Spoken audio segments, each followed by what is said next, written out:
Let's go. You guys ready?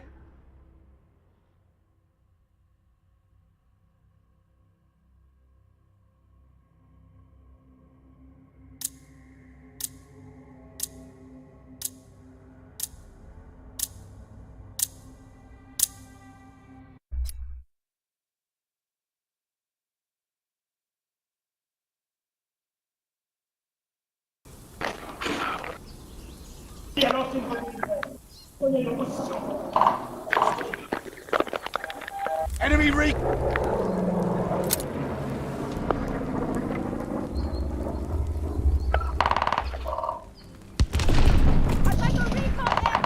Hostile recon spotted. Let's go.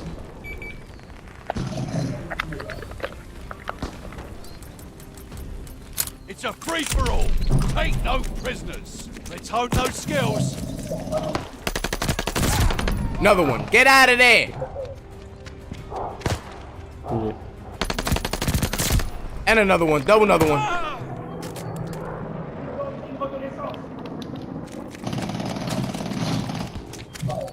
Yeah, right. Let's go. Jesus. Yeah, man. I don't know. It just kicked me off, man. It's doing it again.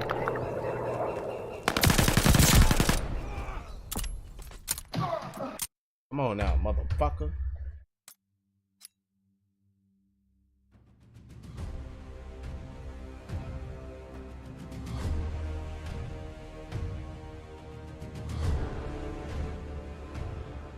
Should better get right with the get right. The fuck going on, man?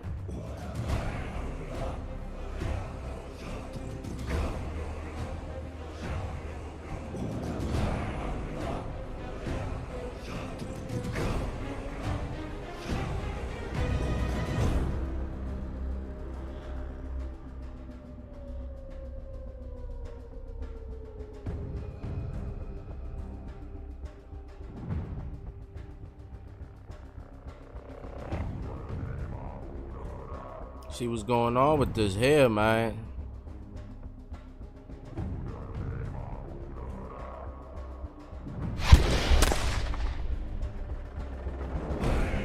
Carlos, what's up, man? Thank you for liking the stream, man.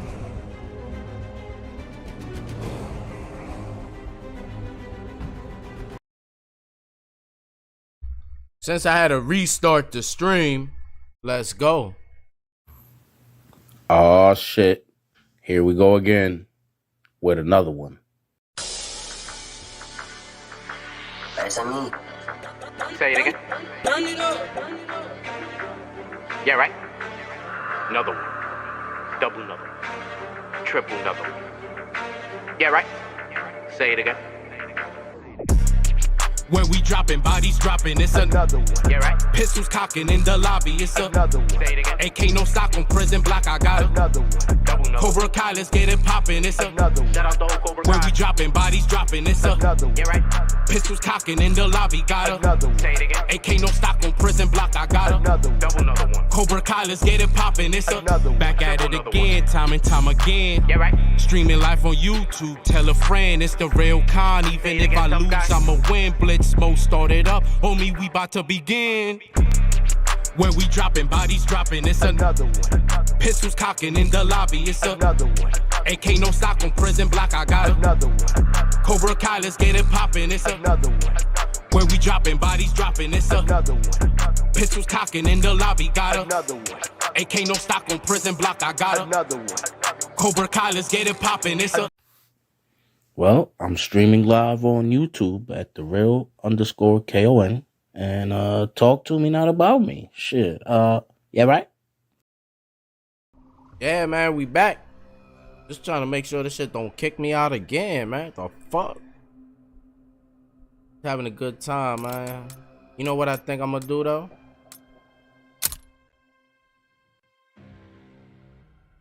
And we getting ready, yo. Look at that. Hey, hold on. I was trying to scan this shit, too.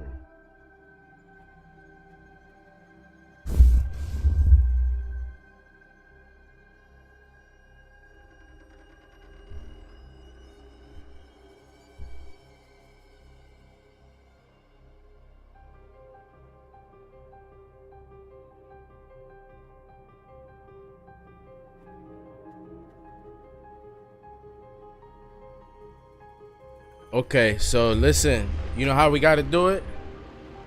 They're gonna go live in like an hour. I got them right now.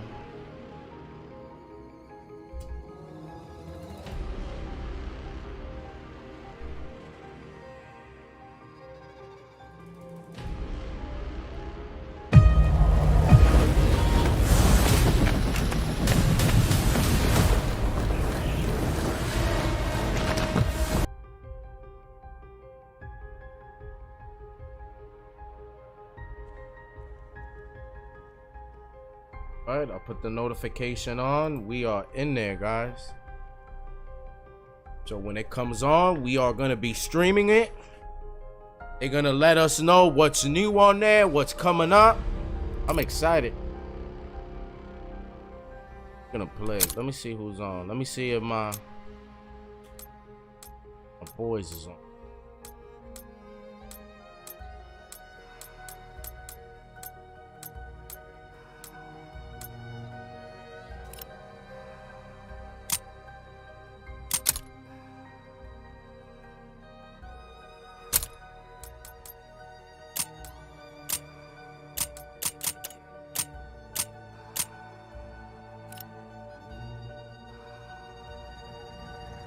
Let's go.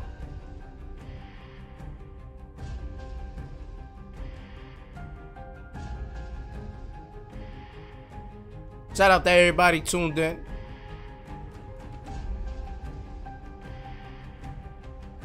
I'm excited.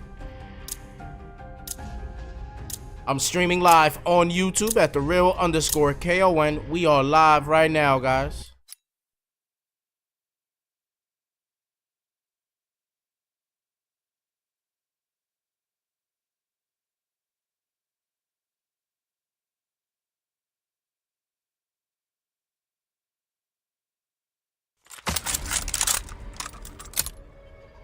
First we must find out where that coward Von List is hiding. We are streaming this gameplay right now live on YouTube at theirr_KON. Another one. Yeah, right?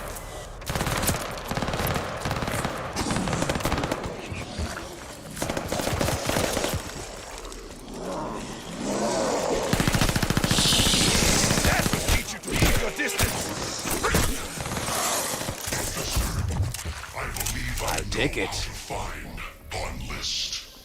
The magic that sabotaged the Pack-a-Punch is invisibly tethered to its source, Court effects.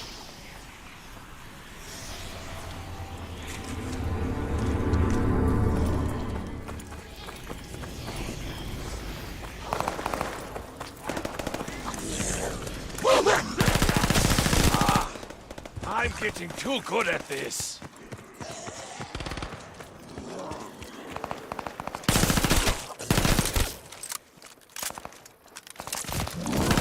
Close enough to smell its breath. Oh.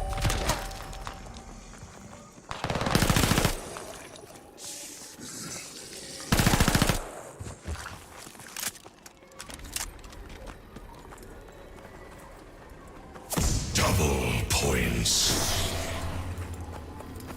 Go on, pillage and plunder, or whatever it is you humans like to do.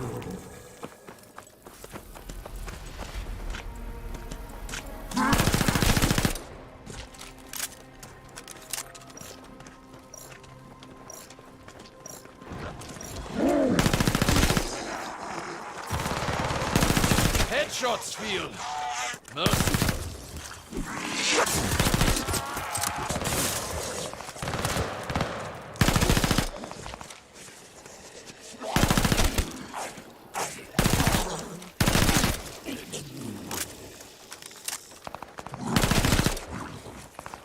Let's go.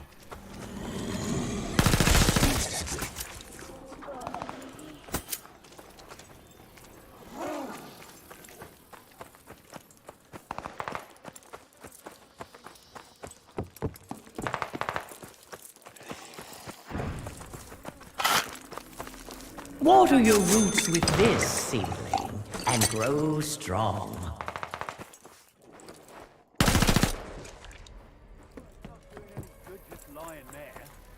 Damn, son, where'd you find this? Right? Yo, Punch, what's up, man? Welcome to the stream. Welcome to the broadcast, brother. Always good to have you guys tuned in with me as we make it do what it do.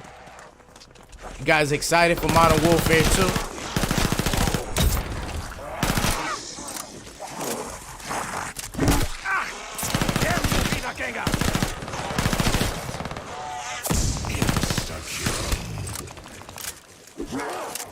Time to reap a harvest of death.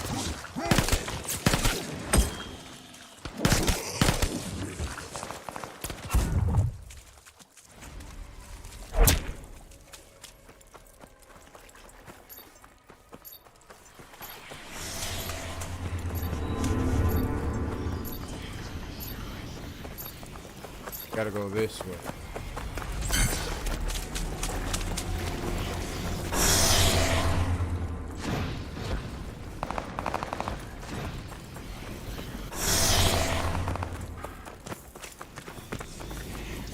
Seems you have some more work to do, little one.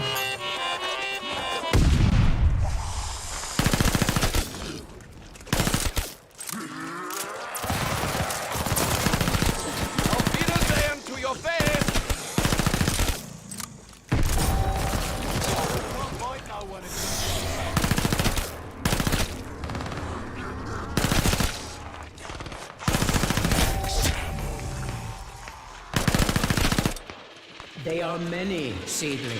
You will need every round.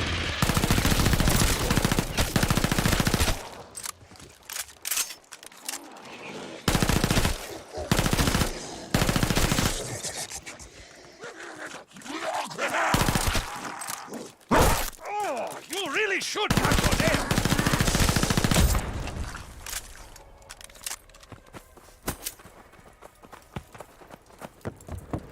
Altars used to be life-affirming.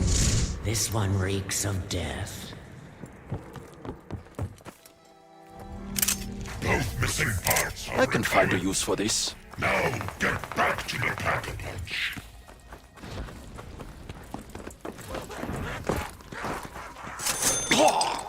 Tastes like demon piss.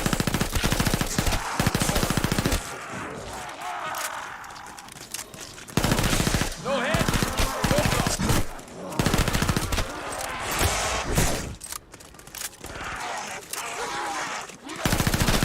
See, I hit back hard.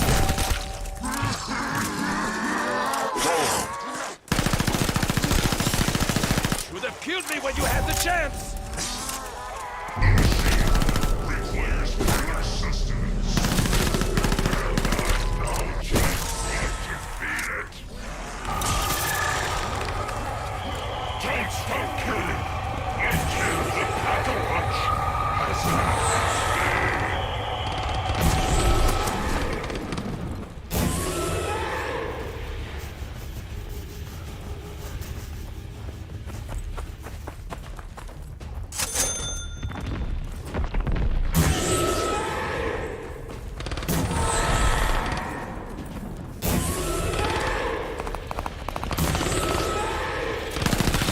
Scream's almost worse than the blast. Mindless, now brainless.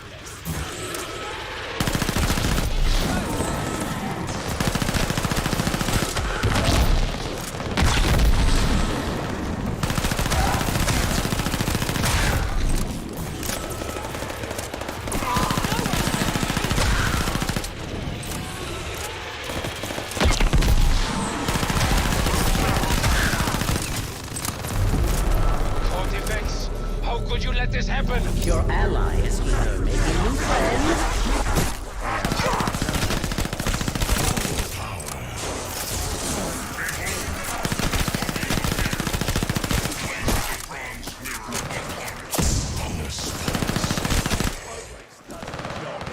That windfall only takes us closer to destroying court effects.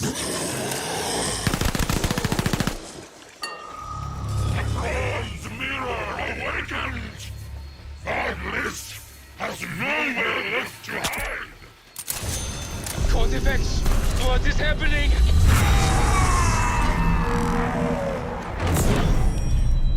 What have you done? Cortifex, where are you? He is trapped inside his artifact. My friends, is it over? Did our plan succeed?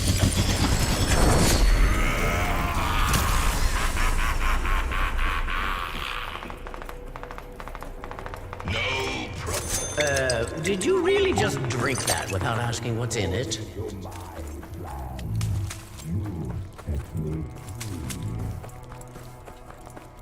And once the construct makes me its Archon, I will thank you. What the fuck was that? This Right. realm from I don't know. existence. Wait, what about me?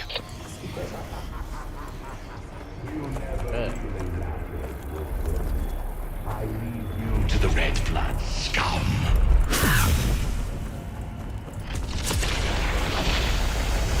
Oh! Craft? Put that thing down. My allies, this just appeared in my room. Must have teleported him to me. I have that gunpoint. That's not the case, Professor. You need me. I know things about Cortifex you and your soldiers do not. We won't know you are not a killer. Your death will be the least. Justice. Cortifex tricked us both. He set this up from the start.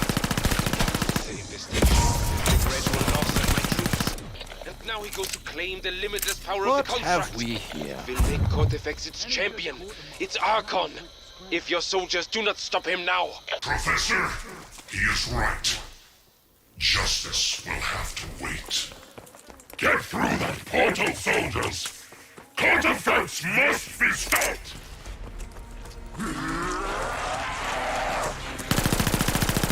Must have used that brain for something.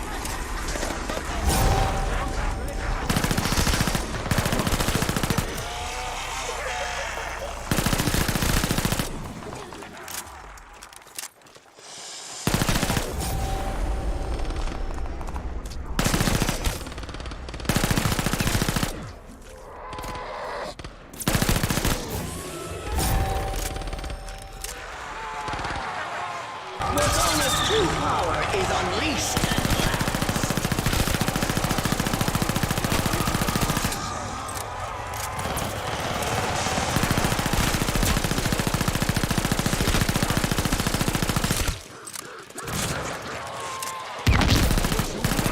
Exploded when you shot him.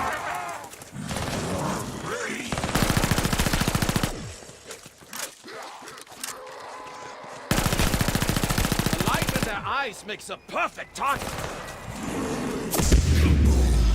Be advised, the rune gate Let's is go. ready to exfiltrate you, if necessary.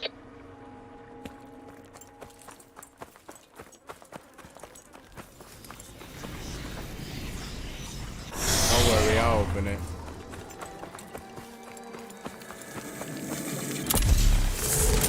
Demon, consider that a promotion.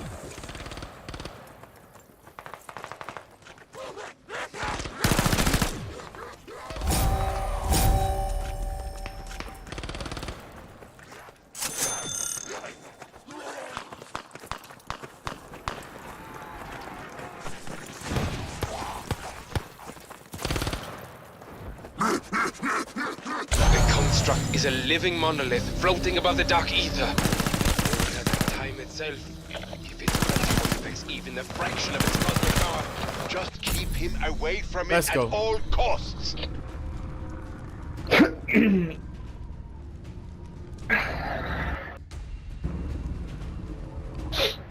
Rise, Yeah, this is revenants. that shit. Rid me of these intruders! I know you gotta destroy the plants. Yeah, them flowers. Not now. Not now. Nah. If you Oh yeah. It's the other part. It's at the end. I think. But the flower, if you get close to them, they kind of explode or something. So it does damage too. hate those boom schreiers. My bullet for one.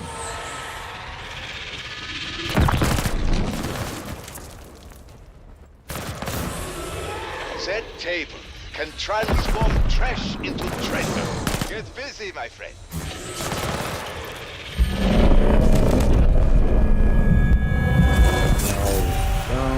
My God, did court effects do that? No. That was the almighty construct. We have disturbed it. No. Allow me to slay the Red Bloods. They are beneath your notice.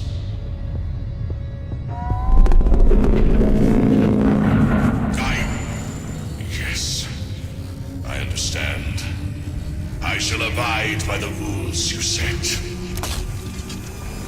They will never pass your trials anyway.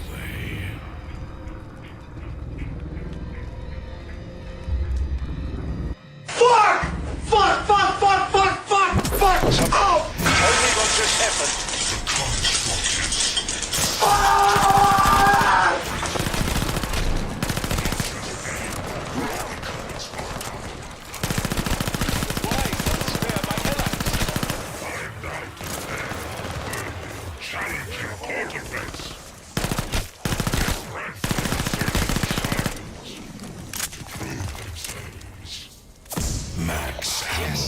Court effects performed such trials long ago. I can help guide you through them. But hurry! The last thing we want is to go back and find he has already become the Archon.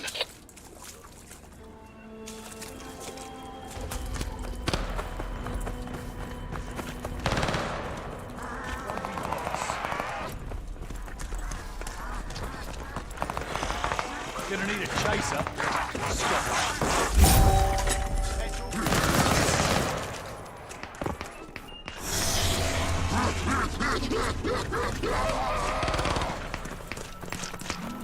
Ignore the stringy bits. We just add them for the texture. Whoa. Shit. Fuck. I only finished what you started.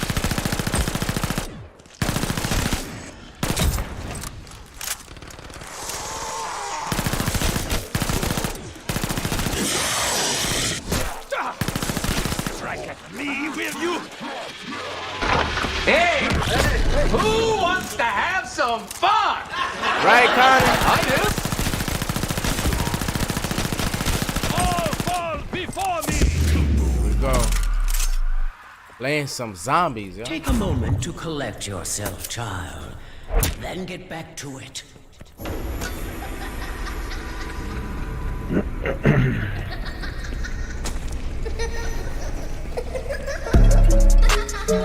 Let's go.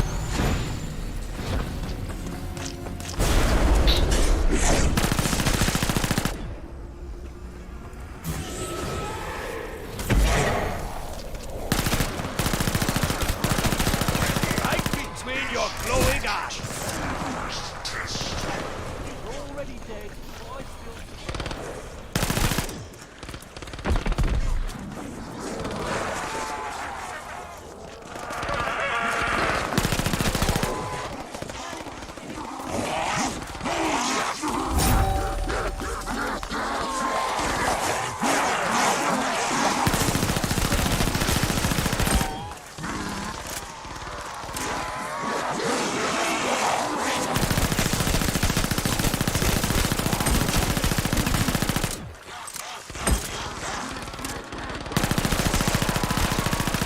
At least they let you know they're coming. I'm doing my part.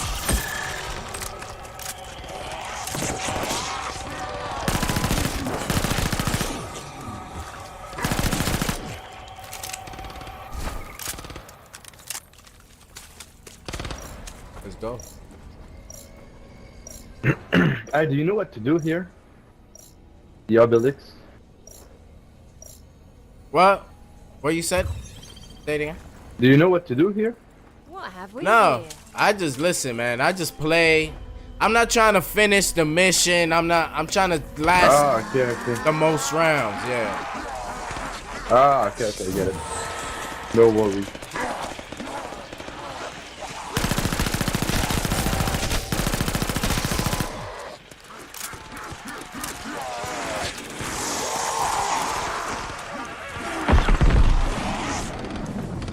Get out of here while you still can.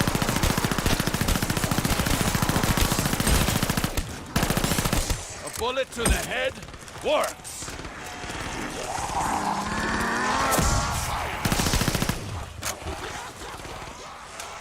One never gets something for nothing. But this is close.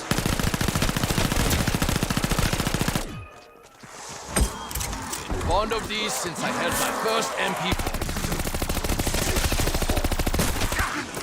These nuts. Got him! Got him! Revenge feels good. Not for you.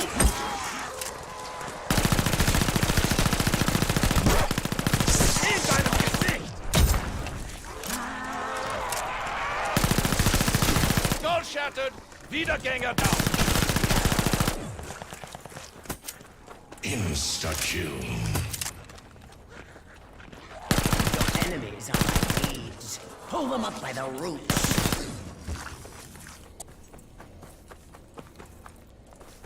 All right.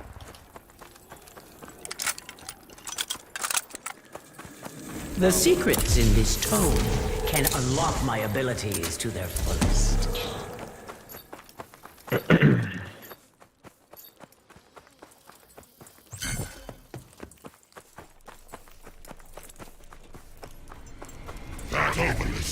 I see your expression, child.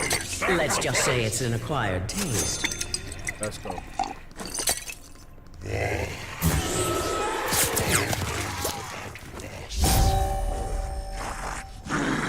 Cortifex said this trial involves an orb. Find a way to summon it.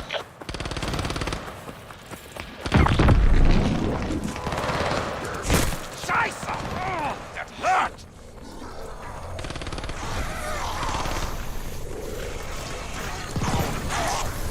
I get them together just like sheep. You hurdle the sheep like this? Look, like that. Let go.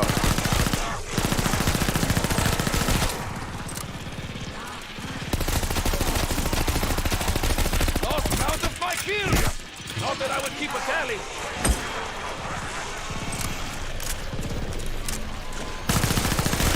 Bring a thief, pay the price.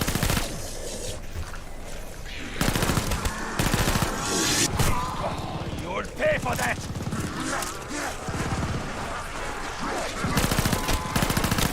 Keep your filthy hands off!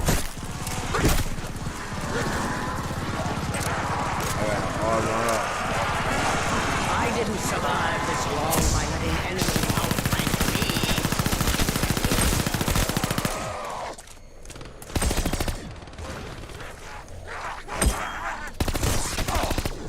Strength is inhuman!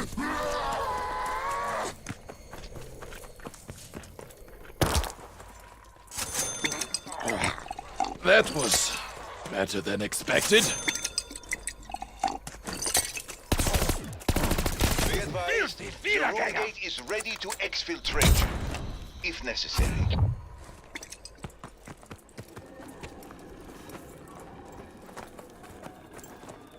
Just start using that weapon of yours. We'll have what you need before you know it. Seems you have some more work to do, little one.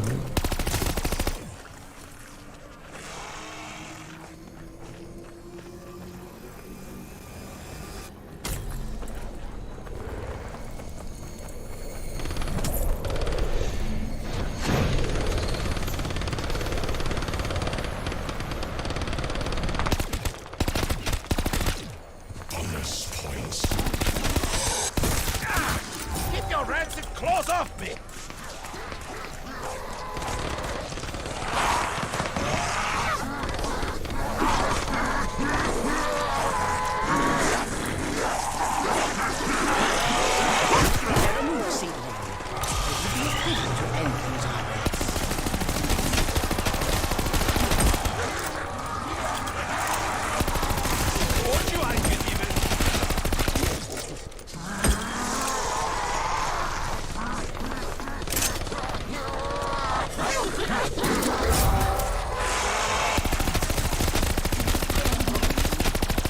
Fight on, my friends, till the rune gate powers up again.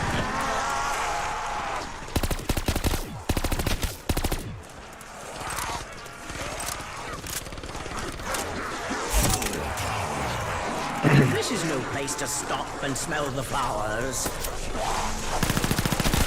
Let's go. Bullet to the head works.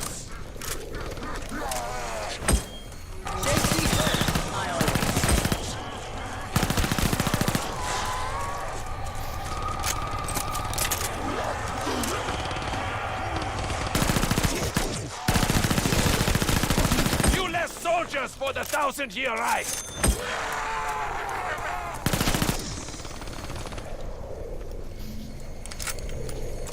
Let's go. Woo.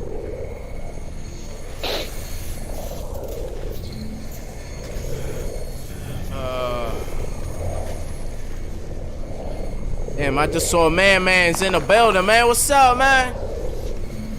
Everybody, yeah, everybody's excited, yo. Modern Warfare tonight. Well, tomorrow. You know what I mean, y'all.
Your own death warrant!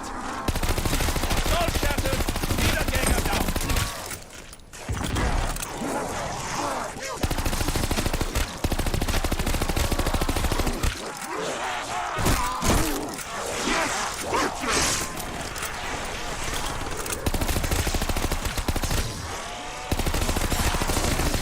Take back! In full! To ask for my help.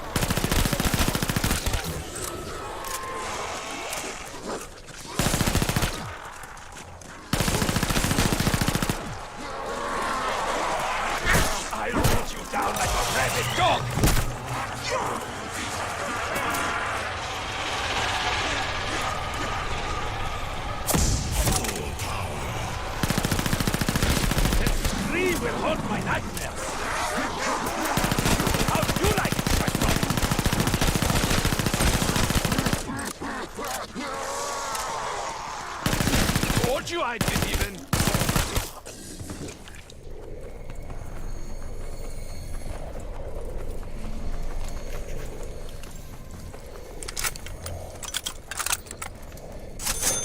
Jesus.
Thank you for liking the stream, Bernie.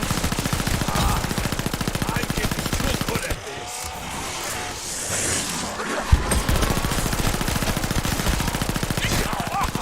You just Find your own death forest. Max ammo. Better leave me alone. That should hold you over for a while.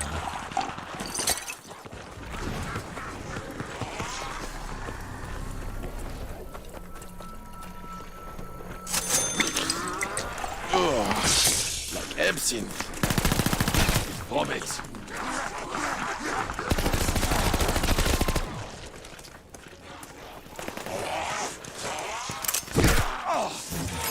Strength is inhuman!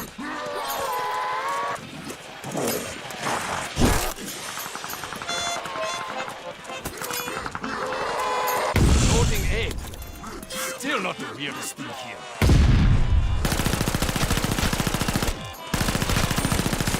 The dead are easily distracted.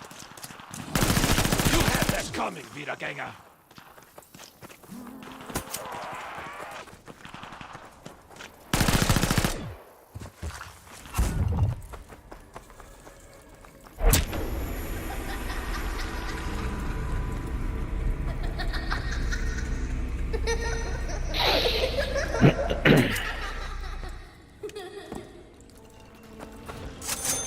I guess I really will drink anything.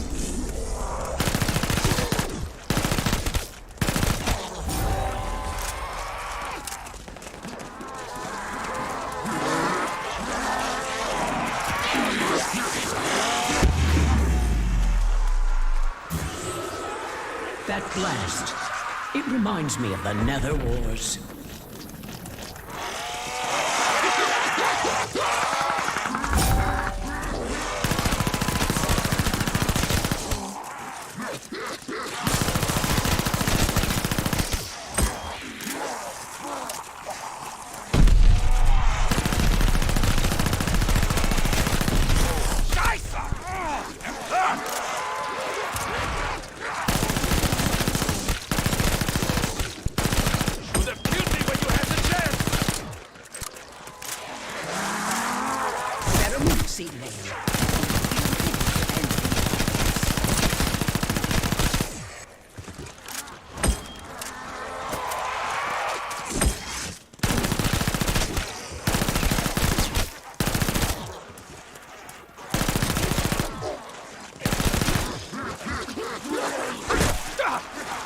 Strike at me, will you? Headshot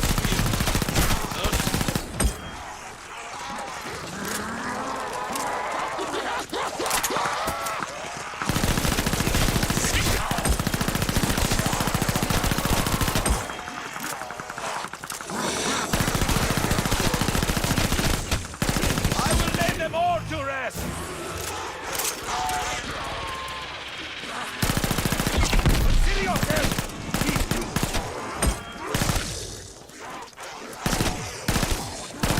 Dead man ahead of me! Corpse is in my way!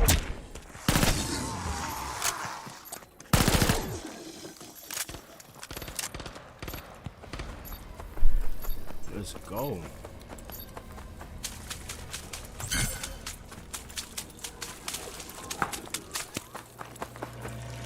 Ignore the stringy bits. We just add them for a texture.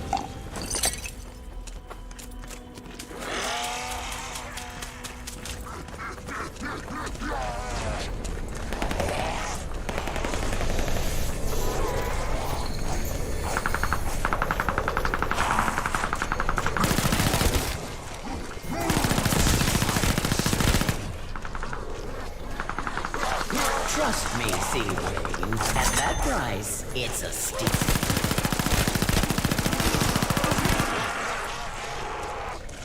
Careful with that. Don't want any accidents.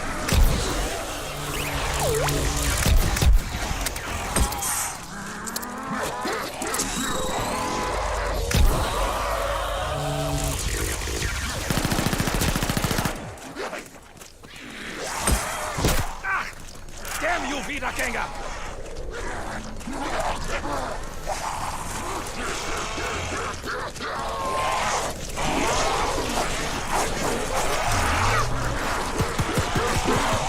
This is no place to stop and smell the flowers.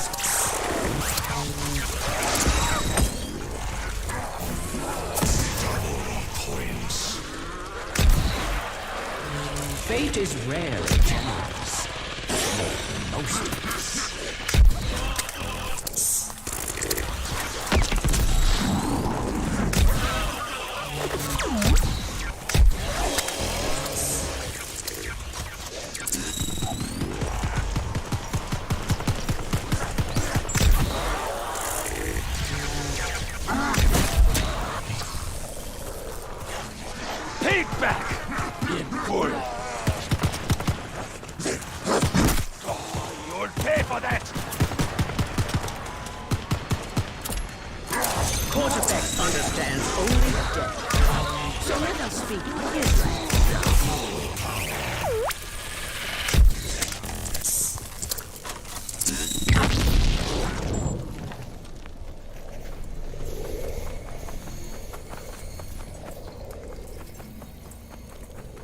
My allies, do you need to exfil? Then head to the rune gate.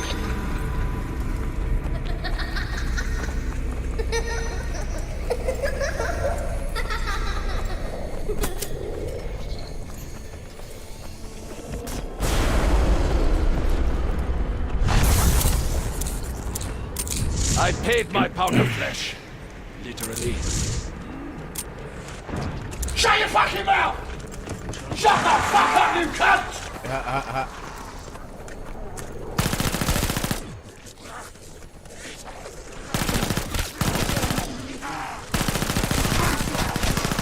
Out of my way!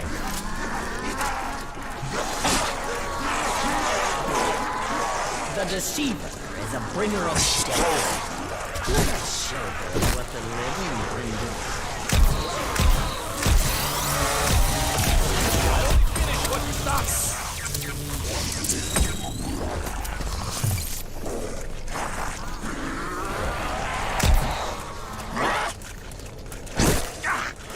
I'll destroy you for that.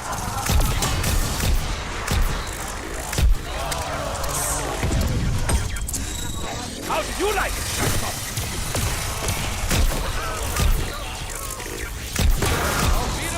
To your face! Exfil is no-go. The rune gate needs time to recharge.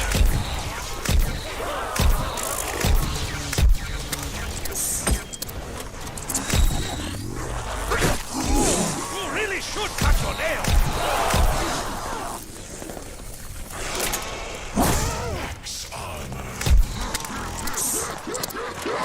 I prefer you avoid getting hit altogether.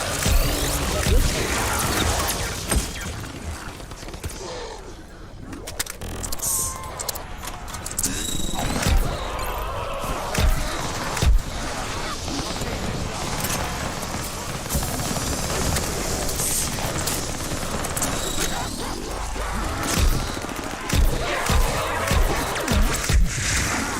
Let them corner you, child.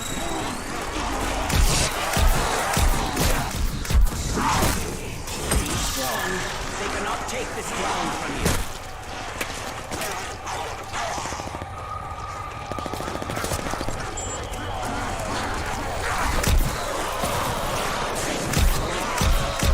Revenge feels good.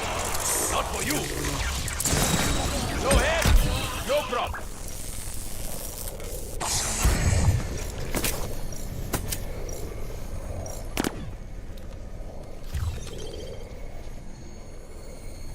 Let's go.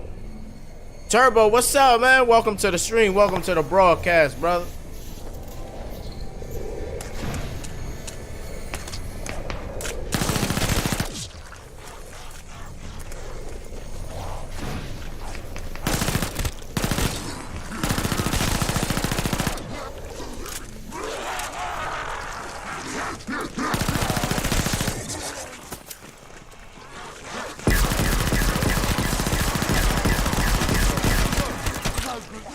I'll put you down like a rabid dog!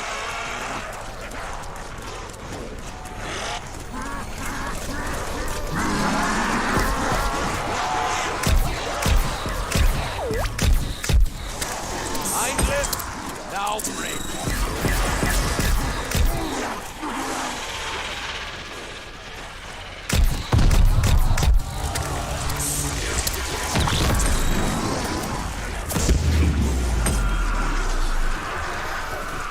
court effects set my world to the torch. It pleases me to return the favor.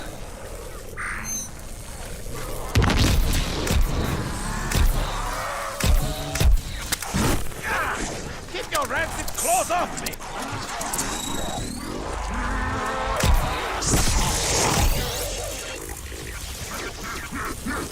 Keep your filthy hands off!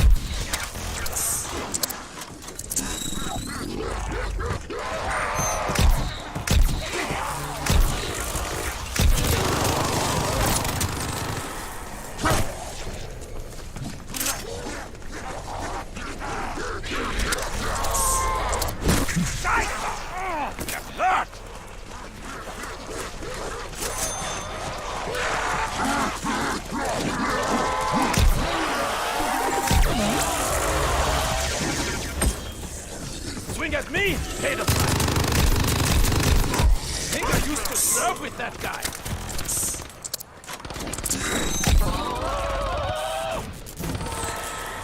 Hit me, I hit back harder.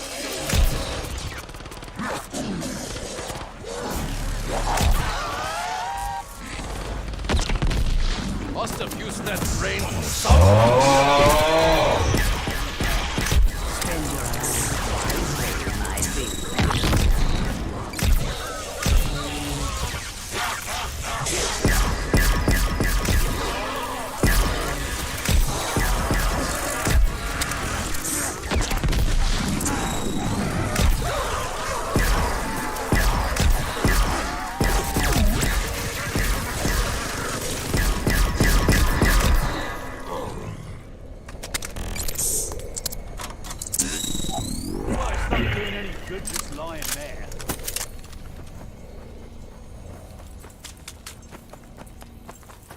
Yeah, that was good.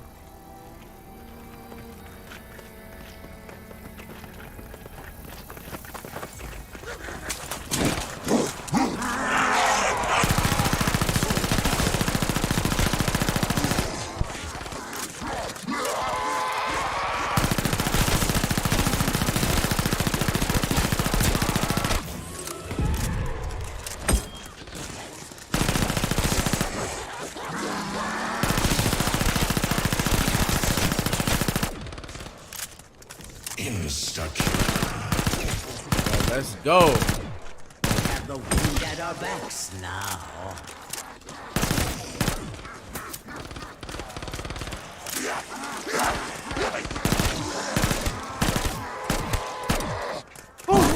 Get out of here. Pay for that. Die, Wiedergänger! Every stinking one of you!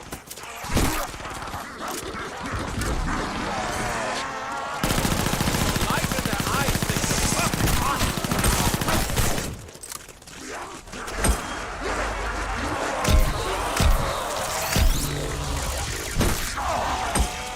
Strength is inhuman!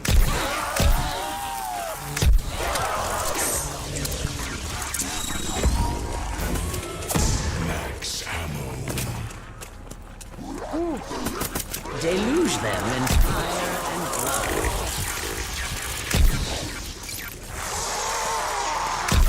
Worth it just to shut you up!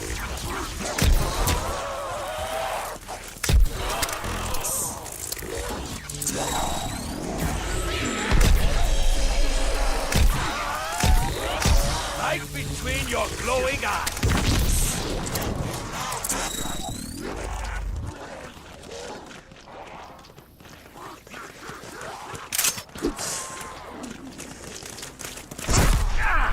Keep your rancid claws off me!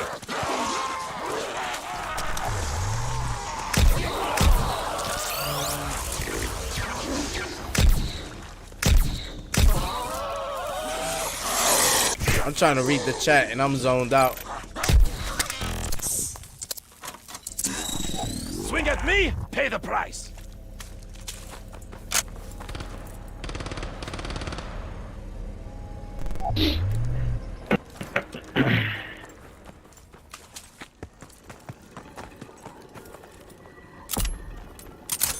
The next best thing to victory made.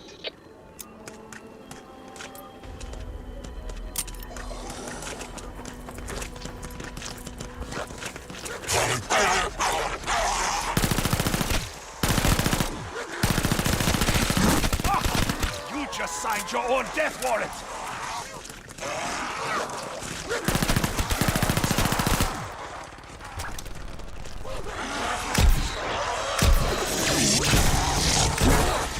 Mindless, now break.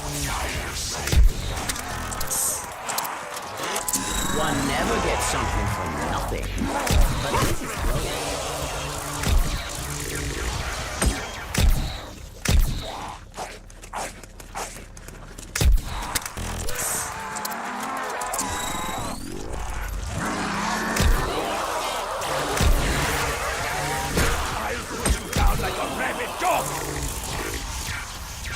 Revenge feels good! Not for you!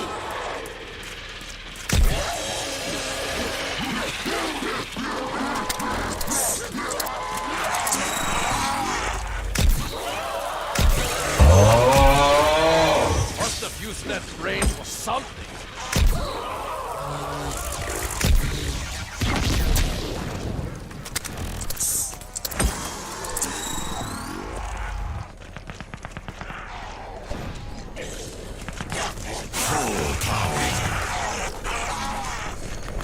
Now, child, call my healing down and become unstoppable.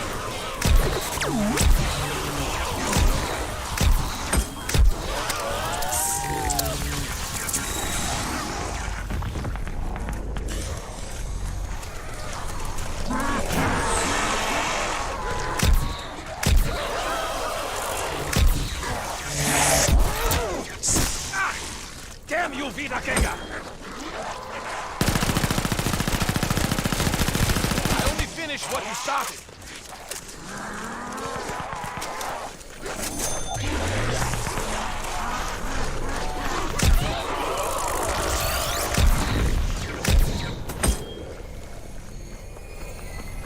Bonus points.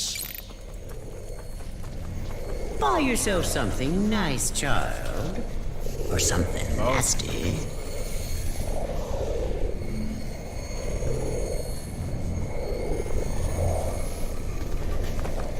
Let's go.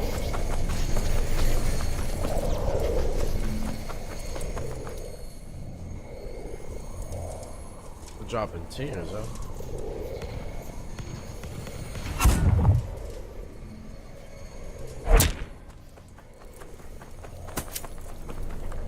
Let's go.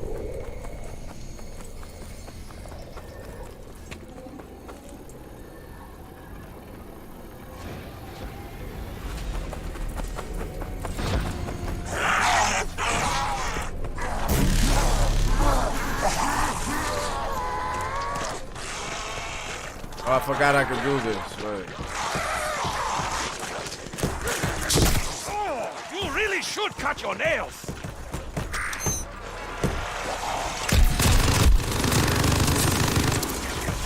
The light in their eyes makes a perfect target.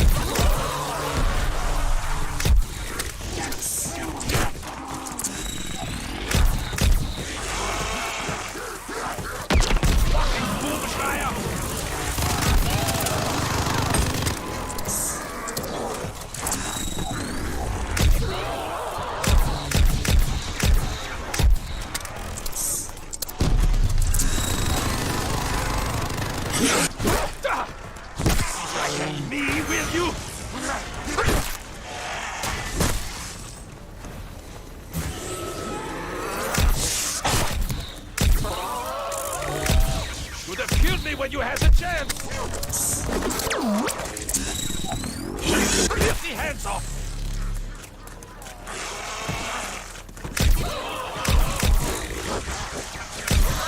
Right between your glowing eyes!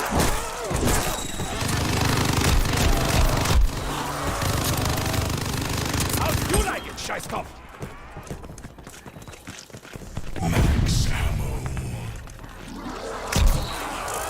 Nature is generous to those who protect it.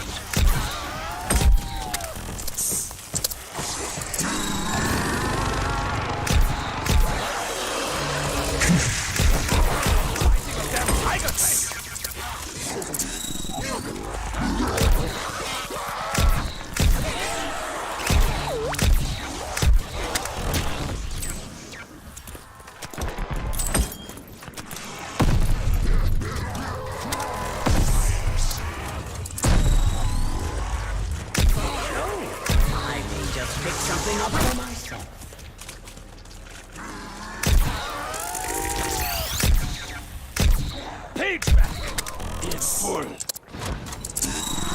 A bullet to the head works.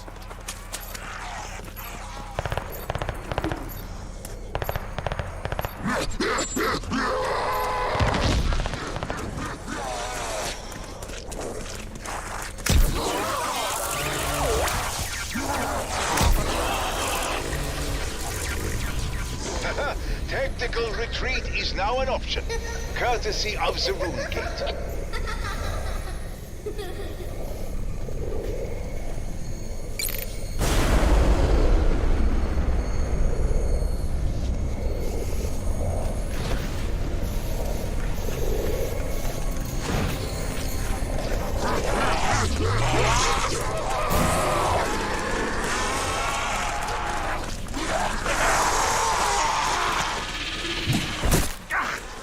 I'll destroy you for that!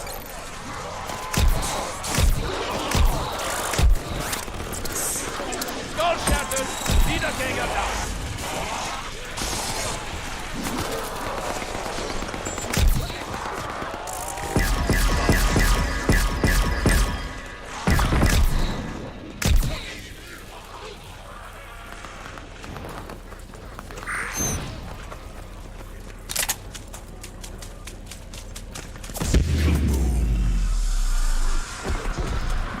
That blast. It reminds me of the Nether Wars.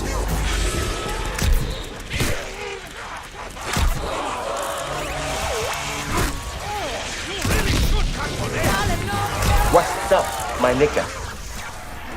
Toast, what's up, man? Welcome to the stream. Welcome to the broadcast, brother. Rune gate no longer available. I'll alert you when you can exfil again.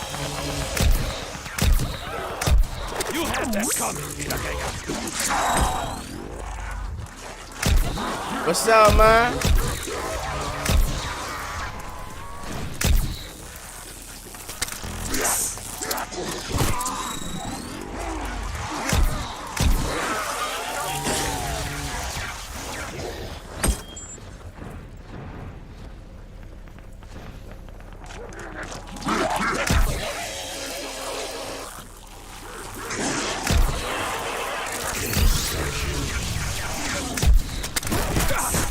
Strike at me, will you?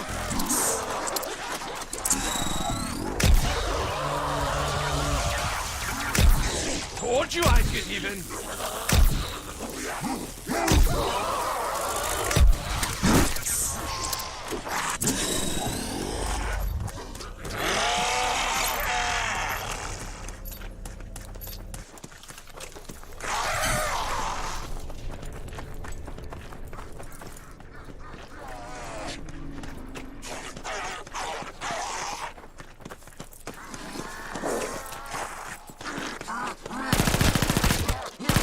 How do you like it, Scheißkopf?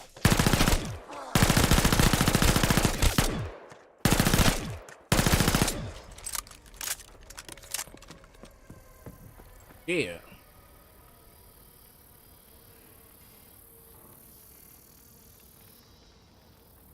Well, it starts, you can download it and everything at midnight. But I don't know, they're saying the servers are coming on at 10 a.m. I don't know, 10 a.m. y'all. Friday, 10 a.m. I'm getting too good at this. I'll destroy you for that.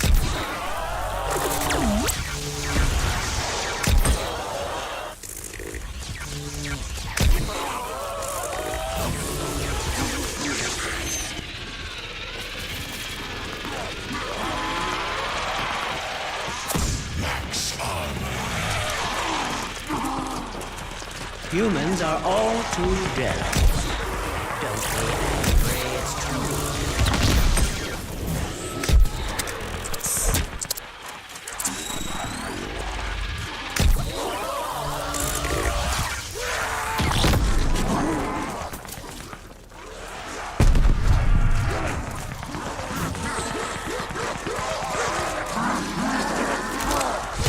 Scheiße!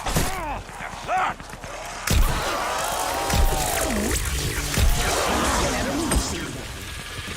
beginning to envy others.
Headshots feel merciful. Yeah, that was good.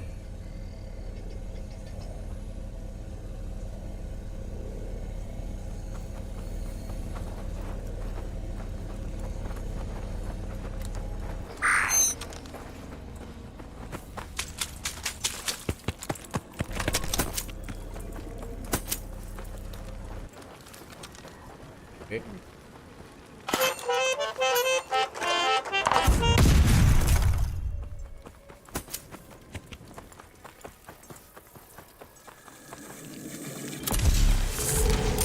I was never much for books, but this one I like.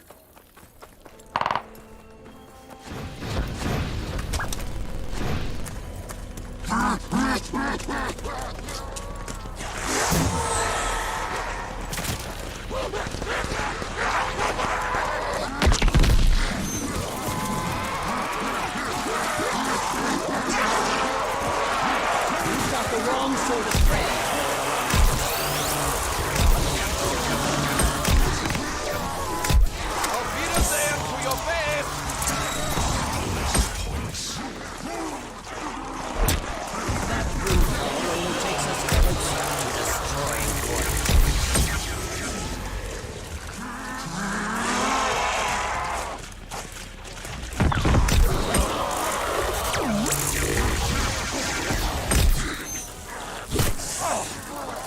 Strength is inhuman!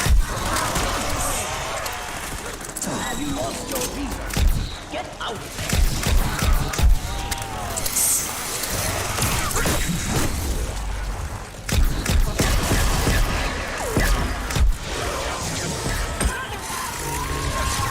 Go ahead, no problem. The wilds will lie but like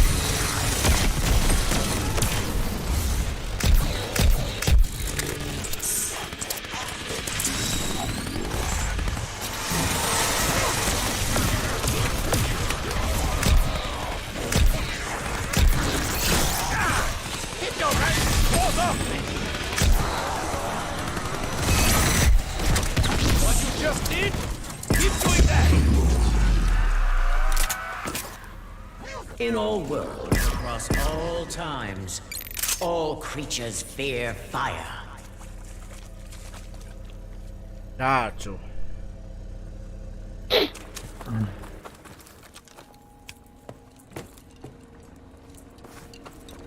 Oh, don't put on such a sour face.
hands up!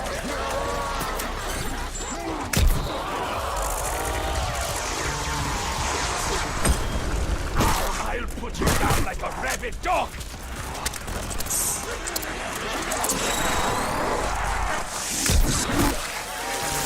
Better move, seethat.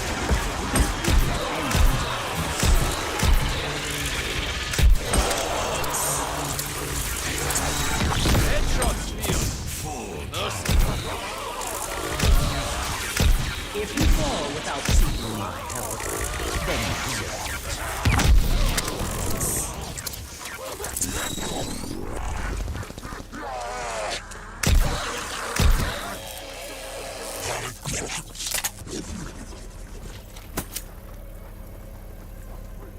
Yeah.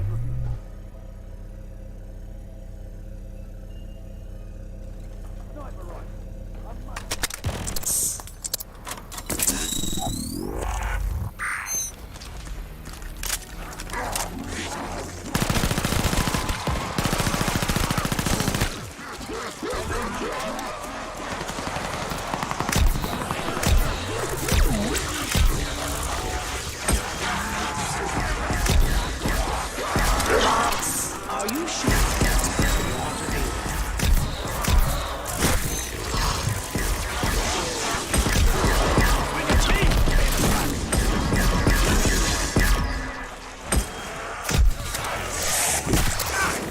Damn you, Wiedergänger!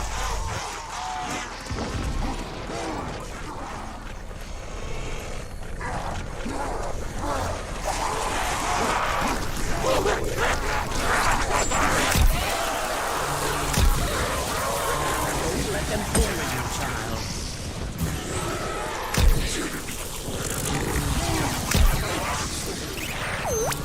No head, no drop.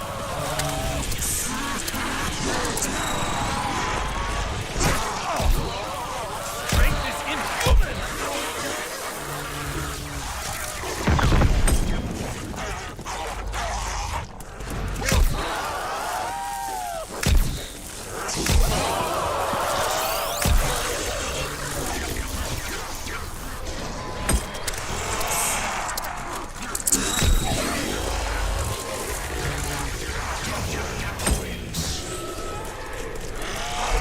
Now is not the time to hold back, little one.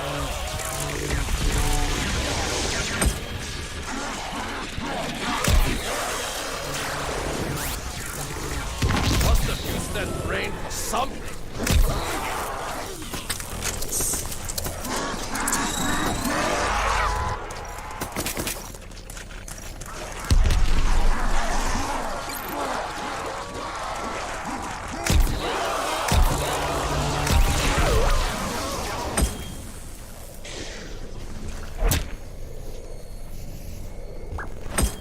I like The this rune guy. gate is now active. You may use it to withdraw Jesus. from combat. Yeah.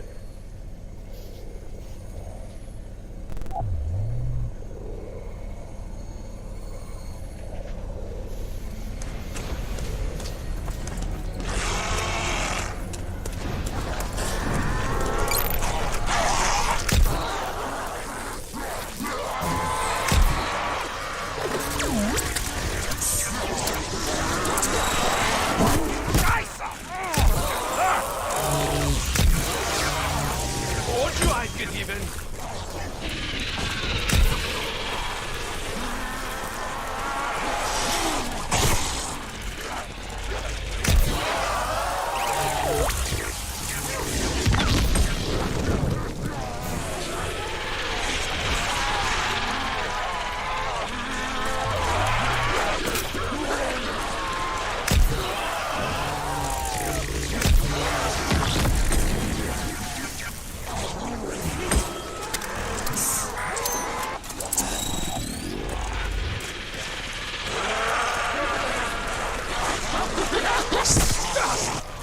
Strike at me, will you?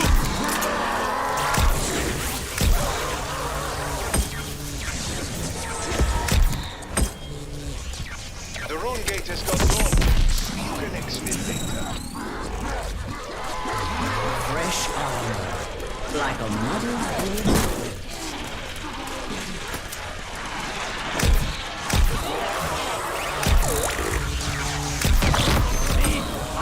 Attack harder!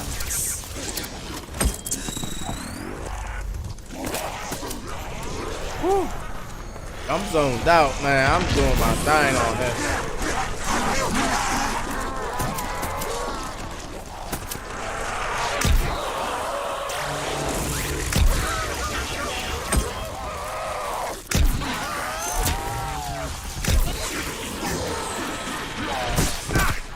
Damn you, Wiedergänger!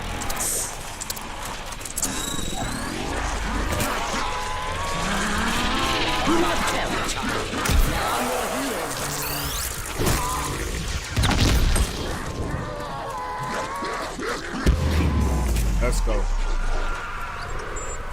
Court effects set my world to the torch. It pleases me to return the favor. Woo.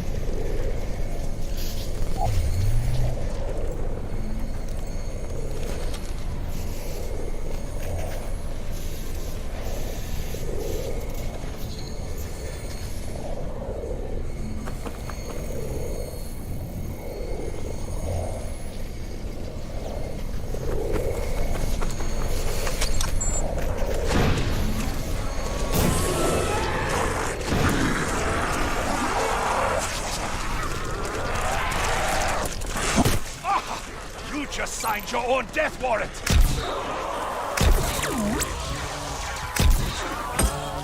You had them coming, Wiedergänger!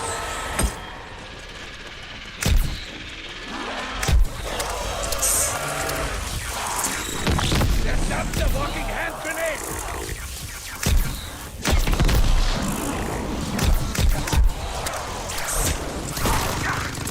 I'll destroy you for that!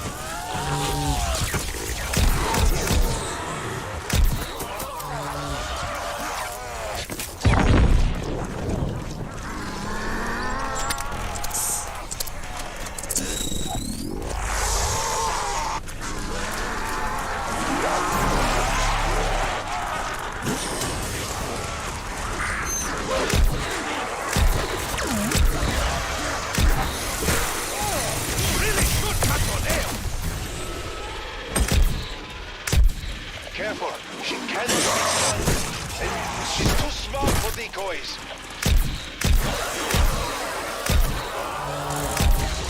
Excuse me when you had the chance! Still not as bad as American.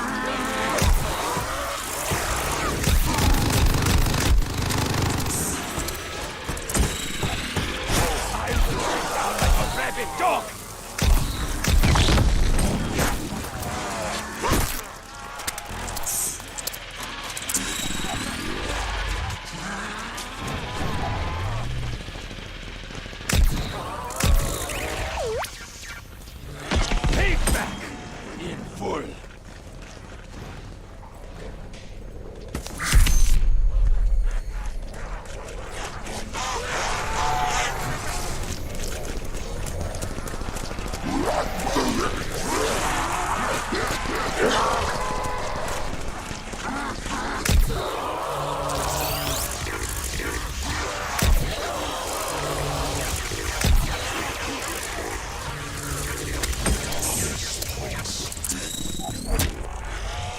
Nature's bounty is plentiful, even in a place like this.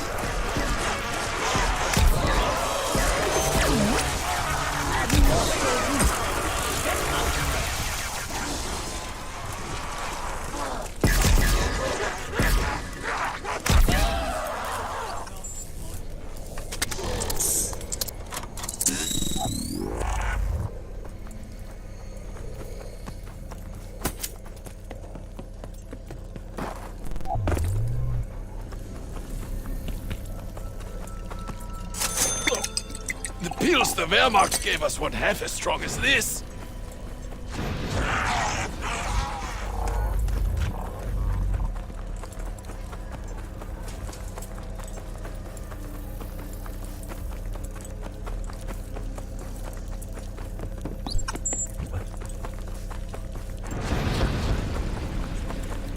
A favorite elixir of my homeland. What do you think?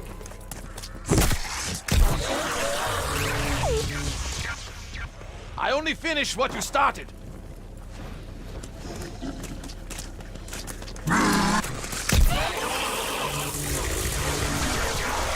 Right between your glowing eyes.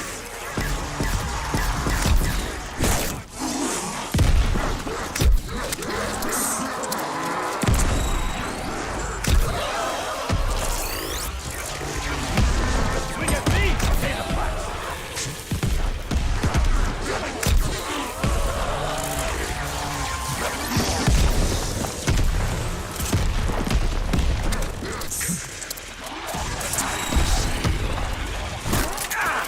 Keep your rancid claws off me!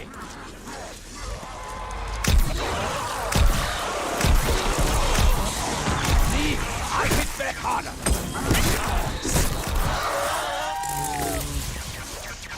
Should have killed me when you had the chance!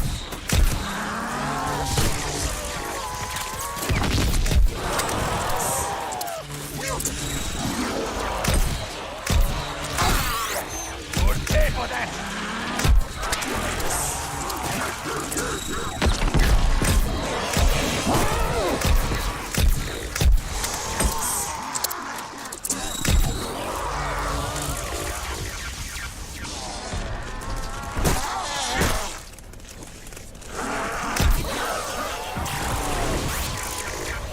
I only finished what you started.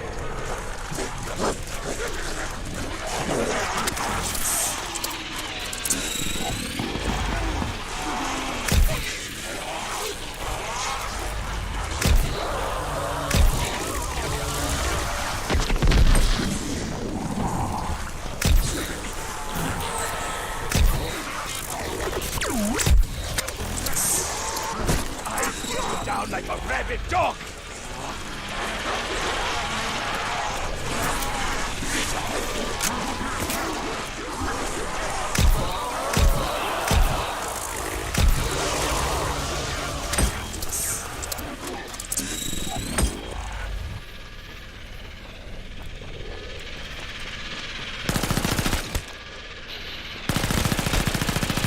God, I hate those boom schreiers.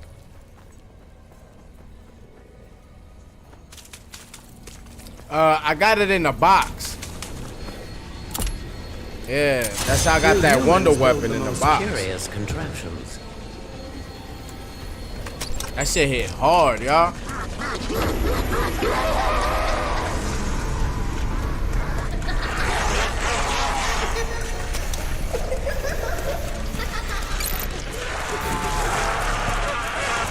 The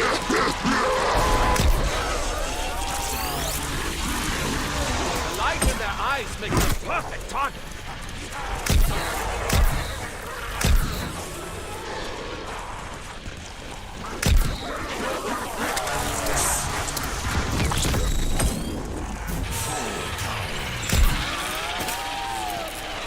My aura is ready when you need it, see.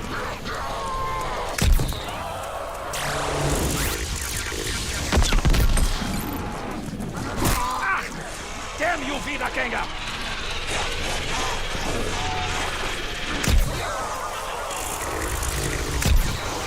Revenge feels good! Not for you! How do you like it, Scheißkopf?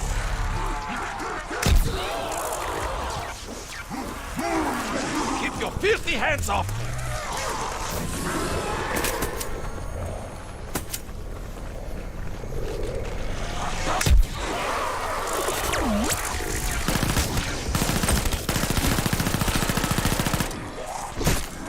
You really should cut your nails! Time to reap a harvest.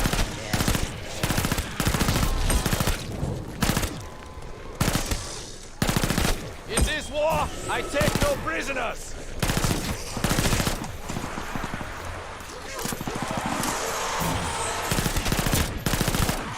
I'm a one-man massacre!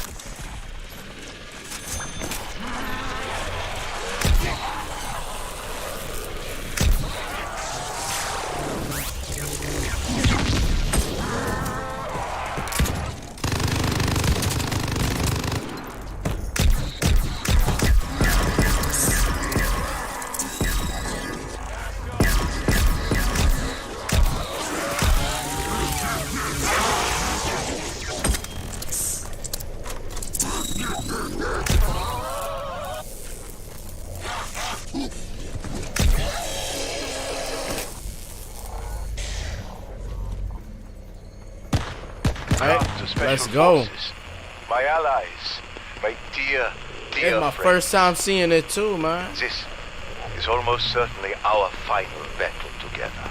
And whatever the outcome.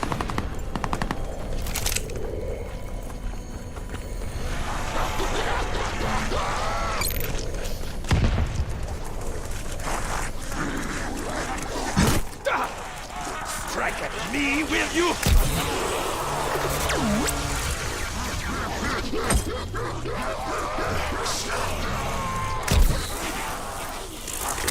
I'd prefer you avoid getting hit altogether.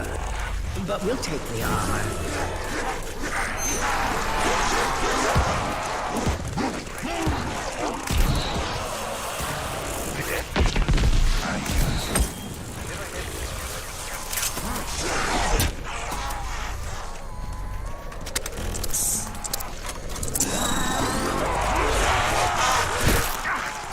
I'll destroy you for that! Won't you, I get even?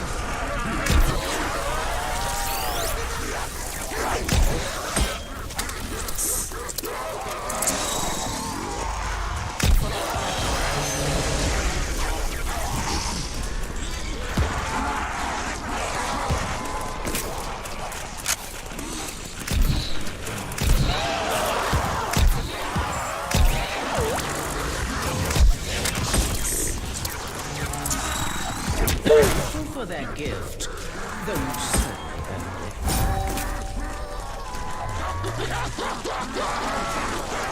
Don't worry. Oh, you got it. Oh, I got you.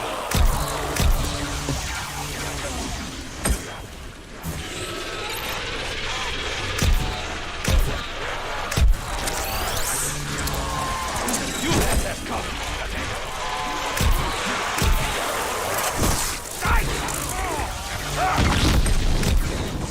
Bullet to the head. Work.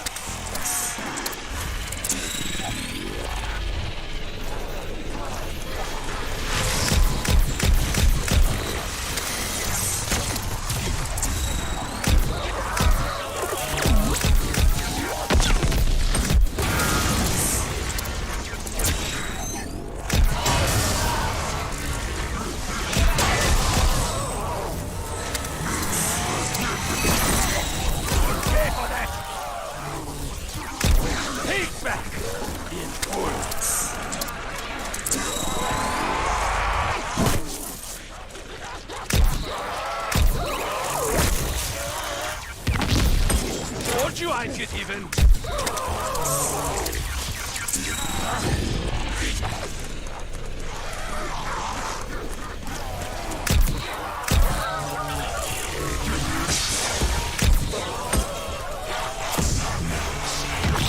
Scream's almost worse than the blast.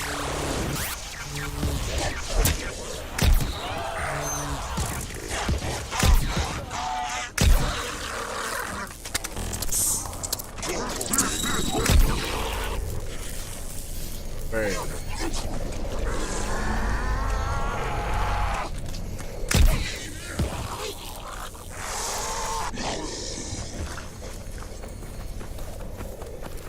My allies, do you need to exfil?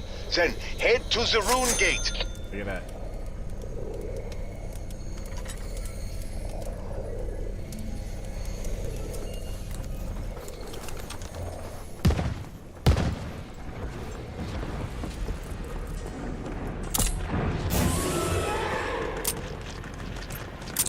You've given your heart more wisely than most humans do.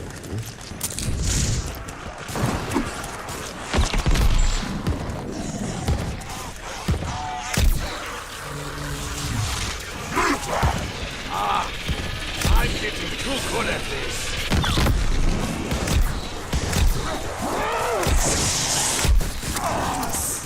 Strength is inhuman!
Level 35, y'all. Level 35. You had that coming, Wiedergänger.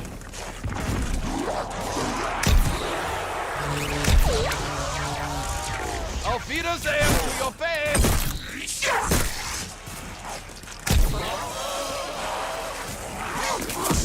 Take back. Full.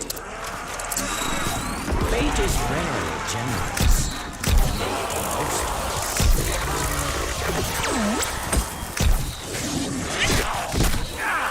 Keep your rancid claws up.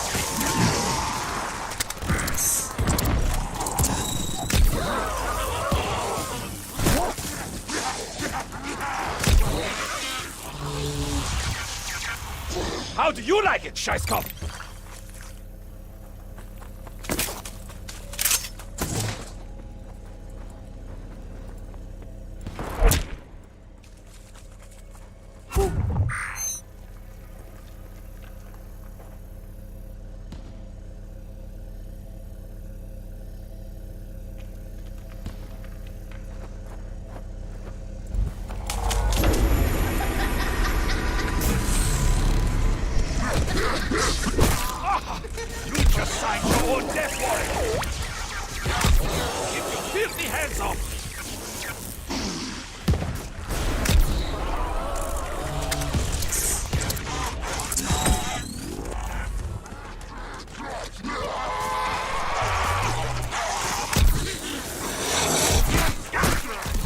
Destroy you for that!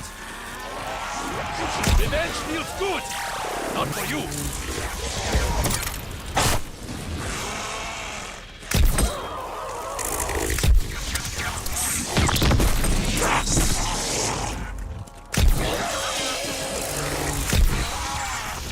Swing at me, pay the price!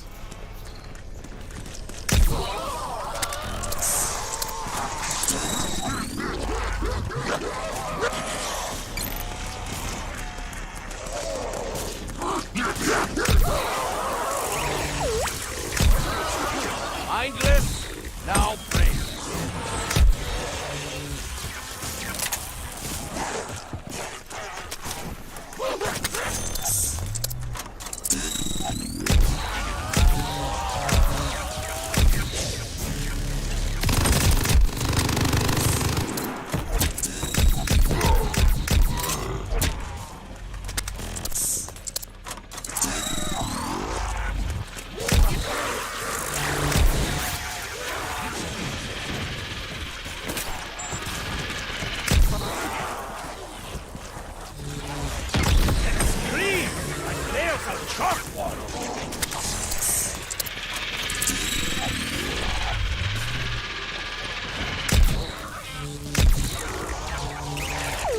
Headshots field.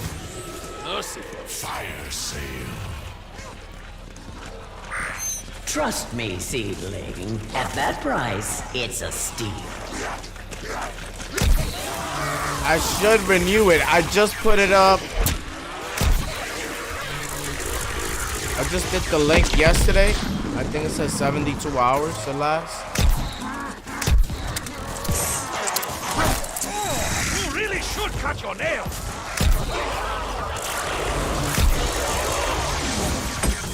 I should check it though. See, I hit back harder.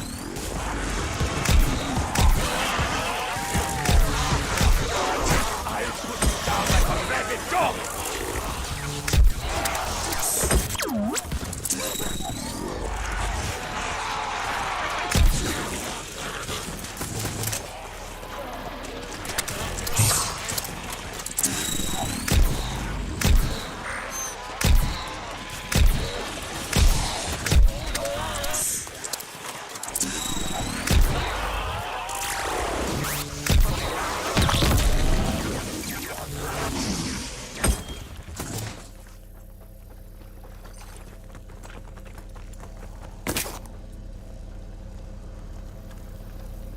Jesus.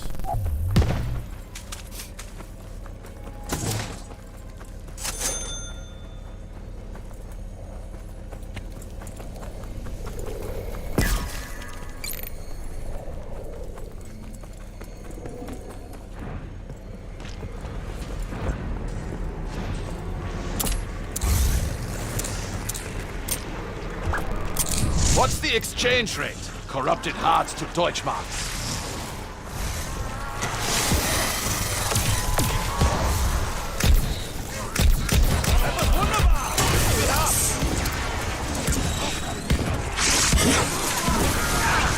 Keep your rancid claws up!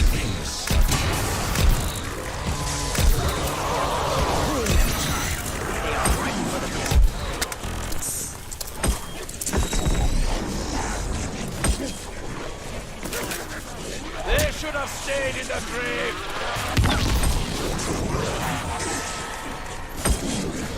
I will lay them all to rest! Die, Wiedergänger! Every stinking one of you!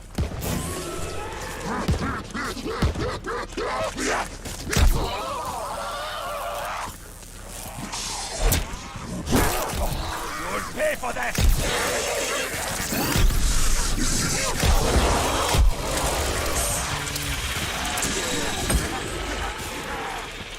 Max ammo.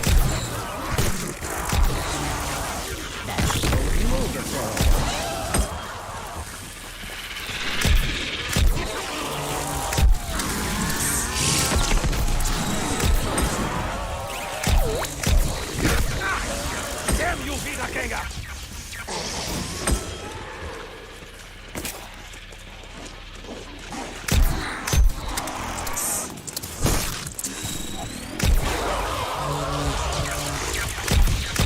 You'd have killed me when you had the chance!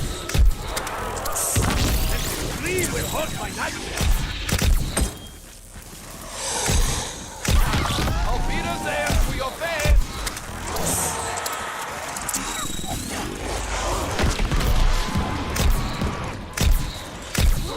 I have to try harder to keep up! Oh, you just signed your own death warrant!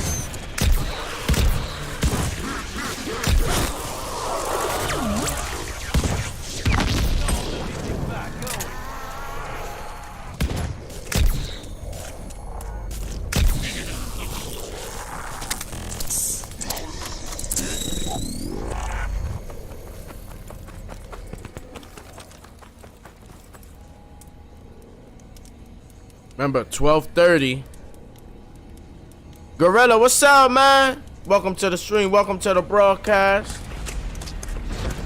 12:30 is the announcement Strength is inhuman! from Call of Duty.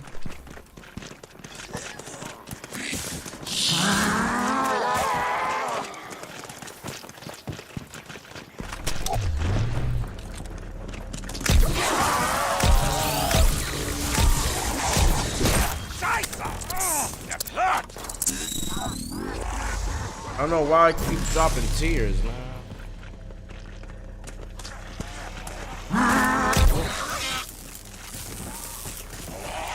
No head, no problem.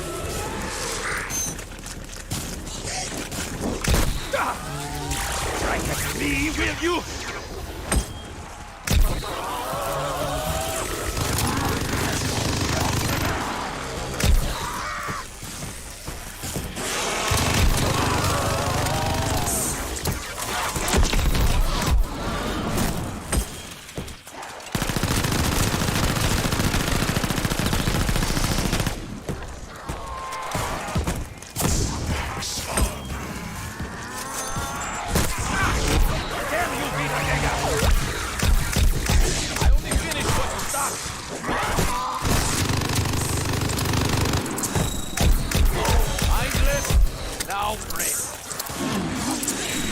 Revenge feels good! Not for you!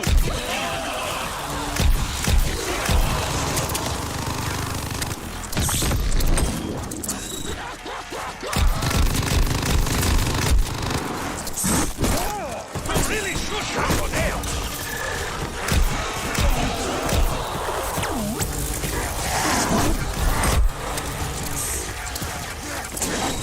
Filthy hands off! Swing at me, pay the price!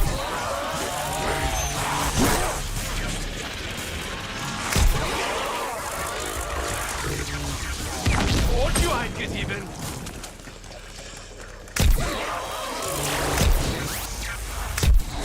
must have used that brain for something.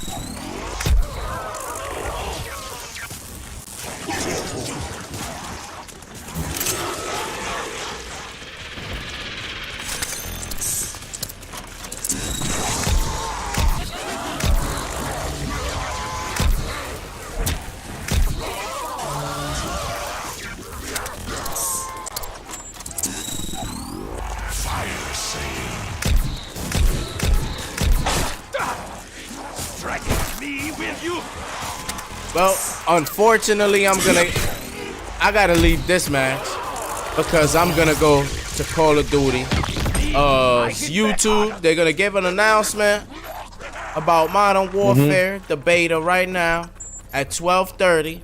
So I'm gonna go tune in, and I'm streaming live on YouTube at theirr_KON. It was a pleasure playing with you, man, and good luck on here, man. Alright, thank you. Goodbye, man. Oh man, I got a little headache, man. That dude was cool, man. Ooh. Jesus. I don't know why I keep dropping tears. You know what I'm saying? But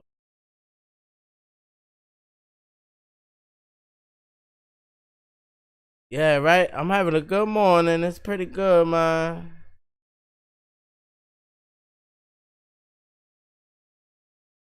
Shout out to Call of Duty.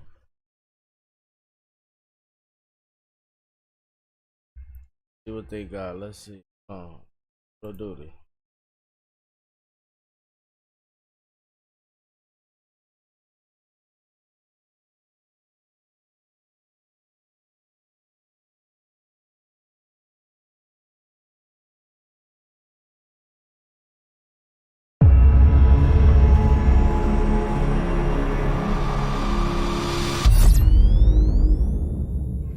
My name is Muther Fuker, and I'm a senior UX designer. Gunsmith itself has a whole new environment. It is an updated interface that makes it feel like you are in a gunsmithing space. My name is Ben Garnell, principal artist. They're going to see, first of all, the M4 platform. And what you're going to notice is not only in this title are you able to change out the stock, optic, etc., but this time there's actually an extra slot, and that is for the receiver.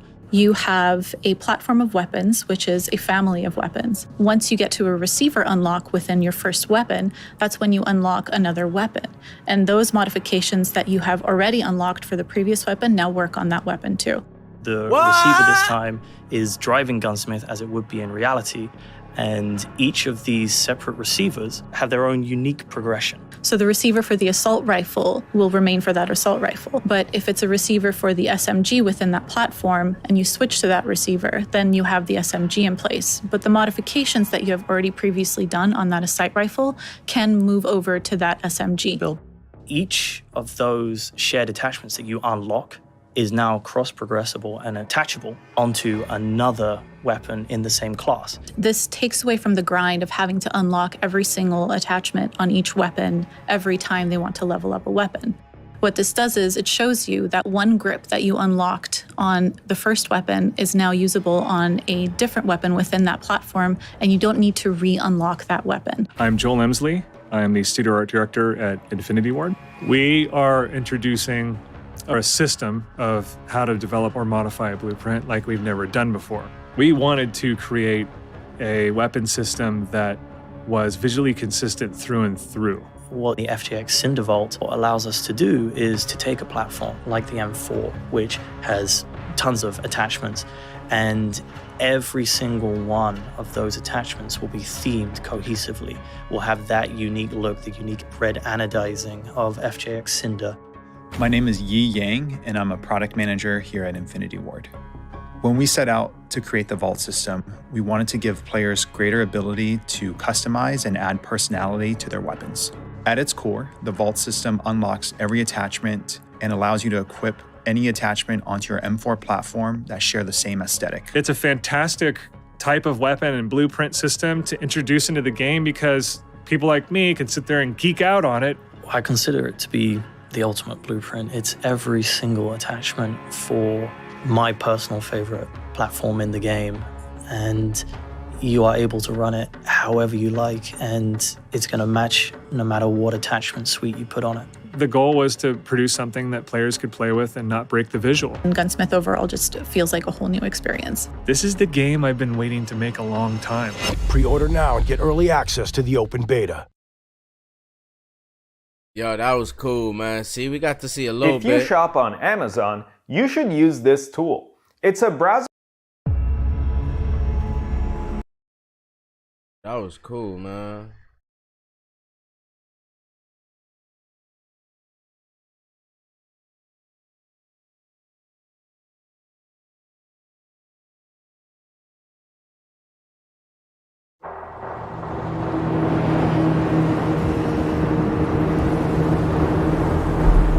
Eyes in the rig. Alright, that's our target. Shadows 1 and 2. Push to your hook points. Let's invite ourselves in. All stations, ship is visual. Copy. Prep for assault. Stay on comm. We board, clear, disarm that missile. Be ready for anything. This could be a trap. Actual, we're set. Copy, get to work.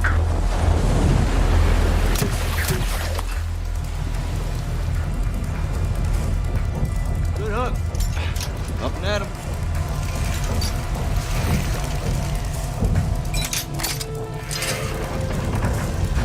All Shadows, the missile is on this platform. I want full containment.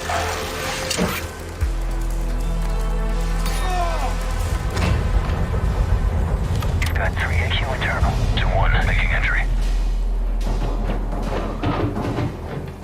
So, cut right clear through.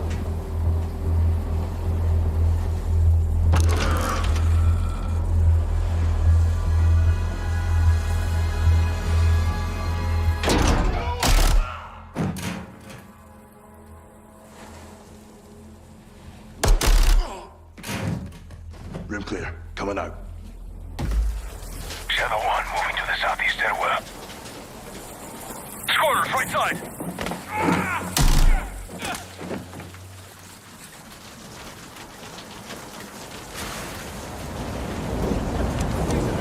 Two above.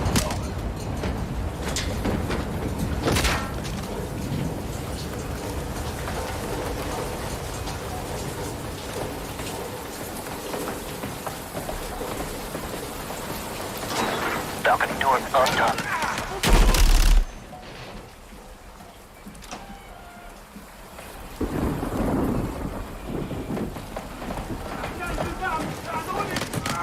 Ghost, we're moving to the main deck. What's your status? Boarding the ship with Shadow 3 now. Roger that. Man down! Rush out!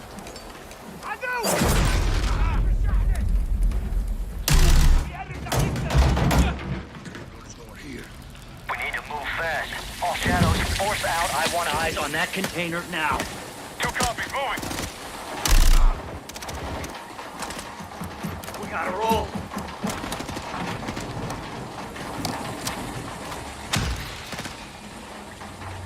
Shadow 1, Ghost. Visual on flares coming from the ring. What's your status, over? Ghost, they're signaling the ship. They're gonna launch that missile. It's first stage. There's still time. All Shadows.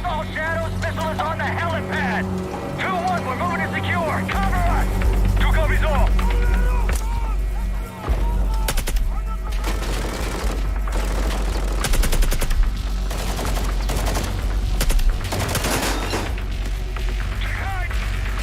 Gonna go make some coffee.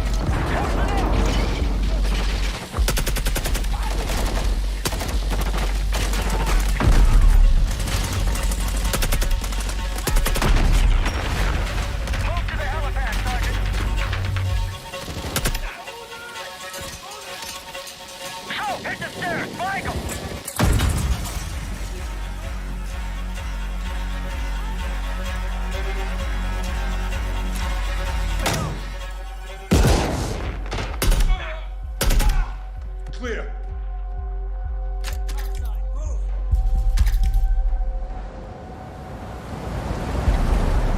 Actual, this is Shadow 1. Rig is secure. Moving on the container now.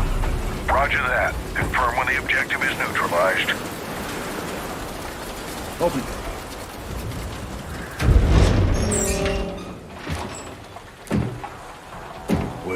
controls. On that damn ship. Actual, we got a problem. Missile is armed. Controls are somewhere on the ship. You have your orders, son. Stop that launch.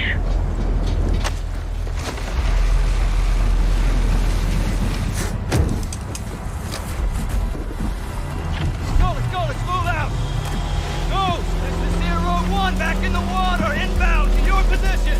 Solid copy, we're taking effective fire. The LZ will be hot. Roger that! Once we're on deck, we push to the bridge! Fast! Secure those controls to stop this vessel, yep? How do we board? Take the ramp! Hold tight, Sergeant!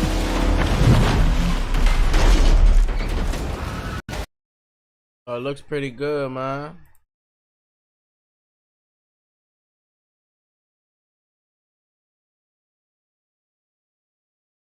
This just in. A giant robot has landed downtown. Yeah, they're live right now. Hey, Craig.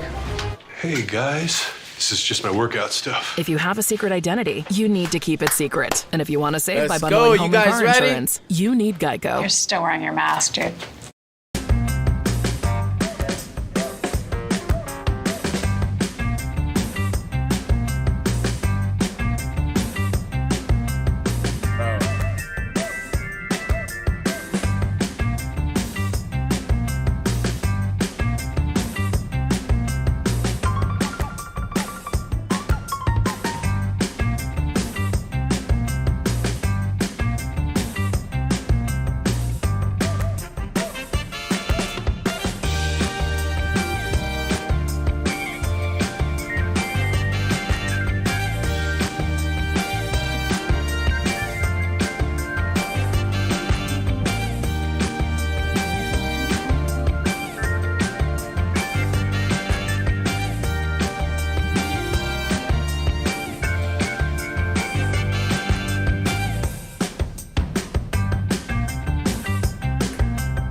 Oh, I'm excited. Are you guys excited?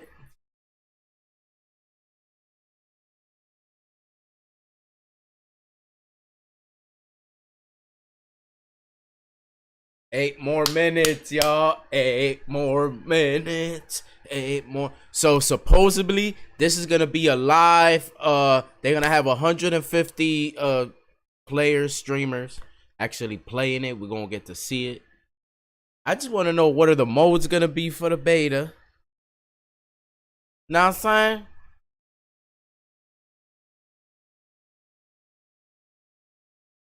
Man, I'm excited, y'all.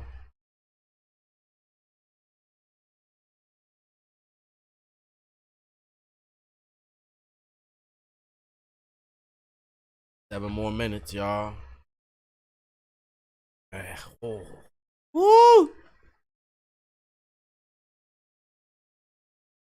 Guys, I'm getting chills right now, guys. I'm getting chills.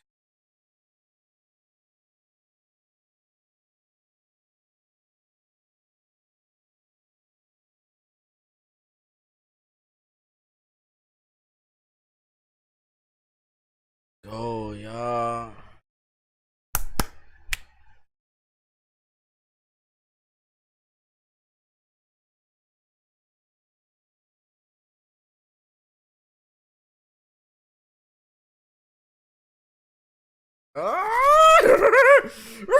Woo, woo. Guys, I'm getting like, yeah, man, shit. I like Call of Duty, man. I like yo, shout out Call of Duty, man. Shit.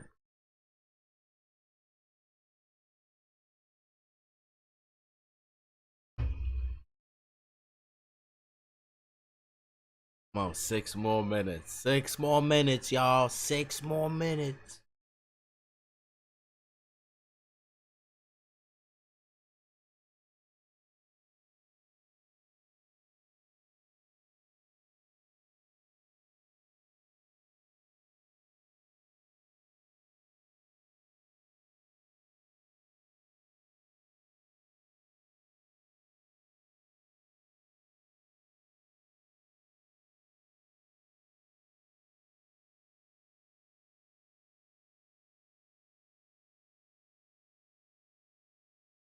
5 more minutes.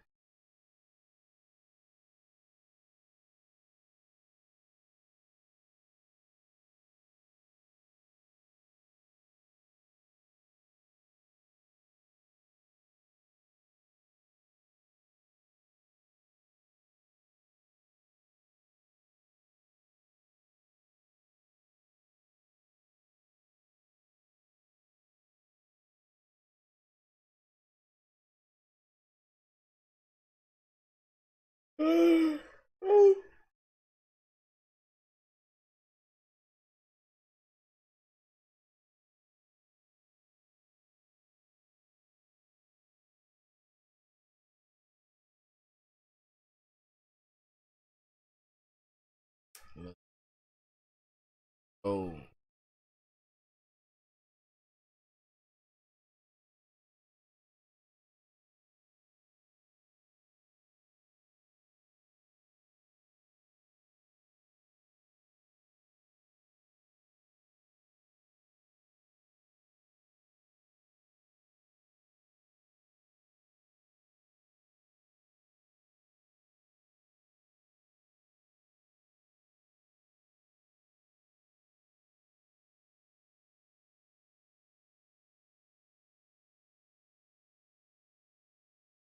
Oh, we're almost there. 4 minutes. 4 minutes. I just keep looking at this, guys. I'm, excited, y'all.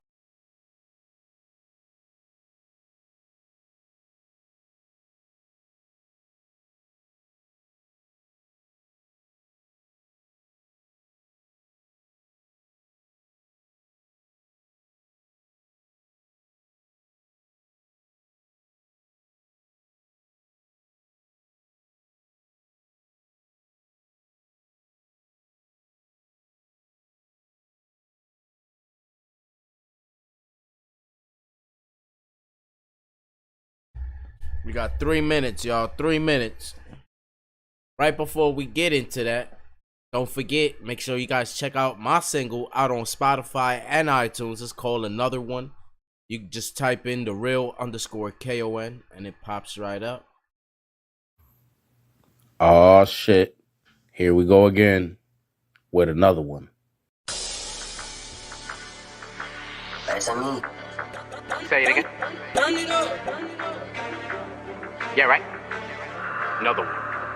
Double another. Triple another. Yeah, right? Say it again. When we dropping, bodies dropping, it's another one. Yeah, right? Pistols cocking in the lobby, it's another one. Say it again. AK no stock on prison block, I got another one. Double another. Cobra Kai, let's get it popping, it's another one. Shout out the whole Cobra When Kai. we dropping, bodies dropping, it's another one. Yeah, right? Pistols cocking in the lobby, got another one. Say it again. AK no stock on prison block, I got another one. Double another one. Cobra Kai, let's get it popping, it's another one. Back at it again, time and time again. Yeah, right? Streaming live on YouTube, tell a friend, it's the real con. Even if I lose, I'ma win. Blitz mode started up, homie, we about to begin. When we dropping, bodies dropping, it's another one. Pistols cocking in the lobby, it's another one. AK no stock on prison block, I got another one. Cobra Kai, let's get it popping, it's another one. When we dropping, bodies dropping, it's another one. Pistols cocking in the lobby, got another one. AK no stock on prison block, I got another one. Cobra Kai, let's get it popping, it's a.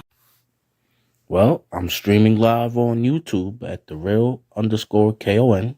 And talk to me, not about me. Shit. Yeah, right?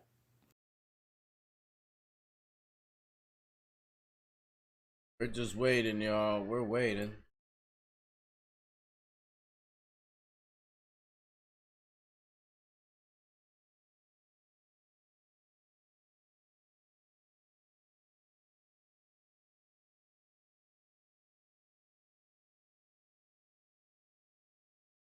Oh, almost there.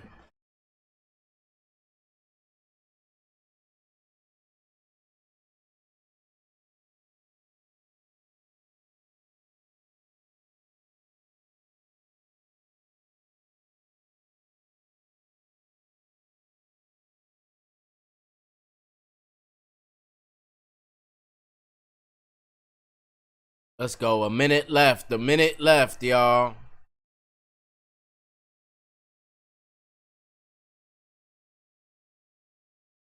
Yeah, right, Carrie? What's up, man? Welcome to the stream. Welcome to the broadcast.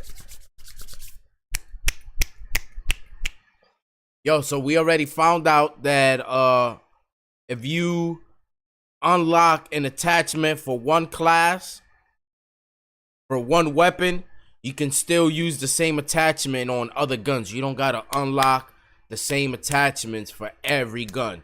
So we know that. We know that. So that's pretty cool.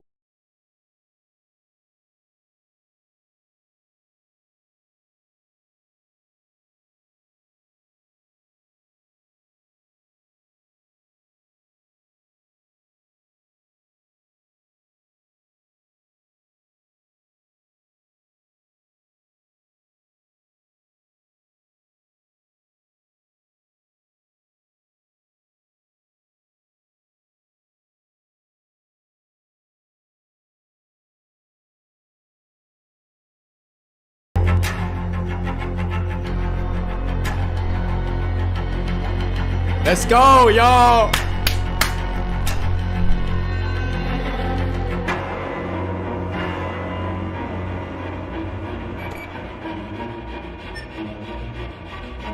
$30 more minutes.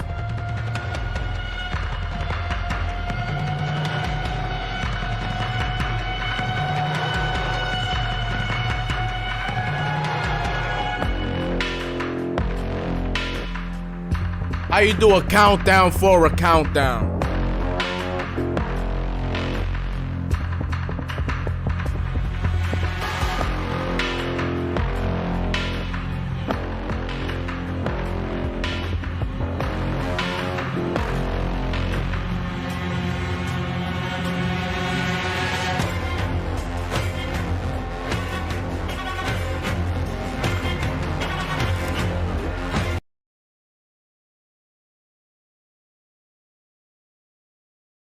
Just in case you guys missed it.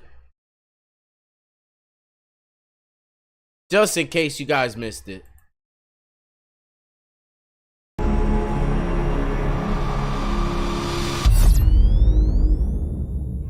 My name is Mary F. Jukian, and I'm a senior UX designer. Gunsmith itself has a whole new environment. It is an updated interface that makes it feel like you are in a gunsmithing space. My name is Ben Garnell, principal artist. They're going to see, first of all, the M4 platform. And what you're going to notice is not only in this title are you able to change out the stock, optic, etc., but this time there's actually an extra slot, and that is for the receiver. You have a platform of weapons, which is a family of weapons. Once you get to a receiver unlock within your first weapon, that's when you unlock another weapon. And those modifications that you have already unlocked for the previous weapon now work on that weapon too.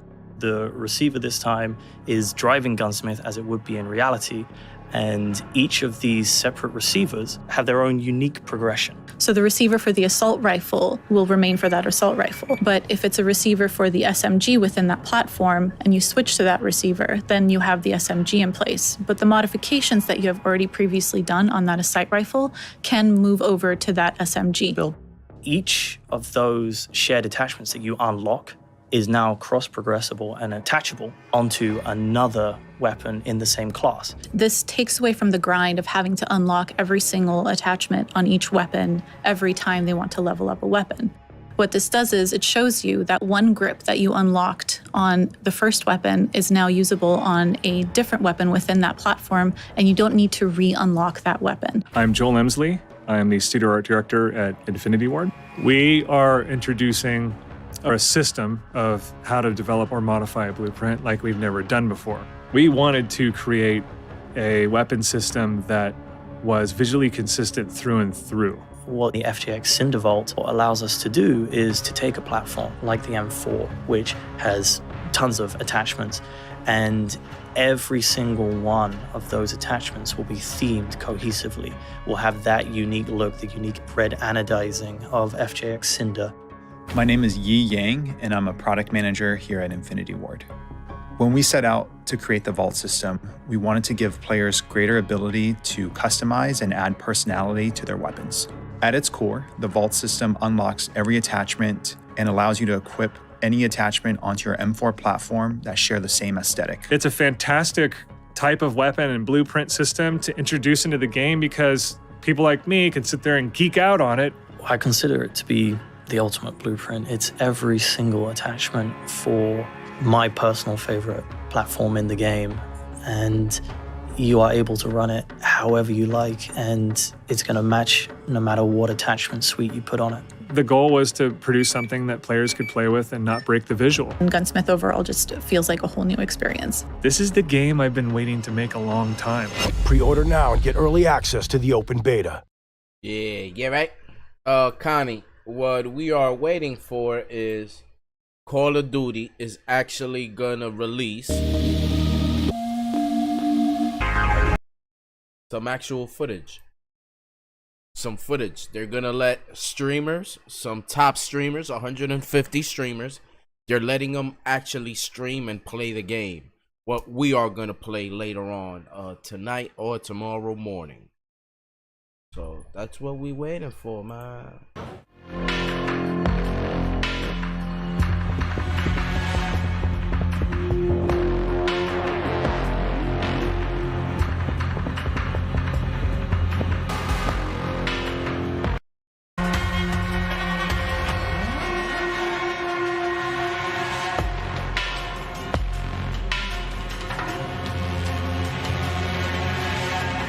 I'm ready for some Warzone 2. I'm like the biggest Warzone player. That's my main thing. So I'm just super hyped to just hop on and see the new map. Yeah, seriously. It is going to be so exciting. Obviously, being able to get on the sticks, try it out, see how you feel about it. What are you expecting from this new Warzone? Because obviously, like you said, you've been grinding Warzone for a long time now. But what do you want to see? What are some of the changes you want made? I'm definitely wanting to see like new movement maybe, because you know slide canceling like the biggest thing in Warzone, so maybe like a new thing that bridges the skill gap and adds like a new level to like grind it out, you know? Yeah. I love that. So do I. Thank you so much. Appreciate it. Have the best time. Enjoy yourself. Thank you. I'm so hyped.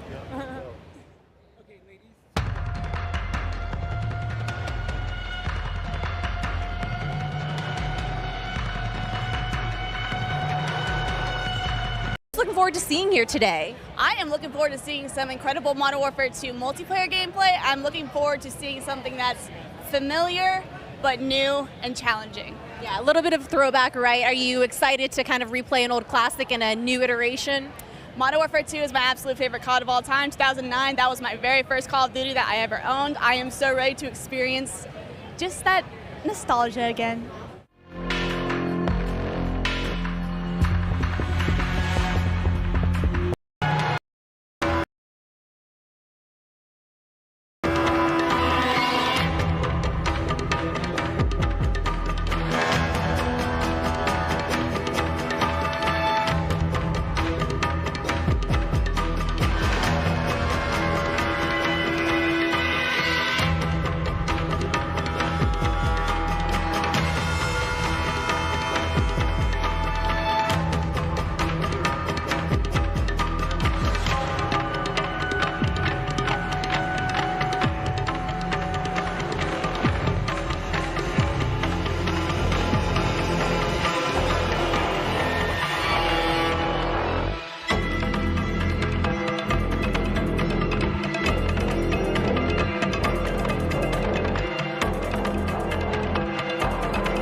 We've got Courage, huge creator, but we also have 3 incredible pro players, ex-pro player, but amazing creator as well coming out through here.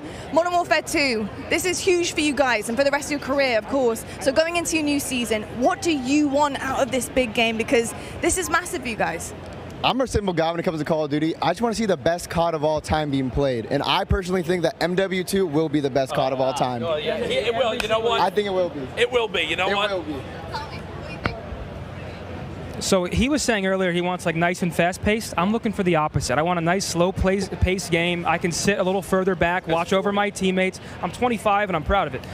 And I think it's going to be the perfect mix of both. Some good maps, some good fun. I get to beat on him for another year, and I get to hopefully beat his team. Lost by 1 round recently at the big one. So hopefully a good year ahead. Yep. Cool. Anything you'd like to add? Yeah, I'm just looking for good maps. I mean, I want to see just a different variety of maps. I think it'd be really cool. And we could switch it up between fast and slow. I just want to see some creativity in the map. So that's what I'm looking for. Can we go play? Go on, get out of here. Thank you so much, gents.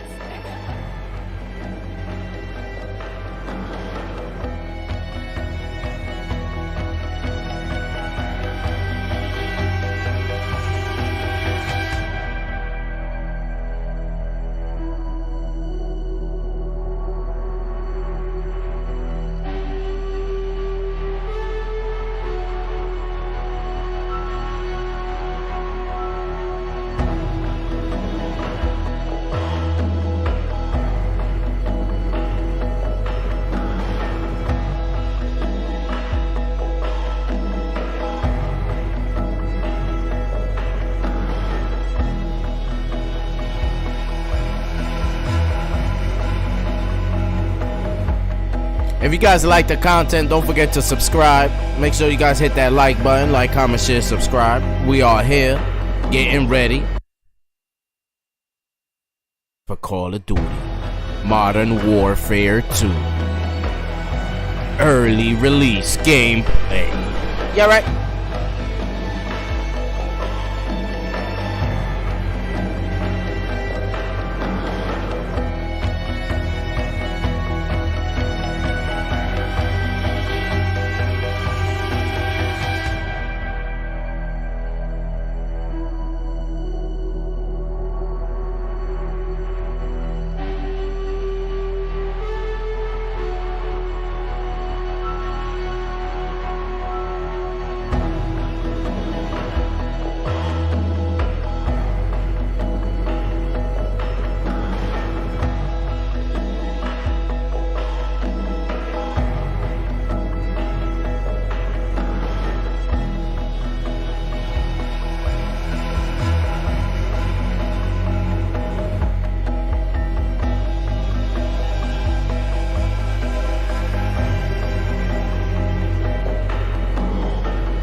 most excited to see here today?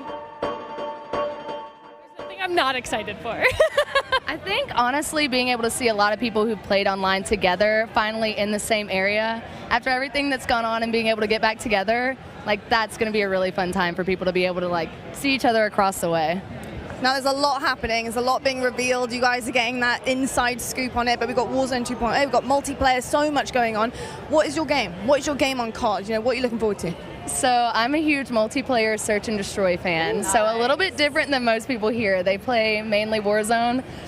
Not that great at Warzone, but search and destroy, quickscoping, that's my thing. Okay, we love to hear that. And what about you?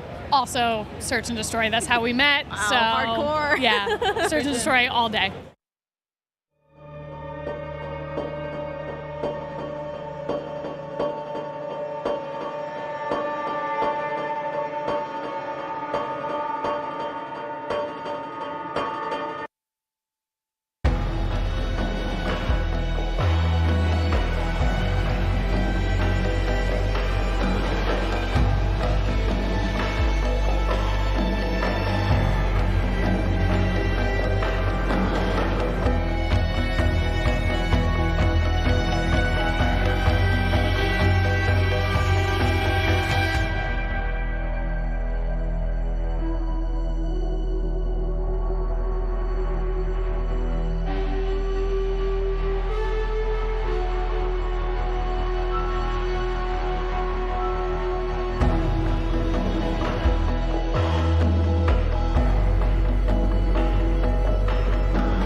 So of course here for Modern Warfare 2, so many different things that you're going to be able to test out here today. What are you looking forward to the most? I'm most looking forward to find out more information about Warzone 2 and the future of the franchise. I think that Warzone has really helped adapt to a casual audience, whereas the CDL has been growing the more competitive side of things. And I just want them to see them, you know, be able to refine it, come in with Ricochet this time, not have any of the issues we did with Verdansk, and really be able to, you know, just hit the ground running this time. As we look ahead to Warzone 2, do you have any favorite memories on Warzone? On Warzone 1, oh yeah, I have some great ones. The end of Verdansk was probably one of my favorite things. I did my first subathon. It was 7 days straight, and we covered the whole thing from the Easter eggs and all the things that told us what was going to happen to seeing the nuke actually explode. And I don't know if anybody keeps up with Modern Warzone, but I had been saying since Verdansk came out that it was going to be blown up by a nuke. So to see it happen was just euphoric for me. Nice. Well, I can't wait to see if your predictions come true for this next game as well. Thank you so much. Thank you.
Obviously, new iteration of the game. We're expecting so many different things coming out to play here. Yeah. What do you expect out of this new game? What are you looking forward to? I'm looking forward to the Call of Duty polished feel you expect, especially from Infinity Ward. I think that was my favorite part of Modern Warfare 2019, was just how smooth everything felt. I love the field upgrades. I'm wondering if they potentially added any more. And at the end of the day, they've already teased earlier today the brand new Gunsmith 2.0. I want to see what type of crazy weapons we can come up with. I cannot wait to just lay the smackdown on all the Call of Duty League pros that are here. They're all absolute noobs. I'm looking forward to today.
All right, Swag, so good to have you guys in the building. Of course, we have Modern Warfare 2 coming up. You're going to get a chance to get on the sticks and play it. How are you feeling about this brand new title?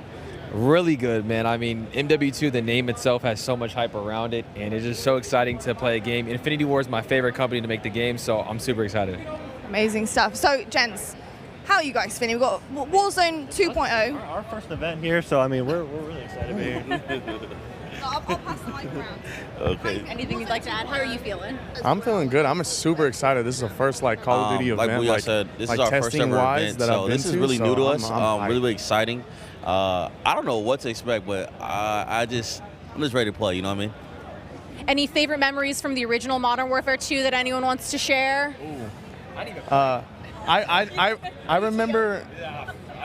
I remember the first nuke I ever got was on the map Estate, and I was hype. I was like 13 years old. Silence ACR going crazy.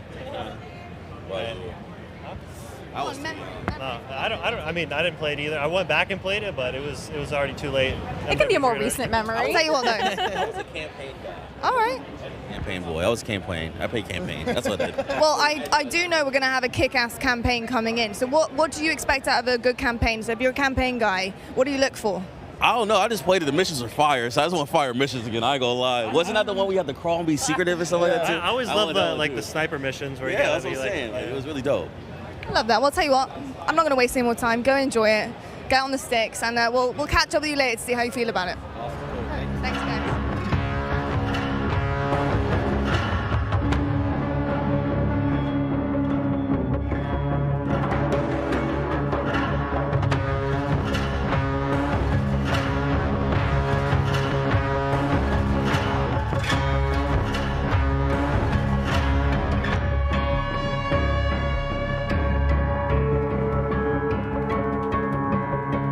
Another one.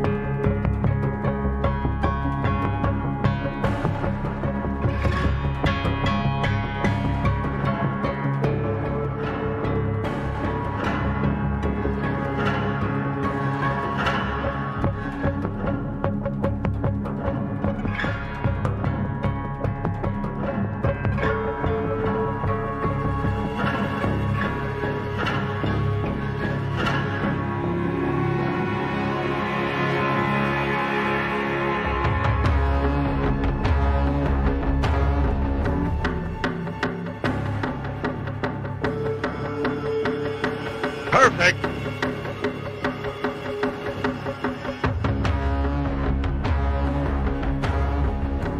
All right, well, we get to see multiplayer and Warzone 2.0. What are you expecting? What are your big expectations from this new iteration of Warzone?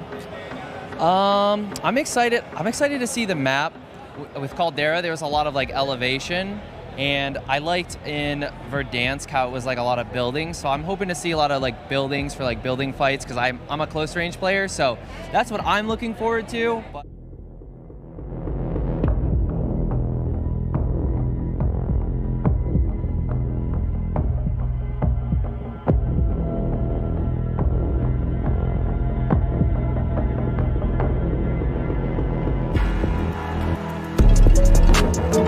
Let's go.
Hey, who wants to have some fun?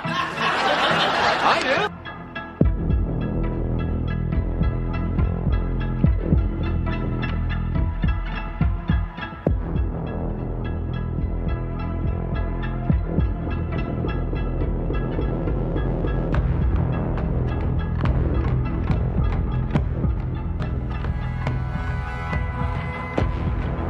Oh shit. Here we go again.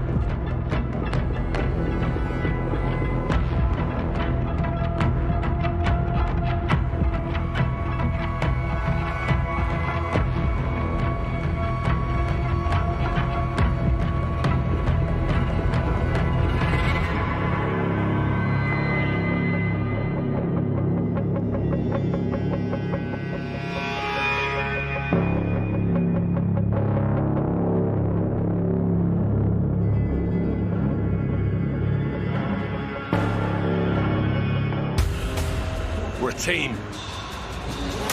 All of us. Let's go get him.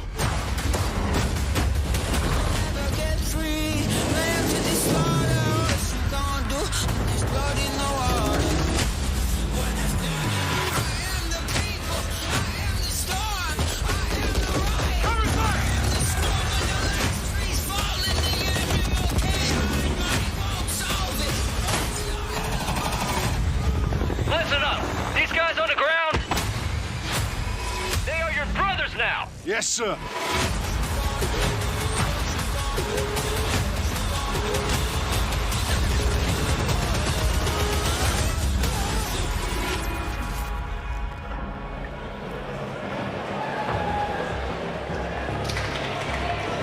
Hello, everyone, and welcome to Call of Duty Next.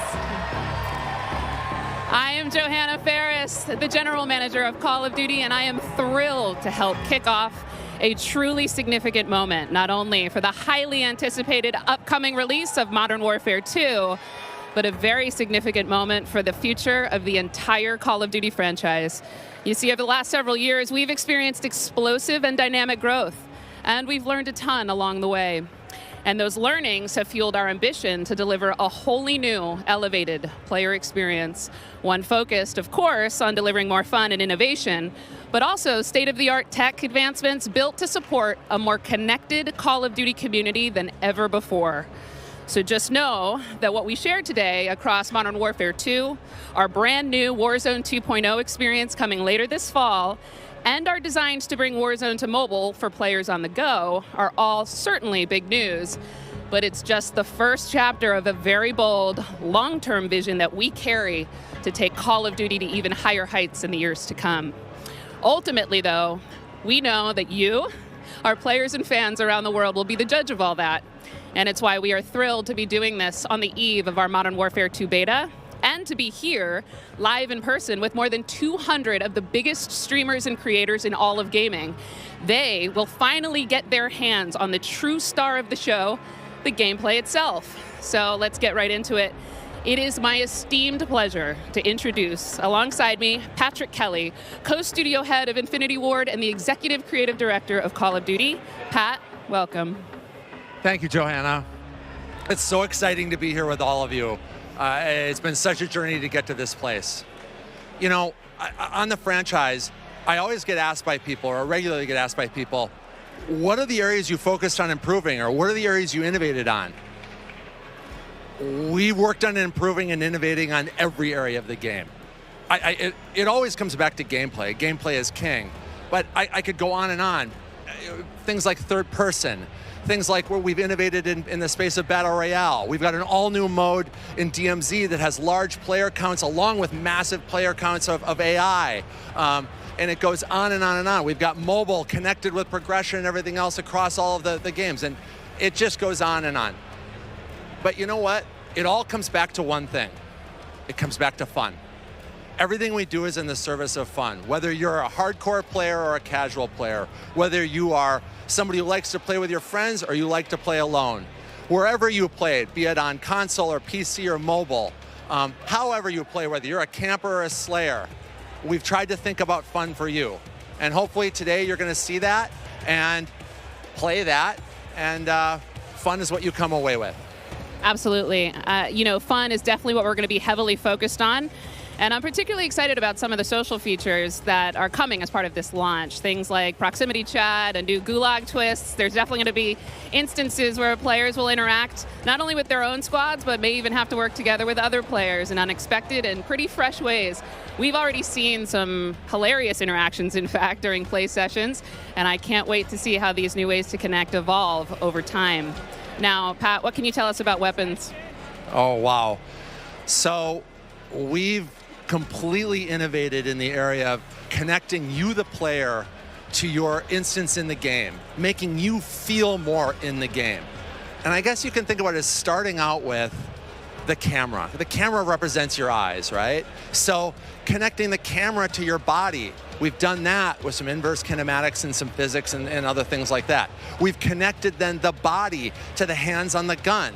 Again, with some sophisticated inverse kinematics. We've connected the gun with the actual bullets coming out of it. So now, wherever that gun is pointed, however it's pointed, the bullets are coming out of it exactly from the barrel. There's no disconnect there.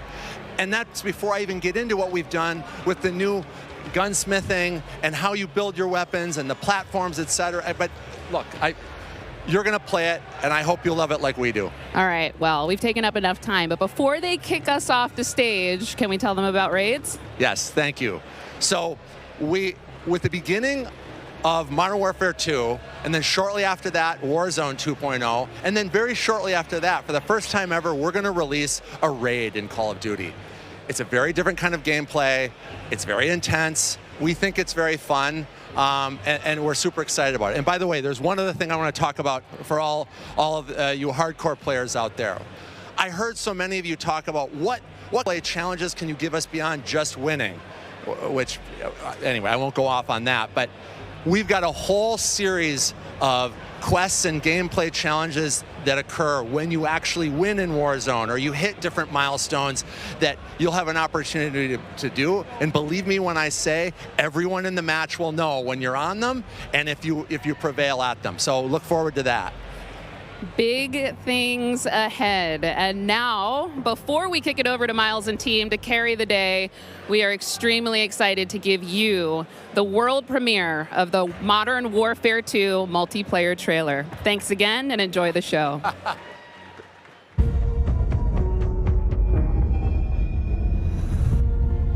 We got intel reports of Hassan and the cartel forming terrorist cells all over the globe.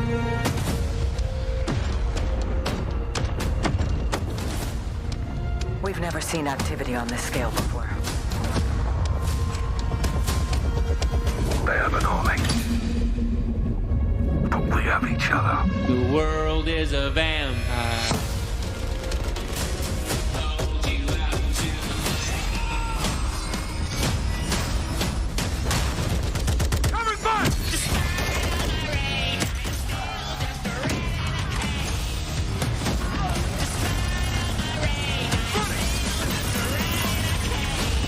Locate the prisoners and move them to extraction.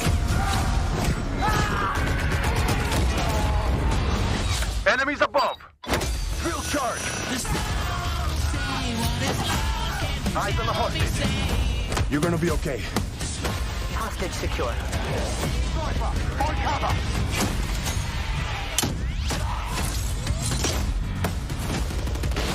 Keep going! Gotcha! Despite all my rage, I am still just ready to kill. Airstrike! Take cover! Do not let them cross the border. Take him out!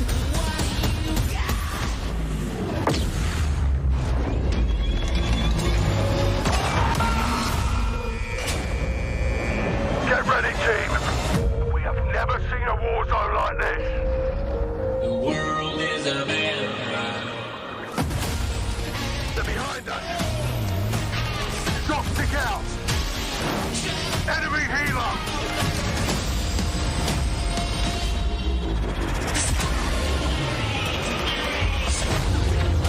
Take out that boat!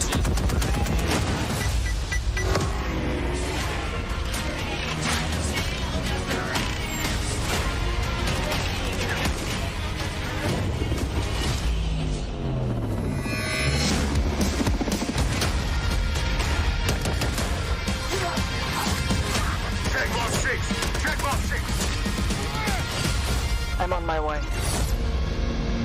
The world is a vampire. Pre-order now and get early access to the open beta.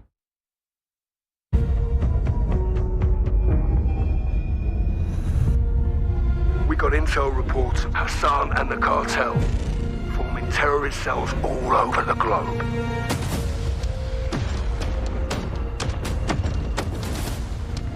We've never seen activity on this scale before. They have an army. But we have each other. The world is a vampire.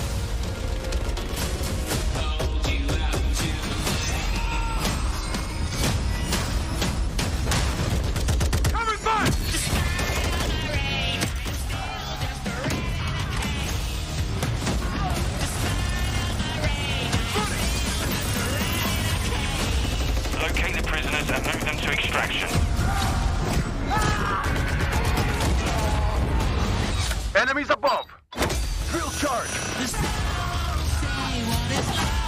Eyes on the hostage. You're gonna be okay. Hostage secure. On cover!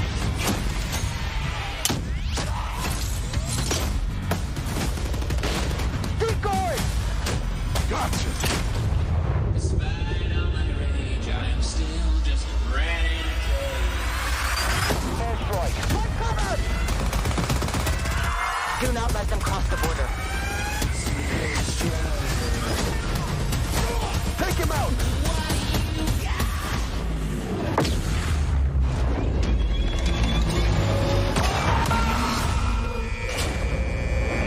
Get ready, team! We have never seen a war zone like this! The world is a vampire. They're behind us! Drop stick out! Enemy healer!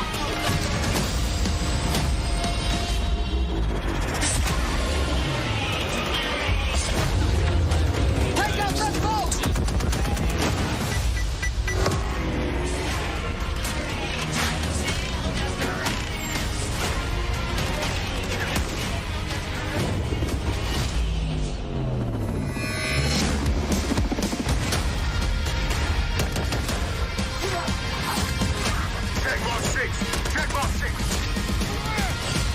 I'm on my way. World is a vampire. Pre-order now and get early access to the open beta. And there we go, Call of Duty fans. The trailer's so nice. We ran it twice. It is all there. Everything that makes this franchise so special. We are incredibly excited to be here today. And after that, quite frankly, how can you not be? My name is Miles Ross, and I am so excited to truly be here with a few of the members of the Infinity Ward team who are bringing Modern Warfare 2 to life. Guys, we have 200 of our friends behind us who are going to be playing and streaming shortly. But before that, we also have Stephanie Snowden, Director of Communications for Infinity Ward, as well as Joe Sicker over the on-there, Jeff Smith, Multiplayer Design Directors here at Infinity Ward. Guys, first off, how are things evolving from Modern Warfare 2019? I mean, let's start high level, because there's a lot to get through today, guys. You saw that trailer. Let's go with the philosophy, Steph. Let's stay high level. What went into the creation of the game? You said it precisely. There is so much. This game has just so much content. It's got something for everyone, and it's really been the result of 3 years of hard work at IW and our partners across all of the Activision studios. And so much of that work started with you guys at home, the community, the fans, our creators here, and that conversation and feedback from 2019 is really been a core piece of what Modern Warfare 2 is. And it's a dialogue that we hope to continue, especially here today. Well, we've got so much in store with this MP experience. And people like Jeff and Joe here, who I am honored to work with, and their experience on this franchise, we're in good hands. Indeed. Okay, so Jeff, I don't know where to start anymore. Let's set up what Modern Warfare 2 multiplayer is all about. And let's stay high level for now, because there's a lot of details, friends, juicy details. Sure. I mean, when you come into making a sequel, it can be kind of tricky. What do you keep from the previous game? What do you get rid of? And where can you add new things in and not mess up this kind of nicely balanced ecosystem that we had? And so we came up with a few methods, one of them being player behaviors. And I say behaviors and not play styles. I think a lot of people will say play styles, but that can kind of change during a match. But behaviors are more ingrained in how players play.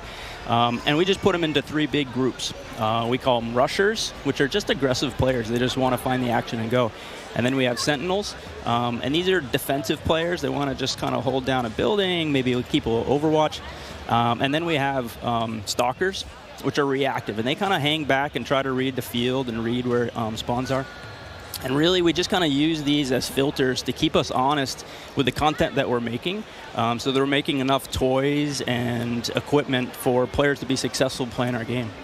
Sounds like a lot of fun. Stephanie, what are some of the new features coming to multiplayer, some of the new stuff that you're most excited to talk about? Oh boy, there are a ton of new features to dive into with this game, but we really pushed forward even the most fundamental aspects of what makes a Call of Duty game with Modern Warfare 2, and it's been really amazing for me to come on board this past year and see these innovations coming to life, to hear Jeff jump into, you know, breaking down the 1v1. And personally for me, water. Our water, I've seen the memes, we love water. It's really hard to make in games. But the aquatic combat, some of the things you're able to do with vehicles in the water, I think that level of immersion is really going to speak to fans and has been something that I've really enjoyed playing the last couple months. Aquatic combat. Steph loves to swim. Joe, sure can we go into some details about our water-based adventures in MW2? Yeah, I mean, last game we really wanted to add water, and we knew we didn't have time, right? So in Verdansk, we froze the rivers and we made the outskirts just a kill trigger. In this game, as soon as we started Modern Warfare 2, we leaned into water, both visually, beautiful caustics, there's waves with white caps, but we also, the gameplay side, there's unique ballistics underwater. You only can use certain weapons underwater. Your pistol is your weapon underwater, otherwise you can't use your primary weapons. But it's also a nice cover or evasion mechanic. If you're getting shot at, you can dive into the water, and as you get deeper, it gets murkier. Like the farther you are from something, you can't see it. And so it's been super fun for us to dig into water and really flex on what water could be in Call of Duty. And you saw the boats and the mine that floats, and every piece of equipment has been filtered. Like, how does it work through water? Like, we had to look at everything in the game and say, how does it work in water? What's the best version? Our vehicles will just slowly submerge like they really would, instead of blinking out. Yeah, everything. Yeah, a lot of details. The behaviors are awesome. Oh my God! Well, I can't quite wait to literally dip my toes into those waters. But guys, let's not forget about the ground and the air. Like, I mean, what else is going to be coming to the movement system? Joe, what do we got?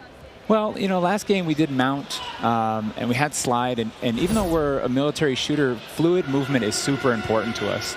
So this game, as you saw in the trailer, you can see here on the video, we have a new ledge hang mechanic, and that's essentially a high mantle. But instead of doing a high mantle and throwing yourself up over into combat, you can now peek. If you have a pistol, you can pull that pistol out and use that. We also added a dive. You know, last game we had the slide that kept your gun up, but we really wanted players to have an option where if they're getting shot at, they don't know where they're getting shot at, they can get down, get out of fire. But the other really cool thing is the dive's just high enough to let you get through a window. And so if you throw a grenade up into a building's second story, often you'll see players, you know, like rats leaving a ship, diving out through the windows. And it's just another option for players in combat. Yeah, and all of these dynamic movements mean you can interact with vehicles specifically in a very cool way. I'm going to save some of that gas for when we get to Warzone 2.0, but it's really exciting. All right, vehicle details to come. But now, guys, let's talk about equipment. Obviously, Call of Duty, crazy sandbox, a lot of cool toys to play with. Joe, what are some of the new dynamite new items that we're going to be throwing at each other and equipping and using and all sorts in the next game? I mean, you saw some cool stuff in the trailer. You saw the drill charge, you saw the shock stick. One of the other cool ones you saw is the inflatable decoy. And this is a mine that you can throw out, and it basically sits there, and if a player gets close to it, it auto-deploys and basically inflates like a car airbag going off. And it faces the person that triggered it, and so it's a great distraction technique. You can also fire it off with a clacker if you want to control when it goes off. You can throw it in water, and here you just saw the DDoS. We added all this equipment into this game, and the DDoS is our kind of answer of like, hey, I'm going to breach this building. I want to go clean house, but I don't want to deal with all the shit inside. So I'm going to hit the DDoS. Boom! It's going to shut down everything. And I can move in, and clear that room. You saw the heartbeat sensor is back. It's got a new look. But it also has a battery as a balancing mechanic, so you can't use it indefinitely in Warzone. And there's so much This is the more. TAC cam too, which you guys just saw, which to me is my personal favorite. You can put out a lot of them, and even you can patch into your teammates, so you can. It gets a little crazy. Yeah, kind of like a sticky GoPro, but will actually mark your enemies for your team. Yeah. So it's. I expect to see a lot of fun moments with that today. So many toys and new tools that we just want players to get in and play with. I think there's something like 13 field upgrades, you know, between Warzone and Core MP, and it's pretty awesome. Oh my God! Until they all get DDoS. All this talk about equipment, it reminds me. I mean, that's one element to look at now, but we've also got Gunsmith, brand new Gunsmith. Guys, what can you tell me about it, and how will it change the way that we level our weapons and manage them? I mean, what's going on there? Yeah, so the new Gunsmith allows players to build out their weapons more smoothly than ever before. We put out some videos yesterday for the Intel drop. I hope people dig into those if you want a better look at Gunsmith 2.0. But we're really looking at unprecedented opportunities for weapon customization. And the new weapon platforming will actually allow players to unlock universal attachments through cross progression. So we saw a lot of really positive feedback from the community yesterday. This is sort of intended to, decrease the grind. You're no longer unlocking every single attachment for every single weapon. There will be some shared attachments through progression.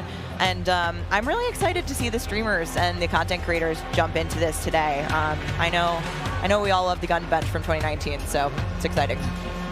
This does sound amazing. So we've been hearing a little bit about weapon platforms and shared attachments. This is very, very cool stuff. Can you dive into those details, though, Joe? I mean, what can we expect? Yeah, I can add a little bit of what Stephanie said.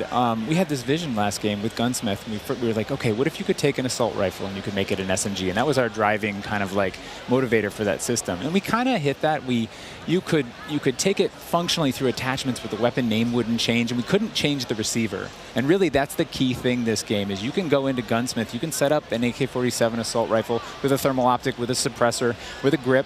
And then you can say, you know what, I want to change up the playstyle of this gun. You can swap out the receiver to the AK-74U, make it an SMG, but you can keep that optic, that suppressor, that grip, they all come with. And to what Stephanie said, we have shared attachments within these platforms. We have branching progression. You unlock those guns by playing with other guns.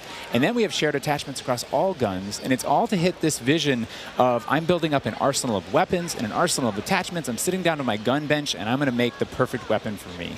I think maybe the simplest way to think about it is a gun tree, and each time you hit a branch, that's a receiver, and they grow out of that. Yeah. Yeah, and that's we wanted to ground that in reality. Functionally, a receiver is based in that changing the weapon type, and I think it provides a really seamless experience for players looking to build out the perfect weapon for a multitude of play styles. So you're going to be able to jump into that platform and customize however you want for situational combat.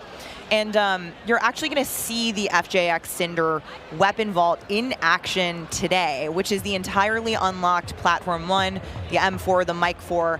And the weapon vault maintains its aesthetic properties across all corresponding attachments. So we've heard you talk about the Frankenprint. This is our answer. It's an extremely rare. This is a huge, project for our teams to design these, but it is the ultimate weapon blueprint. And even better, you can unlock the entire Cinder weapon vault with the Vault Edition of Modern Warfare 2. Playable in beta. Available in beta, so we can rock with that thing all weekend long. Okay, so Gunsmith looks incredible. Okay, I'm excited. I cannot wait to get into this one soon. Our streamers are going to get into this one soon as well. But first, guys, we need to hear about maps and modes. We've got our tools to play with, equipment, weapons, maps and modes, though. Let's get into this one. Let's get into the design team, the philosophy, I suppose, behind building out maps. Jeff, this is for you. Right from the start, we knew we wanted to build another big map, not only for Battle Royale, but also for this other mode that we've been working on for quite a long time. I read about that on the internet. Yes. But, when you lay out these big maps, it's kind of a collection of all these little POIs, these points of interest. And within each of these, we've really fine-tuned that they can play large-scale core modes like Ground War, and a bunch of others really well. And so, stepping back from this large map and looking at how much open world, sandboxy gameplay that we have, we looked back at our 6v6 maps and really tried to refine and make them a tighter experience to contrast all this big world kind of exploratory gameplay. So the maps for 6v6, in comparison to the last game, they're just a little bit more straightforward, a little bit more refined, and I think fans will really enjoy how quick they play. That sounds... A lot of diversity in those maps as well. A lot of visual variety, some colorful maps in there, and I think they feel really clean. Guys, you're moving me in ways I didn't imagine to be moved today. Excellent stuff. Cry? I might. Hey, it's the first time for okay. Here on air. We've got some of the maps that we are going to be seeing in MW2. Starting with one, we've got a real fun one here, guys. This is one of the aforementioned battle maps. Team, can you give me some details on Sarif Bay? So Sarif Bay is this little fishing town in the south coast of our big map, and we picked this because it has such a great mix of gameplay. It's right on a harbor, so we get to show off all our boats and our new amphibious APC, and swimming, as we've already said. But what you get inside the town is this really intense urban combat with all these tight little alleyways and all this great rooftop combat. And mixed with our ledge hang, you get these really cool parkour combat action happening. Yeah, I love how you describe the rooftops there on this map specifically as like a separate ecosystem. You can kind of migrate that entire vertical. You can go up there and just hang out and fight other snipers. All right, well, that looks fantastic. Jeff, okay, so that's one of our larger maps. What about some of the 6v6 maps? I think we have some footage of one of the new maps that we're going to be seeing today, named Mercado Las Almas. Do you mind giving us some details on this one? Sure. Mercado is a little street market in a historic section in Mexico.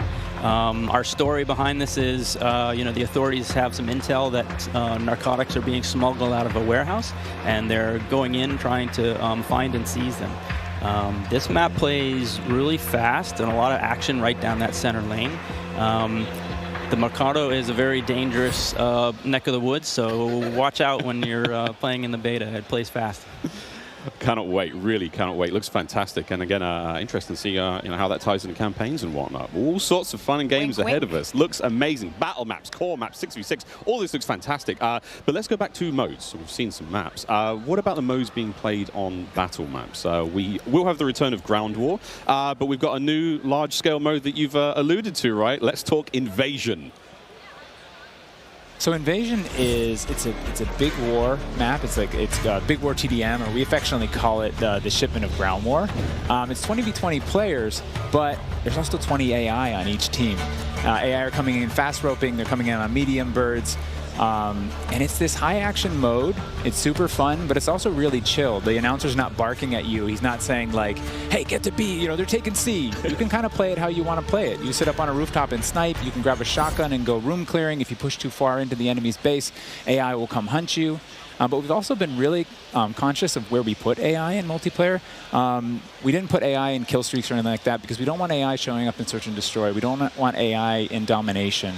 This mode, though, however, was built for AI, and it's a super fun mode. Can't wait for people to try it. Kind of a funny aside, we took the name Ground War from a playlist in MW2, and that was just large-scale TDM and DOM, and we kind of did the DOM in the last game, and now we're able to add kind of the sandbox TDM, and so we're kind of completing the cycle of that old playlist. Yeah. Well, this large-scale stuff looks amazing. This looks so awesome. And okay, so what about the new 6v6 modes? Let's keep dialing it in closer and closer. Steph, what have we got? Yeah, so we also have 2 new 6v6 modes that you're going to be seeing here played today, and they will be in beta in Prisoner Rescue and Knockout. Prisoner Rescue. Okay, let's go into Prisoner Rescue first, Joe. So Prisoner Rescue is an attack and defend mode. It's a round-based mode. The defenders have 2 prisoners. They're kind of spread out, and they need to keep hold of them. The goal of the attackers is to get to those prisoners, pick them up, and carry them to exfil. When you pick them up, you enter what's called a wounded carry, where they're up on your shoulders and you can't use your primary weapons. Instead, you have to use a pistol if you brought it, or you're just stuck with fists. But the way that we give the attackers an advantage once they grab that prisoner is they get a radar sweep for their team, so they can call out where the defenders are. And the objective icon over the prisoner goes away as soon as they scoop them up. So now the defenders have to basically rotate back to the exfil and set up defensive positions. And it's this heart-pounding, adrenaline-pushing like mode once you grab that prisoner and try and get them out. That hero run to the exfil is definitely big S&D energy in this mode, which resonates with me in my time in esports. So this is my personal favorite of the new ones, and also sort of the strategic revives that happen. There is a revive mechanic, and so you are able to pick up your teammates, and I've seen some pretty wild comebacks in our playtest so far. It was a lot of fun. We got to play a tiny bit yesterday. It was amazing. Incredibly fun, and I know the community is going to love diving into it over the next week. Okay, I can hardly believe that there's actually a lot more content to get through, but there's one more thing I have to bring up. I have the honor of officially announcing that third-person view is finally coming to Modern Warfare 2. What are the details behind this one? We got a little teaser of it on stage from Patro, but what are the details? Yeah, you saw a little hint of it in the trailer, too. It's been a pet project for us, right? We've always wanted to do third-person, and we're working on all this other stuff, we've been kind of lifting up and doing third person in each mode. And the cool thing is that it's a modifier on our game, right? We can just turn on third person. In the beta, we're playing it in Hardpoint, but we want to try it post-launch in S&D. We want to try it in VR.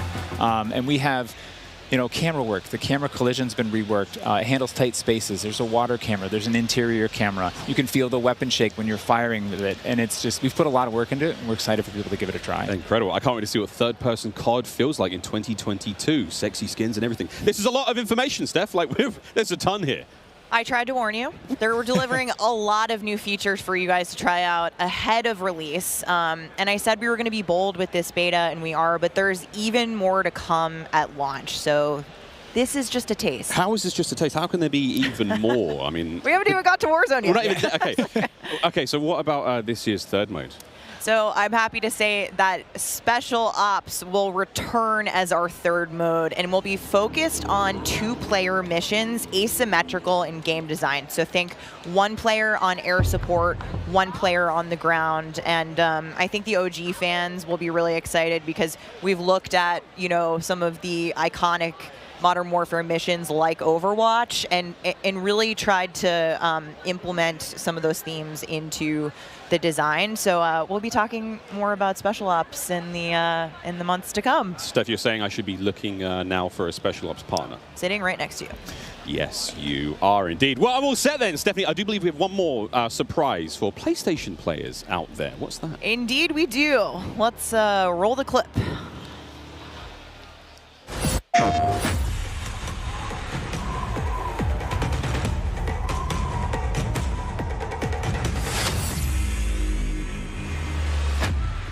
Empty-handed, I was born. Empty-handed, I will ascend. Blade or bullet, fist or bow. Spear, stone, or arrow. These are merely tools. I am the one to fear.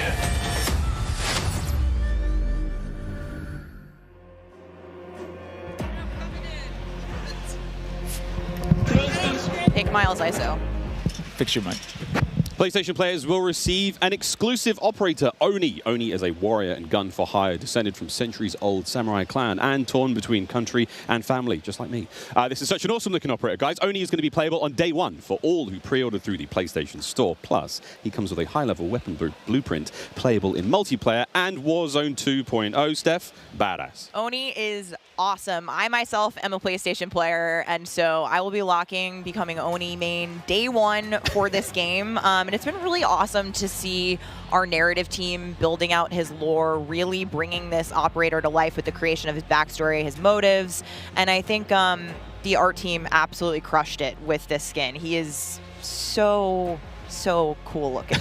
All right, Stephanie, we keep talking about all the things that we have to look forward to, but we are missing quite a big one here. We're missing the start of the beta. So for anyone who wants to get an early first-hand look at Modern Warfare 2, and trust me, you definitely want to, it is immediately available around the corner. For PlayStation players who pre-order any version, early access to the open beta starts tomorrow. So make sure you are preloading right now. Now, also check out your screens, since here's exactly when you can play the beta on your platform of choice. But don't forget, friends, it's also definitely worth noting that if you pre-order the Vault edition of Modern Warfare 2, you get to use the red Team 141 Operator Pack and the FJX Cinder Weapon Vault in the beta, in addition to being able to earn in-game rewards for playing all sorts of cool swag. And don't forget that if you digitally pre-order Modern Warfare 2, you also get up to a week early of campaign access. So wait, campaign a week early. All right, folks. Early. I hope you enjoyed that first look at Modern Warfare 2's multiplayer. Don't forget, you're going to get to see it live and in action in a few short minutes with our crazy set of streamers here, 200 plus here, and ready to rock and roll. But first, we'll be right back to show off the world premiere of Warzone 2.0. Don't go anywhere. Call of Duty Next, brought to you by Mountain Dew, official drink of Modern Warfare 2. Little Caesars, a proud partner of Call of Duty Next and Modern Warfare 2. HyperX, official peripheral partner of Call of Duty. Play like a pro on the big screen with 144Hz VRR and AMD FreeSync, now on TCL's 6 Series TVs.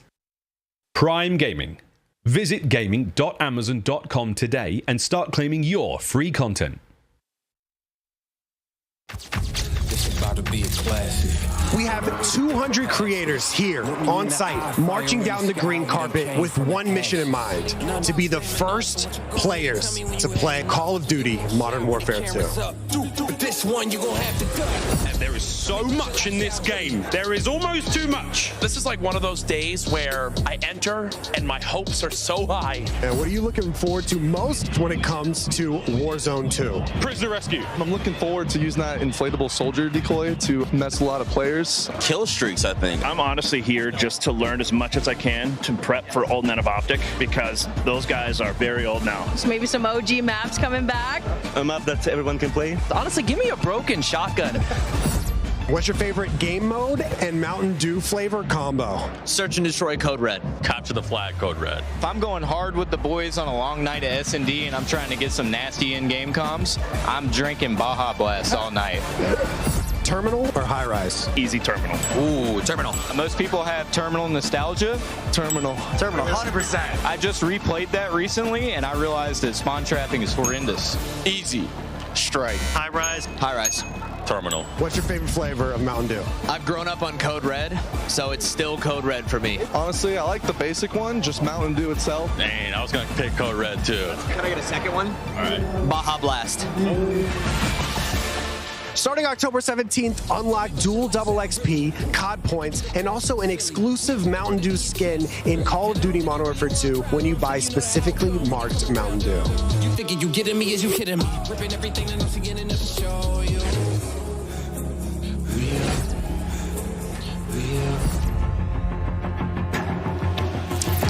Welcome back to Call of Duty Next. The Mountain Dew green carpet. God, it was beautiful. A lot of fun people out there. Everyone having a good time. And some incredibly well-dressed people out there. And some definitely not. Sweaty T-shirts abound. But here we go. Welcome back to Call of Duty Next, friends. We promised it was coming up, and now the wait is over. It is time to talk about Warzone 2.0. We got a glimpse of some Warzone 2.0 in the multiplayer reveal trailer earlier today. And it does look awesome. However, we need some true experts to help out. Back at the desk here, we have got Stephanie Snowden. Joe Seacott is joining us. But of course, welcome Jack O'Hara, Game Director at Infinity Ward.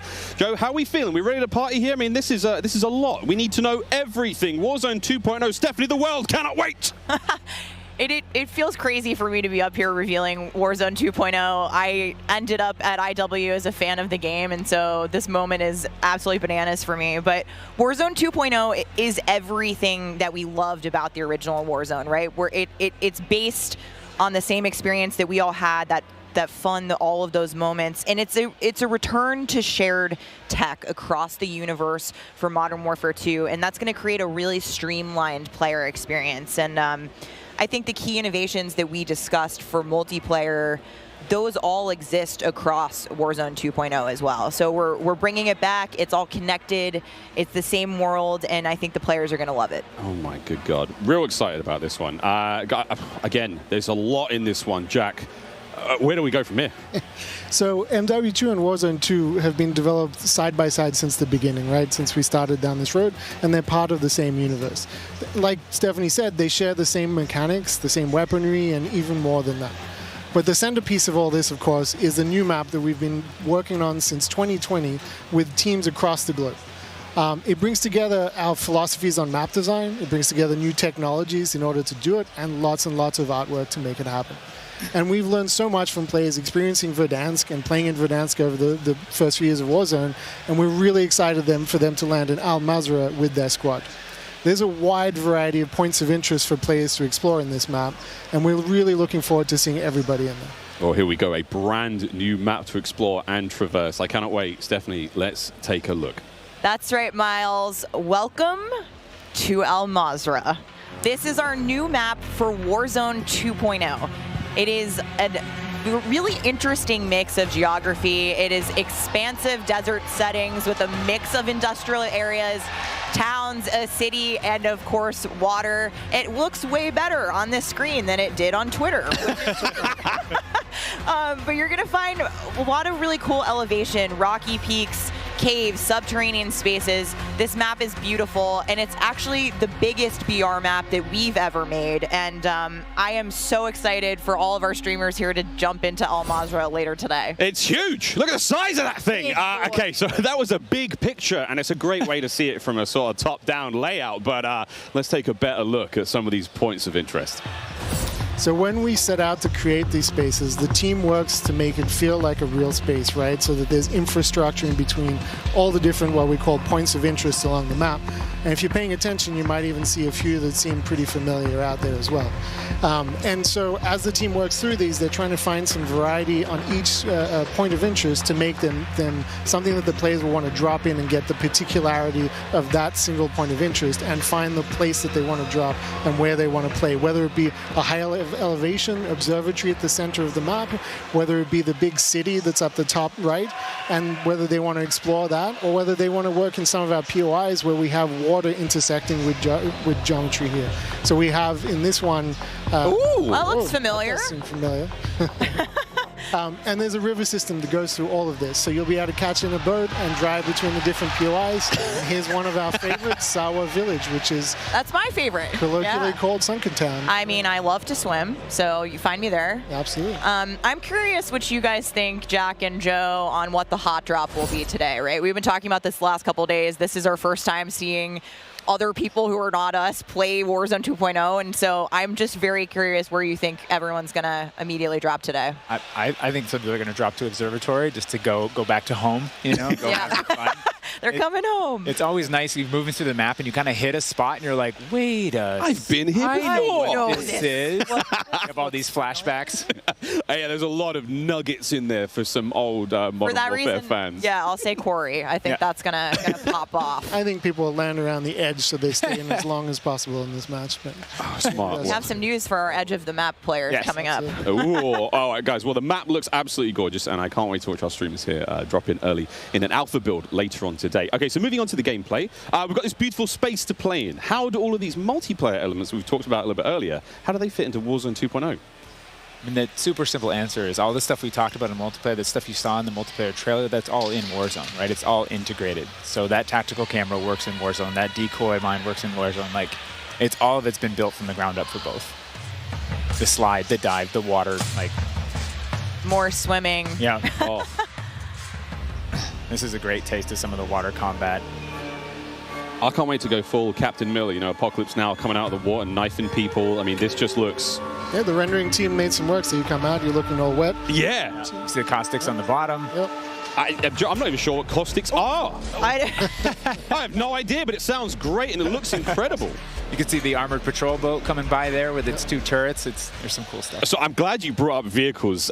Steph, you touched on vehicles a little bit earlier. What can we talk about? You know, we've seen boats, we've seen tanks, we've seen all sorts. Jack, what have we got? So we've implemented a new physics and handling model for the vehicles. So some vehicles are heavier, some will slide more, have more traction or less traction. And as you're driving them around and you're encountering them and other squads are playing with them, you can choose to shoot off the tires to kind of impact their handling. You can have them, they react to explosives differently based on their weight. So if you're in a heavy armored 4x4 and get hit by an RPG, it's going to kind of bounce a little bit, but not quite take the hit as a small sedan. You can also choose with your squad to be rolling into a POI and somebody jumps out on the roof, somebody leans out the window, and suddenly you got yourself a lot of firepower driving into the POI. Of course, that vehicle needs to survive for quite some time in the map if you want to keep using it to go from point to point. And vehicles will run out of gas, or at least most of them will run out of gas, and then you can bring them to a gas station to fill them up. If your tire's been blown up, you can get out and repair it, or you can bring it to a gas station to get repaired as well.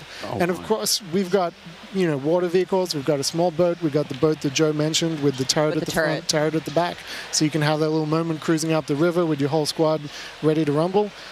So yeah, there is so much love that's gone into these vehicles. I forgot the coolest vehicle. The coolest vehicle? The massive helicopter that you can fly around. And it's a moving platform with 3 doors. And you can move a whole squad through the map. What? Wreak havoc. It is so cool. Oh my God. I mean, the fact that you can lean out of the window, you know, grab your teammates, pile in a vehicle, actually, you know, engage in battle from the window, leaning out, shooting, combat. Unless somebody blew off your door. That won't. That does complicate things, doesn't it? PTSD from Joe killing me many times in our play tests.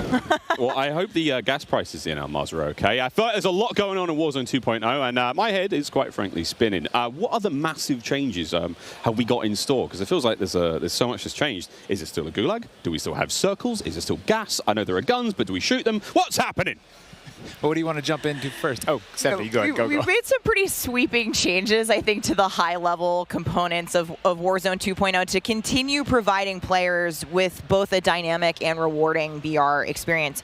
But Warzone 2.0, you're going to hear it over and over again today. It's about fun. This is about playing with your friends, having fun, you know, friends new and old. Maybe you're making them in game. And I think one particular feature that I cannot wait to see the streamers engage with will be our prox chat. Yes! So it's coming. It will be in Warzone, and there's going to be some amazing clips. But I think Joe can tell us a little bit more about looting in Warzone 2.0. I'm listening to that. The streamers love prox chat. They're like, yes! You know, in looting in Warzone 2.0, we still have the humming crates. You know, you can still travel around and listen for those. We still have the loose loot on the ground, but we wanted to add a layer of learnability and logic to our looting, right? So if you're outside, if you're a little kid, you fall down, you hurt your knee, and your mom's going to go inside, go to the medicine cabinet and get you something a Band-Aid, Neosporin, whatever. So that's our looting. If you need health items, you can hit a bathroom in a building and there'll be a medicine cabinet. You can open it up. If you want to get loadout items, there are these hidden caches throughout in between the POIs that are in ground, and you can memorize where they are because they're always there. So you can kind of start to develop these paths through the map of how you loot. And there's this logic applied to looting. You know, you can find toolboxes that'll have grenades and things in them. And you find these other crates that are kind of like, it's as if the military that occupied this space came through and dropped off military items. Those crates are always there. So you can always have this reliable layer to looting. Incredible. This sounds really exciting. We go on a road trip through Al Mazrah, quite literally like have a route we plan, hit the gas station, pick up gas snacks. up, pick up snacks, pick up ammo and all sorts. Okay, cool. So what about circle mechanics? I mean, this is obviously a huge component of BR's, Joe. Yeah, I mean, the circle's been a staple of BRs. It's been really hard to move away from it. So we kind of talked about what could we do to mix things up with the circle. So we've got this new mechanic where the circle can actually split, almost like a cell splits, into 2, 3, or even 4 circles. And then those circles kind of close down. And what it does is it segregates teams, and you have these micro battles in those circles. And at a certain point, you're like, okay, we've cleared out our circle. We think we're good. And then those circles merge. They come back together. And you have this very directed fight of like, as the circles moving, you're like gearing up in buildings. You're like, here we go. It's about to kick off. And as soon as those circles hit, you have that final fight. So it's another kind of like twist in the gamelay that we feel like is a cool world event that would happen. Like, oh, the circle's splitting. We need to do X. Crazy. Get in the car. We're going now. Go. All right. So apart from circle splitting, what about the Gulag? Is that still around? I mean, there's so much change, man. I mean, I'm ready for it. But Joe, what do we got? The Gulag, you know, we've been experimenting with. We've tried some crazy things with the Gulag. But the current version of the Gulag that we have running right now, where we're excited for people to play, is you're not in there alone. You actually have this temporary alliance with another opponent in the map, and you have to work together, and if you can defeat the other team, you can get out. And after that, you guys are enemies again. But for that moment, it's like, all right, we need each other. Let's do this. You use the proximity chat to talk to each other. And the other thing we've been playing around with is you may see a little bit of an AI presence in the Gulag. So you have to be on your toes. Like, you're working with an enemy. There might be an AI here. You're picking up weapons. And we're excited for people to try it. And yeah, we're going to get feedback today, too. And like Joe said, we've been through some pretty wild iterations of the Gulag, which I will not reveal here. But there's a lot in store. There certainly is a lot in store.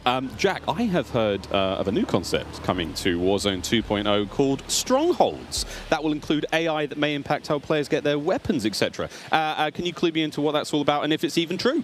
Absolutely. So strongholds are reinforced buildings that the AI is occupying inside Al Mazrah in BR. And the players can choose whether or not they want to engage with them and assault them to get cool rewards, including free loadout items, which is one of the new ways that we're adding for players to get their hands on their best weaponry. We've worked really hard to bringing AI at scale into Warzone 2, and you're going to encounter them in multiple modes in different ways. In BR specifically, they're in these strongholds, and if you get to a stronghold, you can find the location of a black site, which is going to have even cooler stuff in it, and you can fight your way from one to the next. But in other modes, you're going to find the AI occupying large portions of the map and just kind of protecting different POIs in different ways. Unreal. Okay, so we've all heard the rumors that Warzone 2.0 is going to have some very, very interesting new modes. Would you care to confirm or deny Stephanie Snowden? It's finally time. I have read about some new modes on the internet recently, but one of the most exciting things about Warzone 2.0 is confirmation that an all-new sandbox experience is coming at launch. I am happy to announce DMZ. Call of Duty's extraction mode will arrive with Warzone 2.0 at launch later this year. I played DMZ for the very first time on my first day at IW, and to this day, playing it nonstop, the possibilities with this game mode blow my mind. So DMZ, I can also confirm that DMZ is real.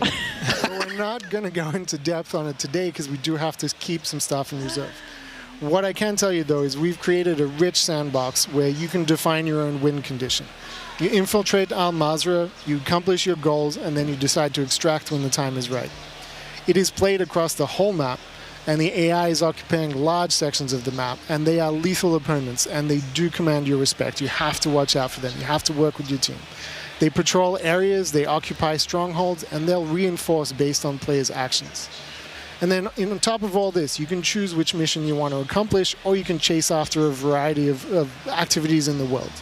And you can play this differently depending on your playstyle. You can go loud, like I always do. You can go quiet, or you can hunt other players or avoid them entirely. Or you could just decide, hey, I'm going to explore the secrets of Al Mazrah and see what's there.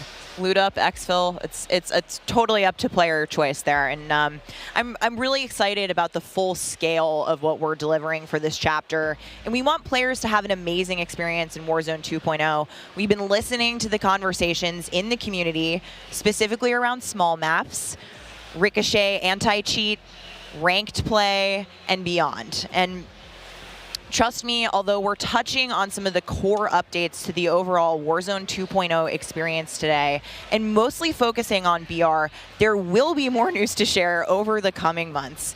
This is only the beginning for Warzone 2.0. Okay, I need Warzone 2.0 and DMZ in my life ASAP. Stephanie, when?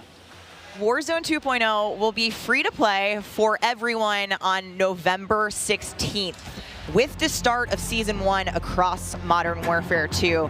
Mark your calendars, that's about 2 weeks after after Modern Warfare 2 launches. And we had 125 million players in the original Warzone, and I cannot wait to see all of you and hopefully more of you in Al Mazrah for this experience. And you will have a chance to see a Warzone 2 Battle Royale Alpha playtest happening right here behind us very, very soon. Yeah, the streamers are hot to trot. They're raring to go. We will see all of you in Al Mazrah on November 16th. But don't go anywhere just yet. Stick around, because when we come back, you'll see just what Warzone looks like when it's built up from the ground for mobile. You're not going to want to miss this, I promise. Then, after that, we have live gameplay coming at us with all of our friends set up across each and every Modern Warfare 2 multiplayer. We've got Warzone 2.0, Battle Royale, we got Warzone Mobile. It's all happening here, ladies and gentlemen. Don't go too far. Call of Duty next, brought to you by the GMC Hummer EV pickup, the world's first all-electric super truck. Intel, built for the next generation of gaming. Squad up sooner with Xfinity rewards. Get early access to Modern Warfare 2's open beta. Jack Links, squad up with Sasquatch. Jack Links is good with it. Eureka Ergonomic, leading designer in gaming furniture and proud partner of Modern Warfare 2.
another one.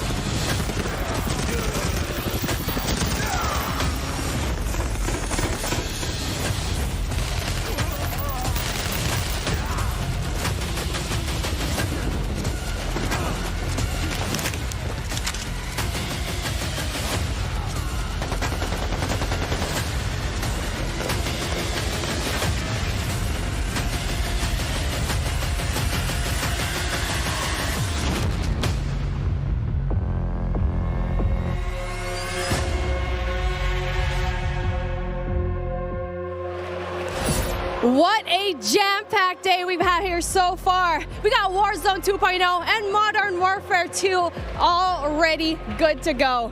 But finally, we're hitting something new here. Coming into mobile, we got Warzone Mobile 2 here for you. It's me, Beef Mommy, and I couldn't be more excited to be here with none other than Chris Plummer. And Chris, what do you have for us today?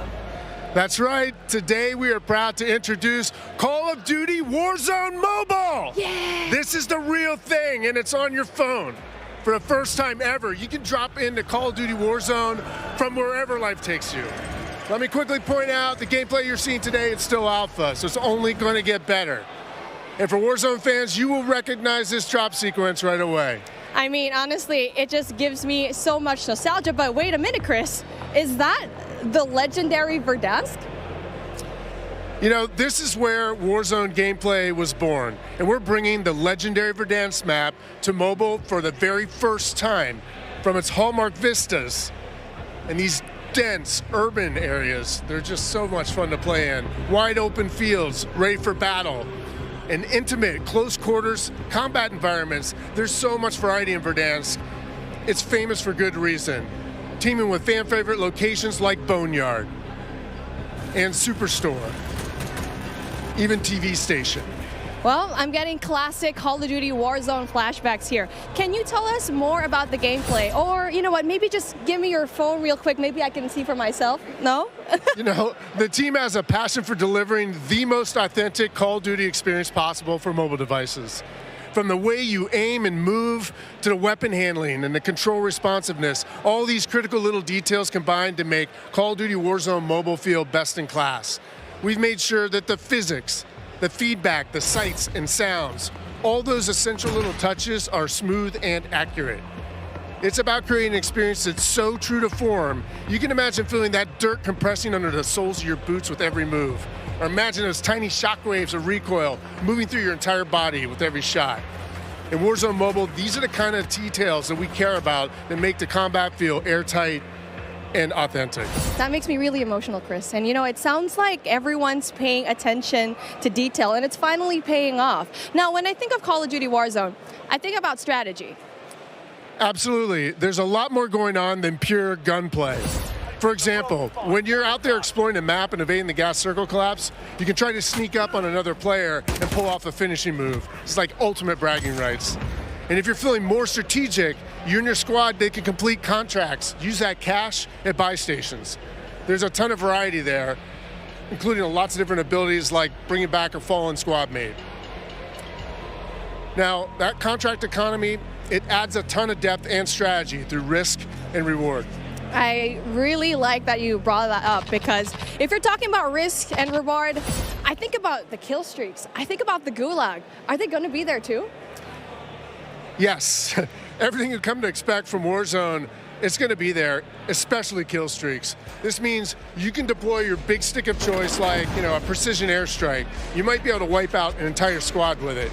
So not so fortunate for them, but they're not necessarily down for the count either, because we have the gulag. So here players can fight for a second chance. So when you go down, you get to fight one-on-one with another down player, and you can earn your way back into battle. This is how Warzone Mobile plays out on a truly massive scale, unlike anything we've ever played on mobile before. For this reason, we're pushing way past the envelope on high player counts to make sure each match is jam-packed with our signature style of combat.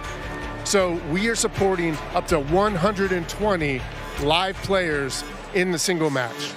Wait, hold on. Did you just say 120 players? Or do you mean bots? Because it seems like in Battle Royale games on mobile, they're usually loaded up with boring bots. Well, we believe it's critically important in a lot more fun to play with real, live, human opponents. And that is our focus. So for anyone who's tired of playing with nothing but bots, we hear you. We're talking up to 120 real players ready to hunt you down with real human skill and real human emotions. That is Call of Duty Warzone Mobile.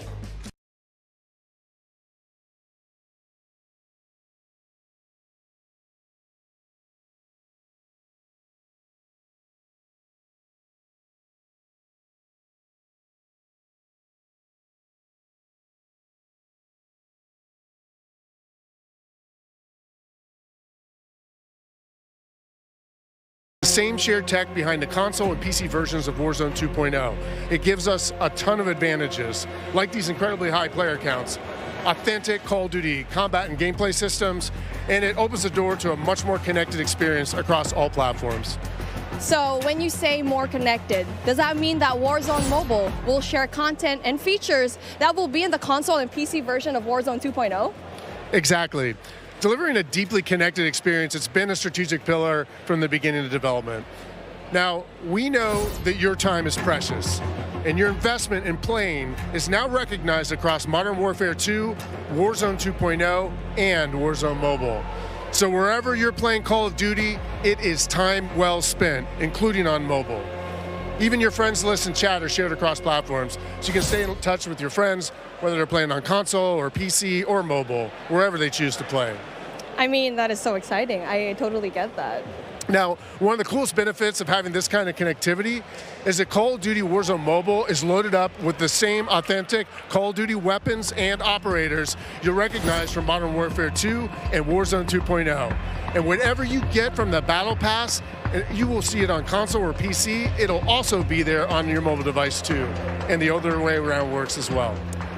I really love to hear that. And as a matter of fact, I saw some of the same weapons and operators being shown earlier today in Call of Duty Warzone 2.0. Are you aiming to make it exactly the same on all platforms? You know, that's a great question.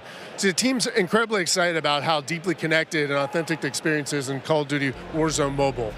And we'll continue to adapt the best content and features and innovations created across the franchise. But at the same time, we recognize that mobile is a very unique platform. Mobile has its own flavor, advantages, and player expectations. Sounds like the game will be tied into the Call of Duty franchise pretty nicely. And will there be mobile-specific events or content that is unique to Warzone Mobile? Yes. Above all else, the team is committed to ensuring Warzone Mobile is a world-class, mobile-first experience right down to its core. Controls are a huge part of it. It just needs to feel natural on the device, intuitive, and native to the platform. A lot of it comes down to tuning, and this is why we're supporting synchronous crossplay between iOS and Android platforms exclusively on mobile, and we're avoiding the imbalance that comes with crossplaying between mobile devices and consoles or mobile to PC. This allows our teams to deliver the best possible mobile gameplay experience with a unified feel. And by doing this, we don't need to compromise the tuning for any platform. This ensures a level playing field and more fun for everyone. Now, keeping those controls balanced for all player types, it's super important. So whether you're the hardest of hardcore mobile pros, or maybe you're a console first player that's sneaking in an extra match during your lunch break, even brand new players to the franchise who need a little help getting into the flow of the game, we are committed to providing the most robust control options anywhere for a pick-up and play experience that's accessible to all of our players. I love that accessibility, and that means all my friends can get in on the action for a change, but how do they sign up? Well, it's time to get your mobile devices ready, because I'm super excited to announce that starting right now, you can pre-register for your free download in the Google Play Store. Signing up means that you can be among the first to play when the game launches next year. We look forward to seeing everyone in Call of Duty Warzone Mobile. With that being said, hey, we got Ferg on the horn, and I think he's literally the first one to pre-reg. Ferg? Hey guys, Ferg here, and I am thrilled to be one of the first to pre-register for Call of Duty Warzone Mobile. And now you can too. Scan the QR code at the bottom of the screen to be among the first to drop. Tell your friends, because the more pre-registrations we drive, the more rewards we can earn. like special weapons, vinyls, and emblems. Plus, if we reach the top milestone of 25 million pre-registers, we're going to unlock a super cool secret reward you're not going to want to miss. What are you waiting for? Sign up using the QR code below.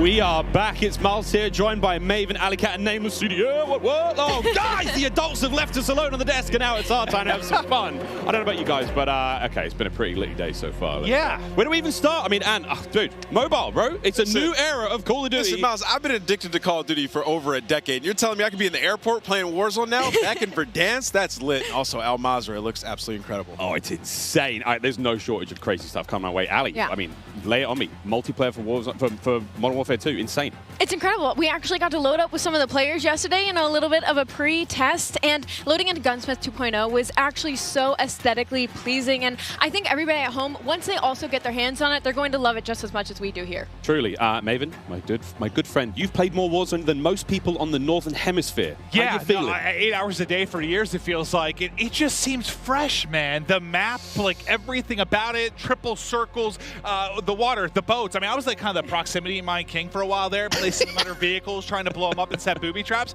And now you're telling me I could do them in not only land, but also the sea. I'm with it.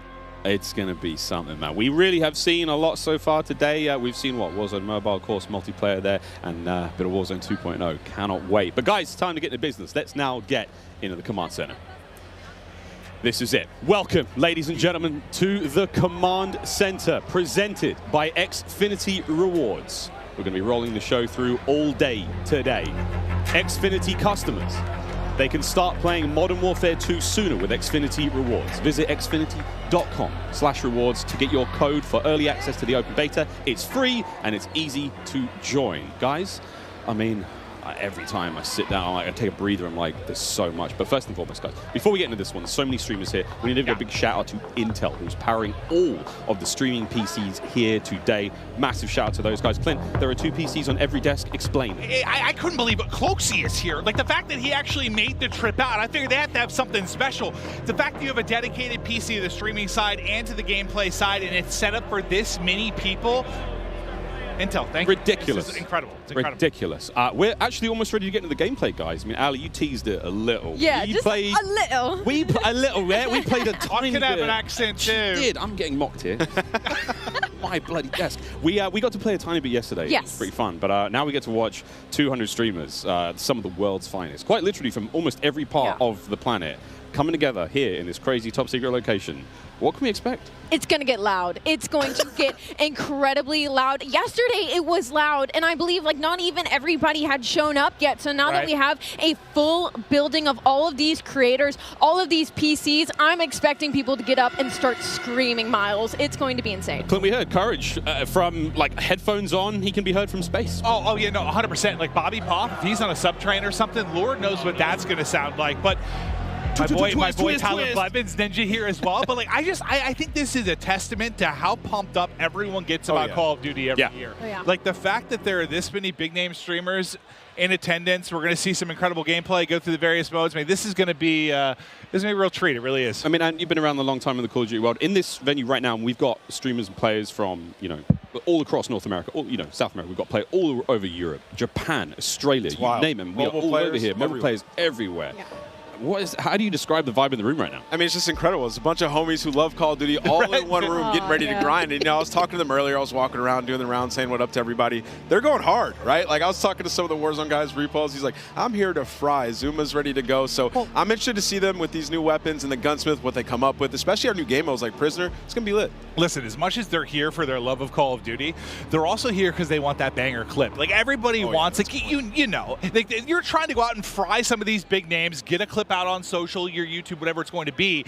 So yeah, I'm sure people are going hard in the paint or falling to their deaths at their TEM. I'm sure we're going to have a couple of those. We'll go a little bit of that later on. I think we're actually ready to hop into gameplay. Dr. Lupo, one of our first here, and he's already down and out, but we are playing, I believe this is Hardpoint and Mercado, nameless. Yeah, you know, I didn't get to play this map yesterday, but one thing I just want to point out with this game is it's a lot more vibrant than some of the MW games that we've had in the past. There's so many more colors, and that's something that I always enjoy, especially with Call of Duty, is when it's more vibrant and you can see more on the map. I think sometimes you go dev to dev, and yeah, it's like you have like your more realism, like your grays and browns. Some will have a little bit more color, but like this map in particular, yeah, the second we saw like the fly through of this, it just looks gorgeous. It really does. And I'm not that I had any concerns about the visual side of it because they knock it out of the park every year, but it's just aesthetically pleasing. It is. It's very, very pretty. That is, of course, Dr. Lupo. You can watch him stream this live. Every single member of the crazy, I don't even have a name for it, the stream pit here, COD Next, all of them live on their own channels, and unreal, man. Yeah, it's unreal. I mean, all these guys are going hard. You can see he's locked in. Talking a little bit about the game and the movement, though. When I first hopped on yesterday, the movement felt so much different than Call of Duty's in the past. You know, it's not that slide cancel. You got to complete your slide. The dive mechanic, it plays out so much different when you're going into a gunfight. You can dive out of a window. Miles, it was a lot of fun. We were getting into the mix. We really did get into the mix. I'm going to tell this now on air in front of God knows how many people, but last night, Ninja wasn't in the venue. I played on his setup. He wasn't quite here yet. And I found there is an in-game like whisper feature. So I was sending messages to other creators as Ninja, talking horrendous, man. Like horrendous trash talk. All very good-natured friends of mine, you know, but I'd be kind of weird to get that from Ninja, right? Yeah, does Ninja know you did this? He has no idea. I walk up and slap him. I walked past him today and I was like, "Good morning, dude. How you been?" He's like, "Hey, man." Not a single word, Ali. Not a word. But not a word. I actually got into a game against you specifically. I was on, I believe, Nate shot streaming Cant. I don't believe that he's here today, but I was getting disrespectful with some people on the map, and I believe that you were in my last game, and the second I killed you, you left. I remember looking at the leaderboard, and that wasn't me. That was Ninja. A quitter, Miles. That was Ninja. Over to Courage now. He's having a good time. And you know what? Listen, he is, as much as he's like a fun, good-loving, like everyone takes a Jack, and it's just like this great-natured guy, he is one of the most competitive human beings I've ever met. Like, he gets pissed, bro. Passion. Raging passion. And look, it's me on the right-hand side. No, it's not. It's Ninja. And I will have to say, to test what Ant was talking about earlier, about the game mechanic, something else that I noticed that I don't feel like I felt in other Call of Duty games is how kind of realistic the movement with your gun is, if that makes sense. Like, there's obviously always going to be recoil, your attachment's always going to mess with that, but when you peek corners and stuff, the way your gun moves with you is very, very realistic, and I think that's going to be something a lot of these players are going to notice and have to get used to very quickly. And you saw a taste there of when you're spectating a player, you get that kind of like over-the-shoulder, like tactical camera view, and it just adds this insane level of like, it's like realism, but like it just looks so exciting to watch. And when you're, enjoying like, maybe seeing your teammates play or whatnot, it just looks so cool. It's a nice new feature here in the game. And sorry, Clint, this is the new knockout mode. I don't think you might not know what this means. I haven't seen this one yet. I haven't played it yet. Yeah. No. I mostly, I was watching some of the guys play. I just wanted to kind of live react and enjoy it. Yeah. Like, there's so much new stuff. Like, I've just been looking forward to seeing what's going to be on the table. But let's see if Jack can actually step up this time. No, not going to happen. Just getting destroyed. I'm sorry. Superior positioning, Jack. You are awful. Oh, was that too hard? He's my. No. Okay. He's doing the classic. He's going to his set. He's doing the classic. It was something else. It was something else. It wasn't. My sensitivity or something. What is it? No, Jack. Wherever he's spectating, he's using my favorite SMG, by the way, too. And I think that's the Hurricane. The Hurricane. What do you think, by the way, just about the changes to Gunsmith and now having 5 attachments and not having, so, I saw the rumblings on Twitter and stuff like that. I think it's amazing, though. I mean, when we jumped into Modern Warfare in 2019, when they introduced the Gunsmith, it was a lot to take in, but now everybody's familiar with it, especially grinding Warzone, switching up those attachments, and it's just a better version of that. Like a good middle ground, It's just a better version of that, right? Like, the gun moves around with you as you're in there. You can switch out all the different attachments, and, for the class of weapon that you have, like, you can change it up. Turn an M4 into an SMG. Like, that's really cool. Oh, that was nearly a snap. That was nearly gross. One of the all-time greats in the competitive Call of Duty. One of the maybe the, if not the. I don't know why I said it that way. Like the all-time great. Yeah, Ross, he's the greatest. But there we go. Swag now getting involved as well. And to your point, Ali, about Gunsmith, I mean, it's at this point in time, obviously, it's quite hard to recognize, but that is a part of the M4 platform right now. That's his primary weapon. Yeah, I mean, it's awesome. Like, you can switch it up. Like, you can make it into a sniper, I think is what I heard at point as well, right? So it's going to be crazy. Even with the AK, turning 74U, just make some crazy different loadouts. You know some of these guys, J-God's going to have so much fun with that. 9.5 hour long attachment video from J-God. Oh, God. You know, he's so excited about that. And I want to talk about the map aesthetics for a moment and, like, the layout. Is the rooftops, like the new ledge, how you can jump and then you can hang off the side of the ledge. That was a new thing that you can add into this game. You can jump from rooftop to rooftop, and like you can jump further than you think. And I found that out very quickly. Like I would get to an edge of a rooftop, and I was like, I wonder if I can make this jump. You can make the jump. You can make it across like the map. If there's tall buildings, you can make it across the map without ever having to touch on the ground. And I think for snipers, that is going to be their absolute playground. Speaking of snipers, Pomage now, who's having a great time here. I mean, we've seen a lot, Clint, of the weapons so far, but surely a sniper. Well, I heard Pomage too. Like I stepped up. I think it's when he was first walking in. He was walking with an irrational into people, and he was like, "I'm going hard, bro." Oh yeah. He's like, "I'm going hard." I could just hear like the competitiveness in him. He's looking hard. Right. And this is this knockout game is not going very well for the red team right now. Pomage's team obviously winning this one. Again, secure the grab, the money bag, hold on to that bad boy. And, oh, I forgot, friends, here at COD Next, it's all going on. Mobile gaming right side of your screen. We've got all of it going on. Really, a celebration of everything that is Call of Duty, and even Courage, he may have just sworn. Do you see the gloves on the thumb? Yeah, they're professionals, true professionals. Wait, I probably need to get this. I've been playing some COD Mobile, Diablo Immortal. Like, I've been grinding more mobile games. I have my iPad, and I'm loving it. Do I need to get little thumb sleeves? I think you should, yeah. You know, sometimes it gets a little bit slippery. I need thumb sleeves. What are they called? I'm about thumb sleeves. You're in the right place to ask about that. There is an army of professionals. I'm looking into that. No, that's actually an issue. It's like it's a little bit slippery, you know? So they're playing some hardpoint here, and you know, obviously, us coming from the esports side of things, we love hardpoint. Miles, we were talking about this morning, when there's a hardpoint and there's some elevation above it, you can dive into it, turn around, land on your belly, and get absolutely fried. So, you know, there are some movement mechanics for you speed demons out there if you want to make some plays. Yeah, there's a lot of talks about, you know, the way slide works now, and of course the dolphin dive is back. I don't think we're not officially calling it a dolphin dive, but Joe's calling it the dive itself. I mean, it's a really fun mechanic. It's fast, so we get to see some gameplay with it. I've actually been walking around talking to some of the sort of the CDL pros, been like, hey guys, try to stop sliding, try to dive a bit more. Come on, Butters, show us the dive. Showed us the slide, now we're looking for the dive. Right out the window, just dive out the window, send it. And all the windows are built to be diveable through. Like, that's the way the game is. That's what Joe was kind of saying, right? Like, they've seen it so much in playtesting, and Nate goes into a window, like, everyone spins it out. So you think like all the exciting moments you're going to have. Oh, here we go, Butters is going to be sniping there. So we have the Hurricane, she's running overkill. That's going to be one of the M4 platforms, and the sniper on the other side. He's and testing the mechanic, look. There we go, testing things out, trying to find the sneakiest, fastest way across the map. Yesterday, I couldn't. I was trying to see if I could break the slide. No slide Well, that works out. Yeah, look at her face. Ooh. She's just like going around, testing out the movement. Someone just runs right in front of her. That works out. Give me a freebie.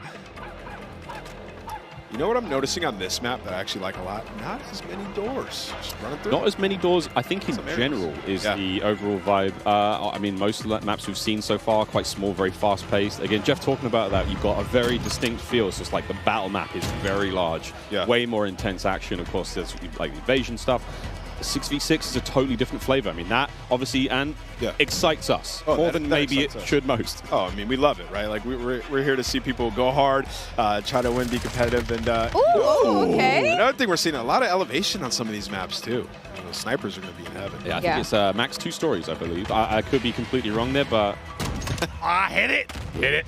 Also, look at that little stock. Did you guys use the sniper yesterday? Yeah, right? No, I didn't. I used it for a whole cutest little stock I've ever seen. It was so fun. I think we were in the same game, too. Yeah, I was in the back sniping the whole time. I can't wait for the sort of like anime skins and stuff like that, my cute little stocks. Of course, we can put skins on individual attachments now when it comes to making some very handsome looking weapons. Dylan's right. Speaking of handsome. Oh, also something we haven't talked about yet is the way the perks work. I love the perks because system. It reminds me of back in the day the specialists. When as you get kills, you get more perks. As time goes on, you're going to have 2 base perks. You can pick whatever you want. As time goes on, you're going to get another perk. As time goes on, you're going to get an ultimate perk as well. So it's actually it's completely new.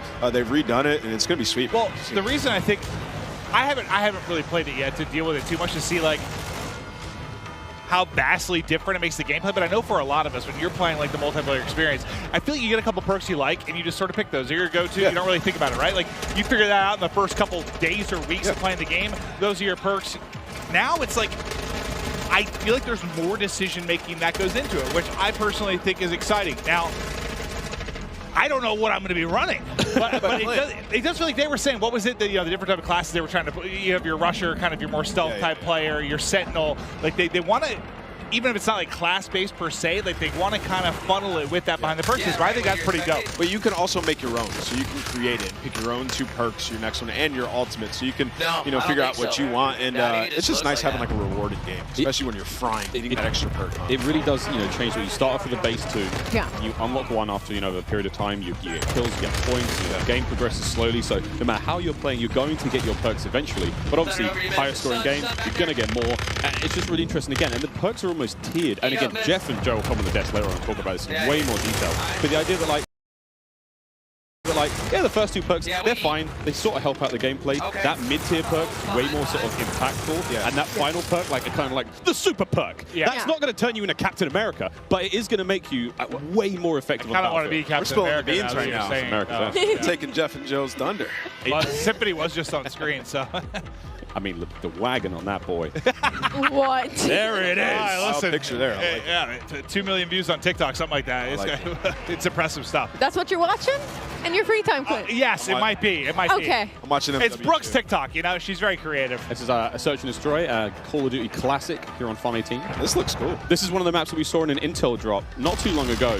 Ooh, let's go. This is simply spectating Ash Sanders. Yeah, hip firing. And of course, we're talking about like 3-lane maps. This is one of those maps that felt like a very good hybrid 3-lane map that does really, really well when it comes to a game mode like Search and Destroy. Like you have your traditional outer lanes, and they have their hidden corners, and they have their ways, and then that middle is just pure chaos. It's kind of like a little bit of like it reminds me of like a paintball range with all the walls and the corners that there are. So this is probably one of my favorite maps that we are playing right now in the beta testing. And as you can see, everybody is having so much fun on it. I mean, 4 and 5, everybody's doing pretty okay. It's a close game. Aiden has 14 kills. I just saw the kill board. He's on the other team. Mason just realized he's on the stream, though. He's ready to get nasty. He's going in. He's fully loaded. Look at the bottom. He's got all his perks. He is perked up, quite literally. Come on, Mason. Show me something special. He is flying. Oh, wow. That's what I'm talking about. Oh, no! That's the Fennec. I was loving that one yesterday. Oh! That thing turns... That's an OG weapon. That turns people in a super close range, but Ponyhawk just gave him the business. Smoked him. Nice try, Mason. We still love you. Hurricane OP. Is that what you're saying? Hurricane? It's such a different look. Like when we're spectating these players and they're having gunfights, stuff like the way the player animations are, the sound effects, like the game has just been... Like it's everything we liked about MW19, all the stuff that was already there existing, and they've just been. I mean, it's Salt Bay right on top, just hammering away, sweet seasoning top to bottom. Well, and it was a close game, and now it's done. He looked very sneaky, and then he was just evaporated. I gotta say, the bunny hop is back in full force. Oh yeah. Man, the bunny hop is clean. We know Sam LaRue Octane. Gotta give him a shout out. He's gonna be bunny hopping all day. Champ, baby. We got Myth on the screen here. What's he using? M4, I think. Again, looking at these weapons, you know it's an M4, but the configuration he has. I was using the bigger sight, the double. I forget the name of it. But I like the extra zoom. And of course, kill streaks, cruise missile back, a lot of fan favorites, Clint. I mean, everything you would expect from a Modern Warfare game is there. We get to see one. Ah, that'll connect. Myth able to hit it. He's vibing right now. But it's crazy. Like, yeah, bottom right, you were kind of mentioning like how different the guns will look. Like, the same type of gun is based on the attachments that it has. It's wild. There's also in-game settings where you can make your gun a little more narrow, a bit wider, further away. I mean, there's options, just create that sort of visual. Look, you want the game to be as appealing as possible for you. Maybe you don't want the gun to be so big to obscure the view. Maybe you're one of those players. Of settings personally. Like, give me the option to tweak it how I want, right? There's a lot of settings in this game. I'm gonna get lost in that for the entire first day, probably. Once campaign hits, I'll spend about 3.5 hours messing with settings and then getting that first mission. When I see Courage on a 5 streak, that pop up at the top of the screen, it might have. Courage might be popping off. Oh, well, he just died there, so take it back. Ooh. Come on, Swag. Swag's dialed. Hit it. Swag. Ah! Yeah, this sub looks like it's dominant right now. Also, all the sounds and everything when you level up guns. Oh, yeah. Everything is there. I mean, I wish everyone could experience just this environment, though. Like, as much as we're enjoying the gameplay and stuff, how cool it's been. Because, like, a lot of these content creators, like, they're friends or they're familiar with each other. They play games online. But, like, it's not often you get them all in one place like this. It has just been a vibe. Seeing everybody going up, some meeting for the first time. Like, I know Iceman and Isaac, we have interacted so many times on social. I've never met him in person, dude. We hugged for a solid 30 seconds. It was beautiful. And it just shows like how hyped people get for Call of Duty. I was telling you, I was like, I can't believe I still get this amped for Call of Duty after over 10 years. I don't think many things like bring everybody together like this. It is it's special. The beta starts tomorrow, in case you've been living under a rock, or if you've just joined the stream. One of the two. One of the two. There's no in between. User interface has been completely changed as well. Dead silence available on that lower right-hand side. Just a lot more sort of clean changes. Of course, the menu system, which you might not have seen here on the main COD Next stream, but individual streamers seeing them going through weapon loadout, seeing the operators there. So many cool changes. A lot more of a streamlined experience.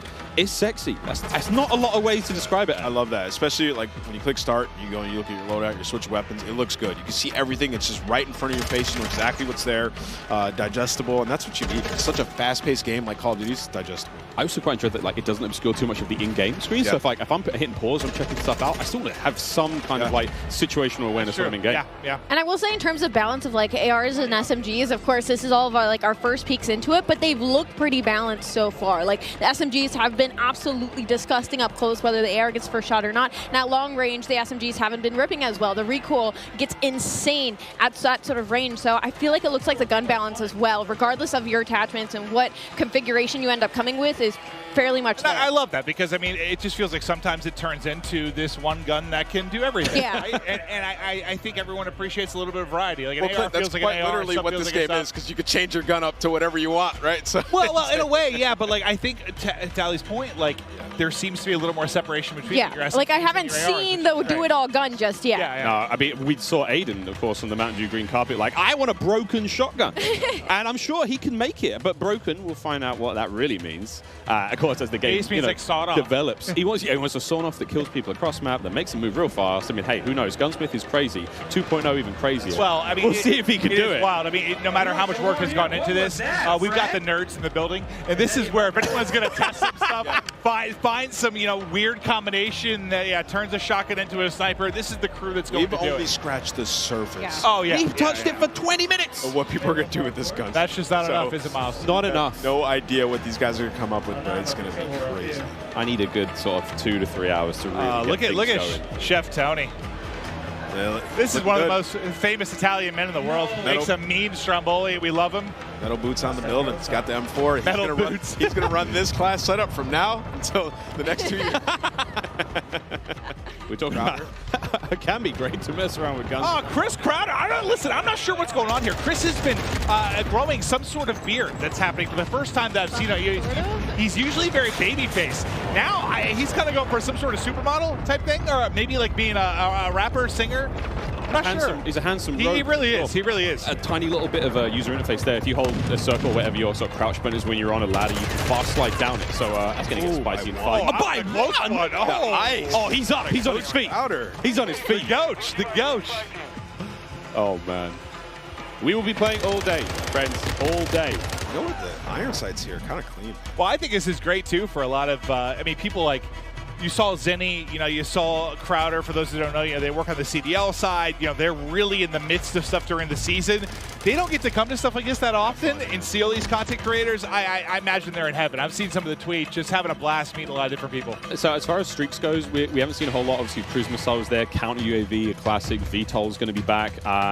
Everything. I mean, the Juggernaut is I think it's the final one, and it looks crazy. And whoever that AFK player was, get a grip. Get a grip. You are live at COD Next. But yeah, there's a ton of cool stuff. And I mean, we're seeing Wilson's in there as well. That's what I was going to say. I love that. We're gonna have a lot of fun. Chopper Gunner's back. It's called. I think it's called air support now, but it's it's an AC-130. You know what I'm talking about, friends. There's a chopper gunner in here as well. Oh yeah. We're gonna be seeing it all. Yeah, Miles, like if we play against each other later today, when we get the free play, I'm getting a chopper. I think I'm actually locked on this desk all day. I would love to play more. after the stream's over, I think we can play more. Yeah, I think we once the curtains go down, we're gonna dive on. Can you hear the chain? Yeah, that's how I'm visualizing your ankles just tied to the desk. They can wheel me in the chair, but it's hard to get down the stairs. Here we go, another cruise. Breadman, how we doing? And what a shot. He got the two. hat over the headset. He killed Nick Merckx. All right, we're gonna see the you later, Nick. So this is the air support where you're saying. Yeah, this is it's kind of like a lightning strike. Yeah. Nice. What is that thing? The Fennec. Or it's a custom one. Wait a minute. Longer range, maybe? But that looks like the Fennec. Yeah, that's the Fennec Iron. That boy don't recoil. What? All right, Breadman's already found a winner. Yeah, Bread's got Oh my god! It does recoil, but it doesn't. But he's holding that thing down though. But, Yeah, all right. He's on mouse, obviously recoil, long range. You can manage it a bit more, but it doesn't seem like there's a lot. He's just putting them down. Yeah, cameraman, get in there real close. Show me the hands. Show me the hands. Oh, gun him. So we played this map yesterday in the 3P mode. That was a lot of fun. Museum, yeah, this is a lot of fun. We saw a top down of this on socials recently, but There we everyone's go. like, yeah, give me the hands. You hear how that sounds? So satisfying. That sounds scary though. Yeah. You hear that? That better be on my team. I mean, he is one of the better aimers I've seen, though. Like, a lot of the tournament stuff, when you're talking about mouse and keyboard players, like, he is absolutely nuts with it. So, not surprised to see him finding some wins in the long-range battles, but... I gotta see his recoil control. So what do you guys think about all these maps so far? What's been your guys' favorite, Miles? Honestly, yeah, it doesn't look like he's pulling down a whole lot. Honestly, this is Museum. Nice big central area, essentially 3 lanes. I mean, there's a second story. We're about to go up there now. This is where Breadman is. It's nice, man. We've got some decent lines of sight. Snipers are going to have a lot of fun here. We played hardpoint on this map. We played prisoner rescue. Courage and I clutched up big time last night in like a 2v5. I had the prisoner on my back. I was sprinting. And I can hear Jack picking up 3-4 kills. Let's go, baby! Screaming. I'm there sprinting. I'd be that guy on the team, too. I'd be carrying. Yeah. It was great. It was really great. We had a lot of fun. There's a lot of cool, the opening breaks and stuff. Like he's on a 15 streak, by the way. Excuse me. Yeah, he was frying. He's literally annihilating the lobby. Yeah, let's stick with him. He's on 15 in a row. Another cruise coming in. Bang! This is the Elgato replay of how this all started. Oh, he gets 2 again. Just ripping them. It's the same 2 people. No, sorry, this guy. Oh, it's a replay. Oh, is it? I was about to say. Yeah, he was on 15 in a row. I thought he got another one. I thought he wrapped his streaks. It's all good, Clint. Oh, dude, I basically was pulled a symphony, dude, when he was casting the pregame lobby. Oh, and it was a tournament. I thought he earned another one. Glorious. Well, last thing I saw was 15 streak. I was fired up for my guy. So he put a. So it's M4. His just sounds crazy. I think it's the dubbing of the audio. It might be his stream, but either way, it's his stream. That boy is ripping metal. So, again, it's kind of cool to see there on the bottom side of the screen for a moment there how the perk system works. He's already at his second tier of perks, which I think was Spotter. 19 kills. Let's go, Breadman. And, of course, he's working his way towards that final perk here in this hardpoint. Yeah, it's not that crazy. I thought he wrapped streaks now, is it? He is annihilating everyone. 20. He's farming. Yeah, he's literally farming. Somebody kill Breadman. Wait, do you guys see the movement though that I was talking about? Like how when you're moving, like your whole body, like it's different than other Call of Duty games. It's very hard to put into words, but once you get your hands on this game, like you can tell everything moves with you. Like usually the gun's fairly stationary, but like everything is moving with you at all times. And you can see it, so that's you can see for more of the hardcore players. Yeah. Players are going out there and they're like jiggle peeking. Your hips and your head. Yeah, like now. everything's going. So it's a little bit different when you play the 3P mode. You can get a better understanding of like how that looks, and you'll see that a little bit later today. Just like the physics of the character. The physics of the character has been reimagined, so it's different. Yeah, throwing those shoulders. You got to be a little careful. I mean, everyone's like Shakira out there throwing the hips around. You got to be very. I mean, it's the animation. I've been comparing to Shakira, yeah. I don't doubt that, but you got to look how smooth the animations can be, and it's been so much fun so far. Oh, is this what it looks like to be on the other side of the Breadman? Yeah, that's what I was actually wondering. Wait. We're going to get up there and kick his ass. Oh! I think that was Breadman. That was Breadman. Yep, I believe that was Breadman. He's got 25 kills. He's got that thing locked down. Quick, get up there and get him. Just go back in there. I mean, this is going on the timeline for sure. Redman's got clips for days. I mean, Destroyer's calling the streaks to the SAE above.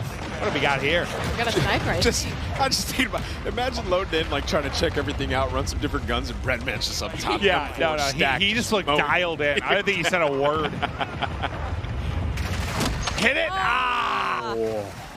ADS not quick enough there. 2 posted up on the bridge, just shutting him down. But so he has the pistol on Miles. Remember we were playing with it? We turned into a fully auto sub yesterday. Yeah, thing. Wait, so, what? But yeah, so of course, Gunsmith is ridiculous. 2.0. Yeah.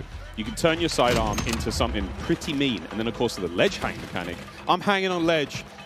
Clint, you were singing the Spider-Man song earlier. Hey man, not too. If Spider-Man carried a Glock, yeah, baby. But it is crazy to see like how much damage you can do with that thing, and just, I mean, it's something that we have to learn now as Call of Duty players. I have to now look at funny ledges and see where players are. Yeah.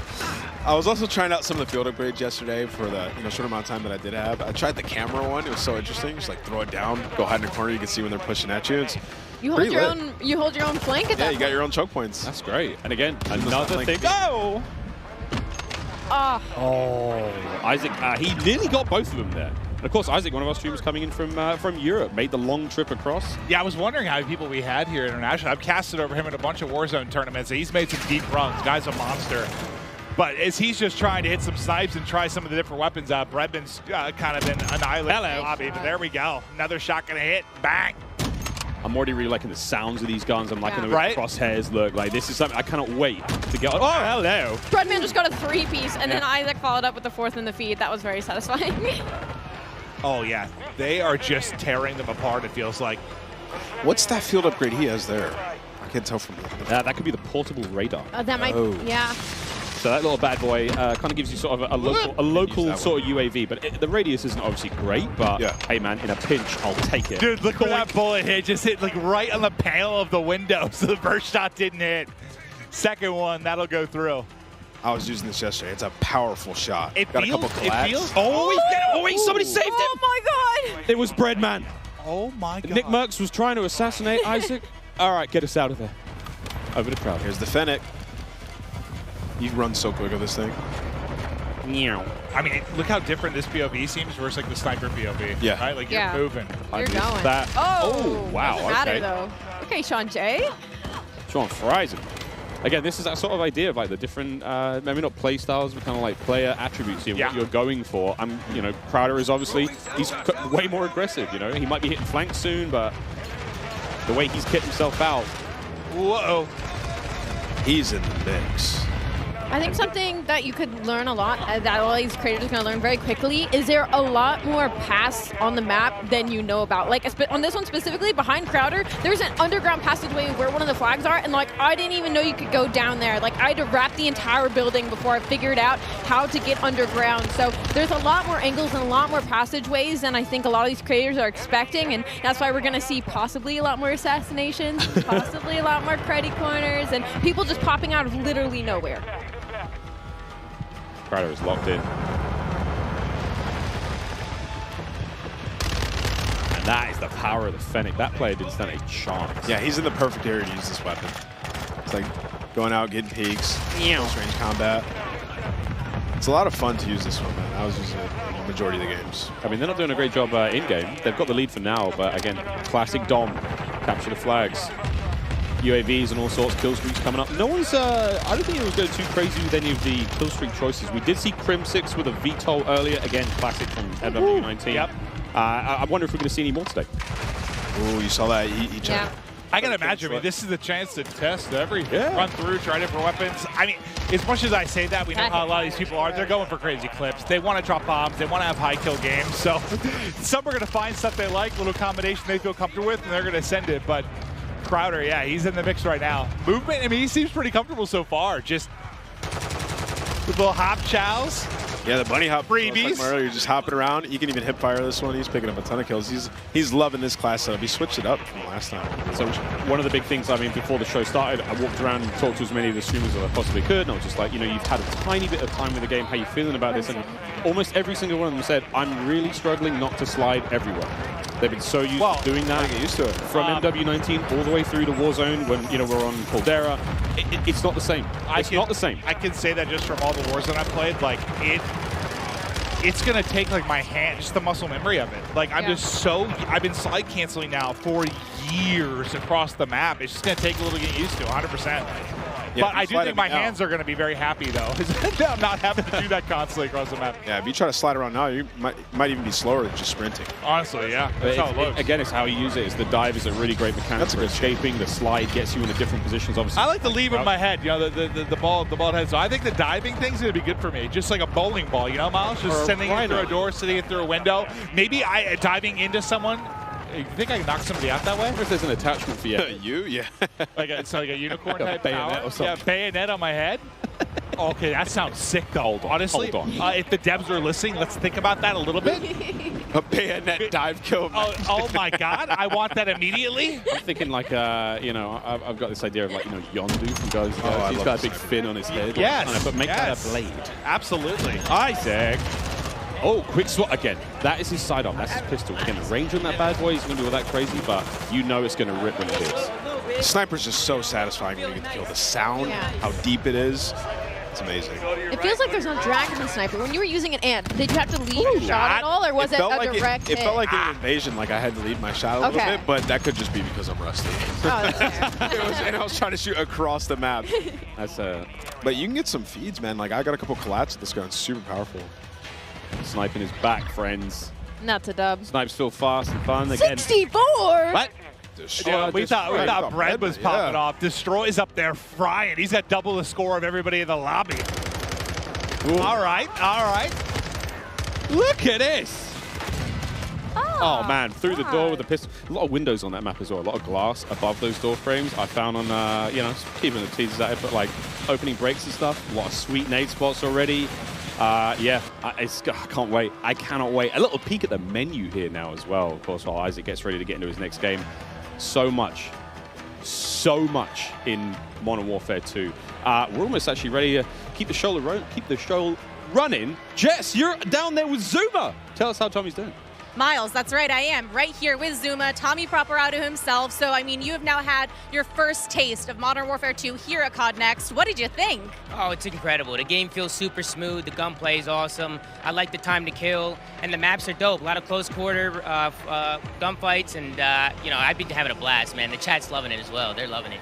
So there's so much to talk about, you know, new modes, new maps, changes to the gunsmith, but what really stands out to you? Like, what are you excited about? I'm really excited just to get the competition going. I mean, I'm excited for the CDO, and I heard them talking about ranked play, so, you know, I'm really excited for that.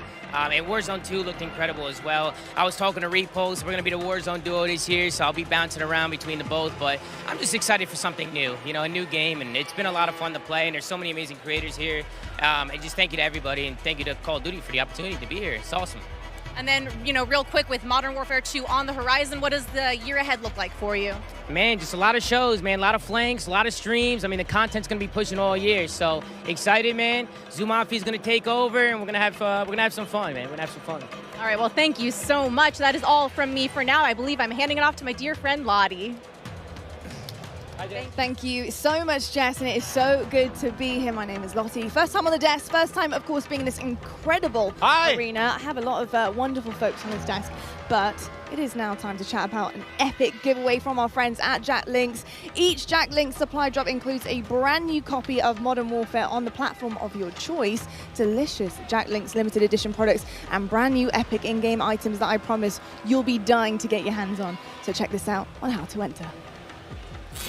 Looking for an epic way to celebrate the launch of Modern Warfare 2? Jack Links has got you covered, giving you the chance to win the ultimate Modern Warfare 2 supply drop. Keep an eye out during the broadcast for the Jack Links Sasquatch to appear on screen. If you see it, grab your phone and scan the QR code, following the prompts to qualify for entry.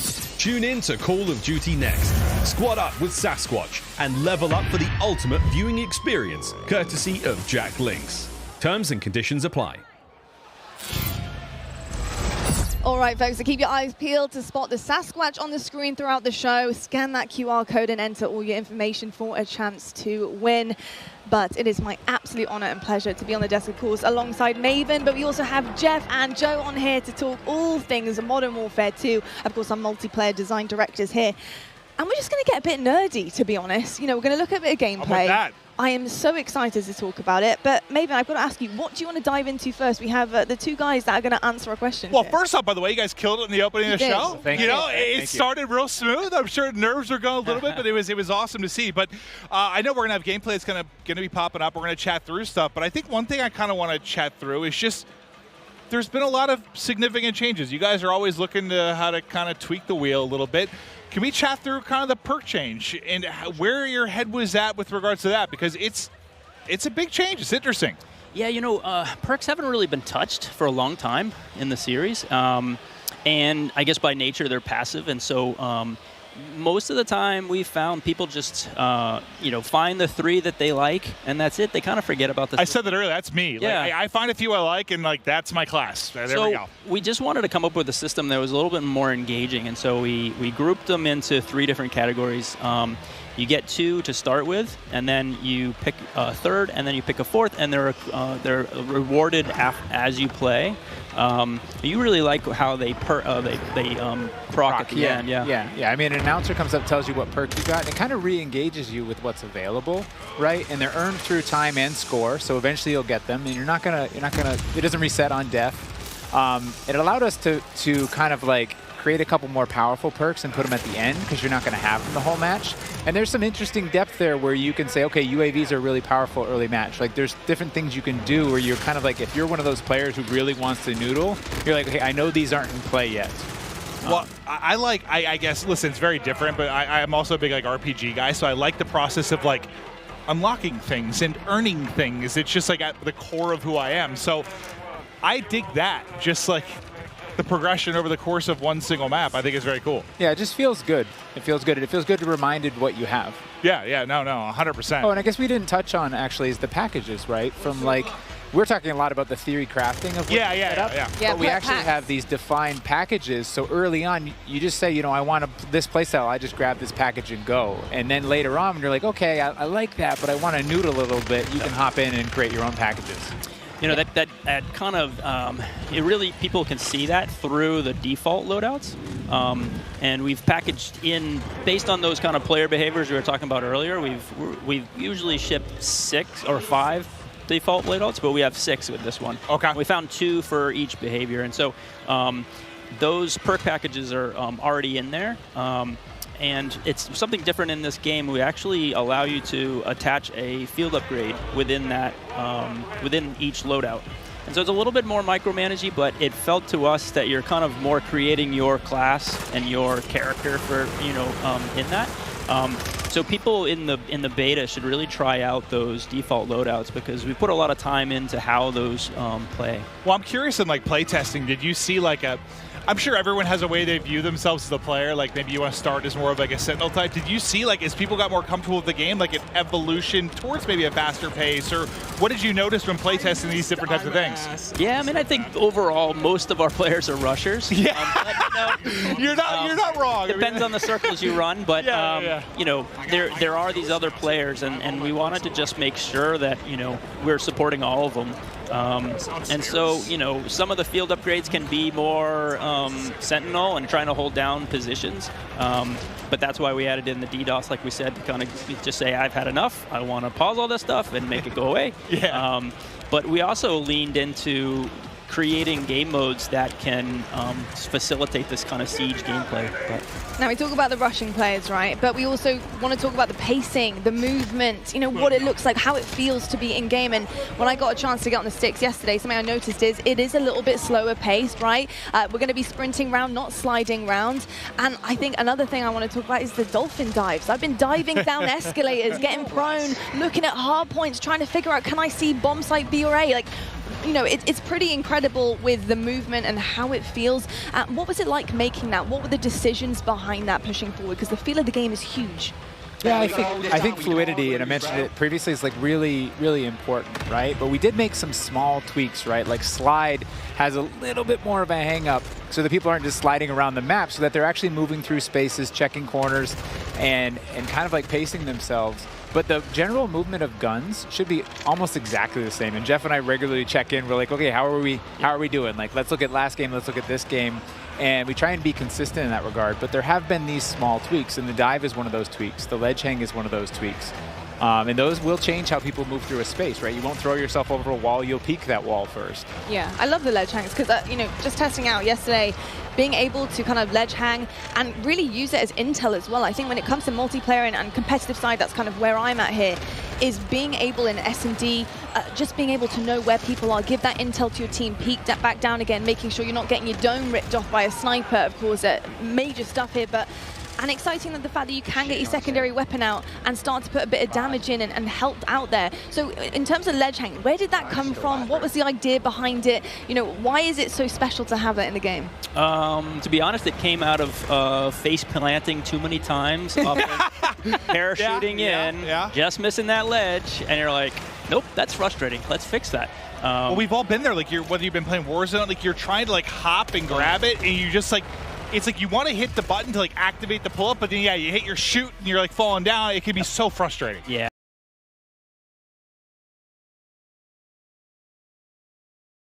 Yeah. So I mean, really, that's where it came from. But yeah, it was also the high mantle too, right? Like late when we were developing Modern Warfare, and then Warzone started to come out. We had these walls and things. We ended up turning up the mantle height in Warzone. Okay. And it didn't feel as polished, but it allowed people to get over walls they otherwise couldn't. But like I said before, you kind of commit, and now you're like throw yourself over a wall and get shot as you make that transition. So the high mantle is definitely like get up, you can peek, or you can just double tap it and pull yourself over if you're in a hurry. It just adds that extra layer of like I can be a little bit smarter about how I move through the space. That's a good note that we make all of the equipment, all of the movement, and all of these things for scalability, and we have to kind of check ourselves that everything we put here is going to show up in Warzone. Well, now you've got this like metaverse of like there's so much. It's a big kind of like I was saying earlier, right? It's like not hard, man. I'm sure. It's like how do you add different things in and make sure it all stays in check and not mess up this ecosystem? Well, it feels like I guess for me when I view it, well, what has been the one thing, at least for me, that really separates Call of Duty from a lot of other shooters? It's like it does feel so fluid, but like there's a limit to that too. You don't need to be an amoeba, like it's just like floating through the map. Like you want to be some realism to it, but like how can you add that realism and the ability to, I mean, think about, I don't know, 10 years ago, what you were able to do with just like interacting with the map and what it's come to now. I mean, it's insane how much it's changed. We had to argue to get sprinting into, I think it was COD 4. I'm sure. We didn't have that, and so like just the evolution of where. Yeah, it's come a long ways. I played the very first one, so yeah. Yeah, it's been pretty special, and something else that's a bit special as well is the fact that we have all these content creators behind us. We have an Elgato replay for you guys. It's actually Myth here on Prison Rescue. Just going to check this one out and see exactly what went down here. And Prison Rescue is going to be a really exciting one, of course, because you have to get that objective done. You need to go rescue the prisoner, and carrying them out is going to be huge because that icon does disappear.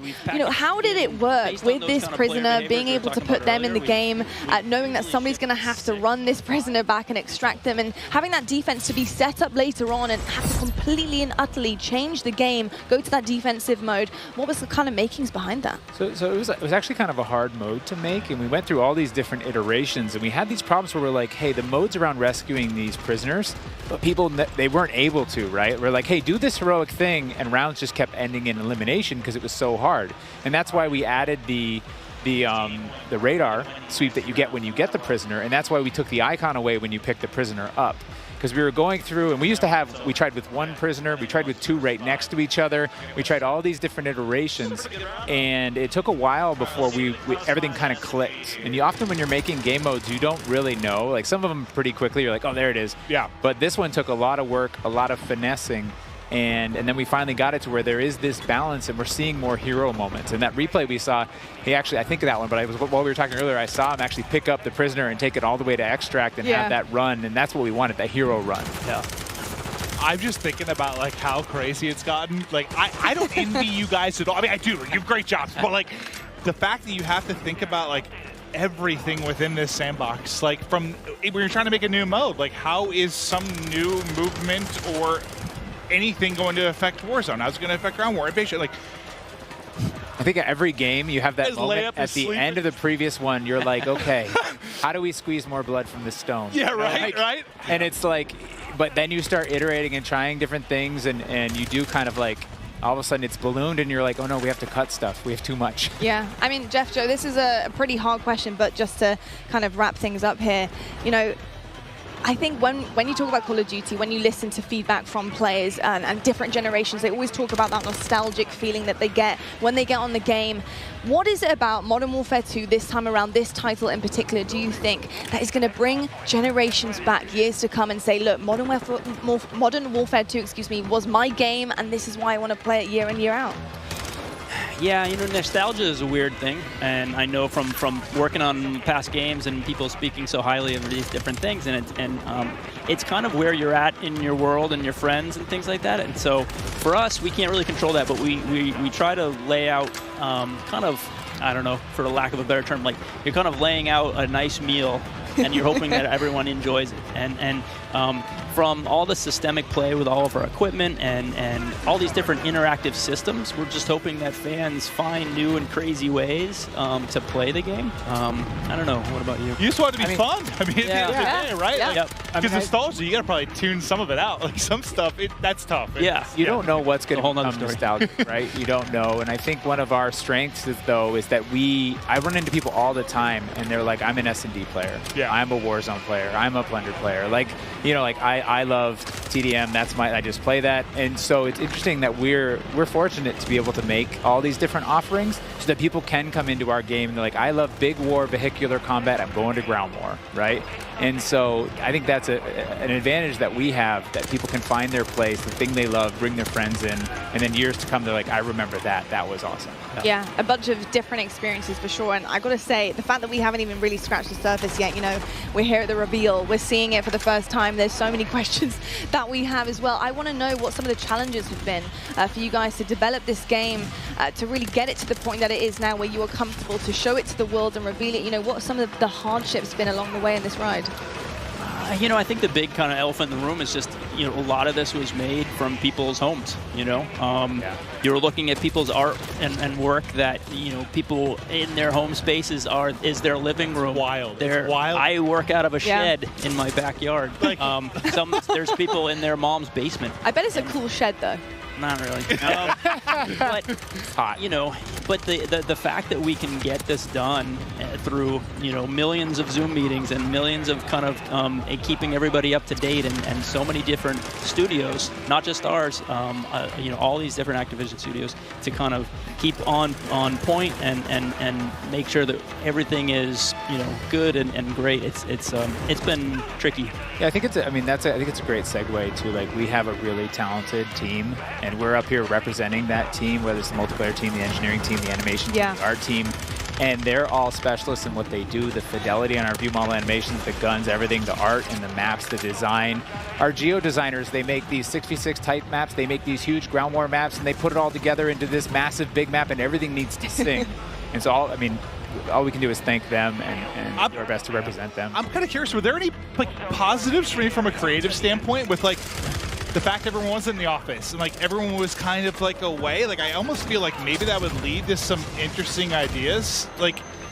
When everyone's maybe not in a room and maybe one idea kind of takes precedent, everyone's just kind of isolated a little bit more. I just wonder if there was any creative advantages there. Yeah, I think a lot of people were worried that kind of productivity would go down by living at home, but we just found that everyone was so passionate about, you know, making this game that they could either play a game or their PC's sitting there and they could make the game better. And they're, you know, consistently working way too much, and we're like, hey, calm down, we're good. Let's get, you know.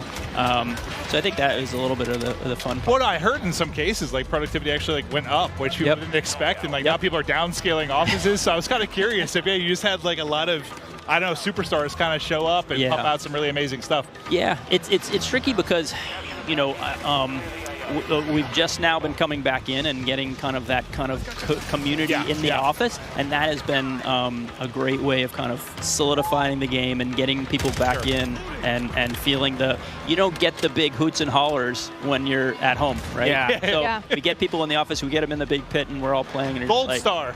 Yeah, you get that feedback loop of like, I made good stuff, and someone's happy. Yeah. Look, drawing back the curtain a little bit, because when I think of how to handle a brand new game, a brand new title, bringing all these exciting factors to it, I'm thinking of like bare bones, you know, in your shed maybe, with a whiteboard, you know, just writing things on, just brainstorming. What is that process like? You know, building the blocks, building the foundation behind this brand new game, putting those ideas down on paper. How does it work for your team? Well, that's a big question. I mean, one aspect we used was we tried to kind of break everything down as simply as possible, and that really is just like a one-on-one interaction. Yeah. You know, like if you imagine how many times a one-on-one interaction happens in multiplayer or in single player, and like what does that look like? You know, they could just shoot each other, but you know, it's what is in your loadout, what's in my loadout. It's almost like it's like a card game where I use my flash and you use your smoke, and and so like we really worked on how many permutations and how that can play out. And so we figured if we can get that to come and play out in a lot of different ways, we can make a really deeply replayable game, which should, you know, make everyone really happy at the end of the day.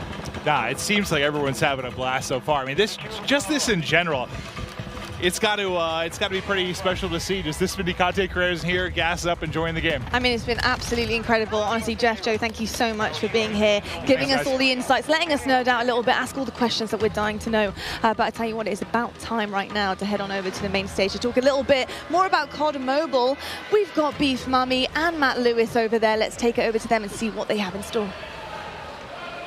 All right. Thank you so much, Lottie, and welcome back to the Command Center presented by Xfinity Rewards. And it's time to finally drop into some epic Warzone mobile gameplay. And joining me here, none other than Matt Lewis. I've been so excited to bring you into this stage. He is the Vice President of Product Management for mobile.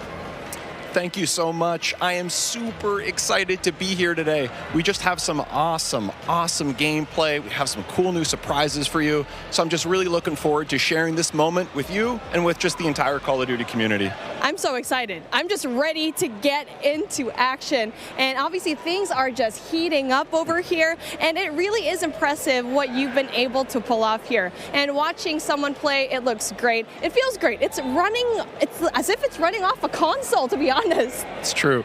How did you guys make this from the ground up? Yeah, it's a great question. So one of our game pillars was what we call relentlessly Warzone. I like to think of it this way.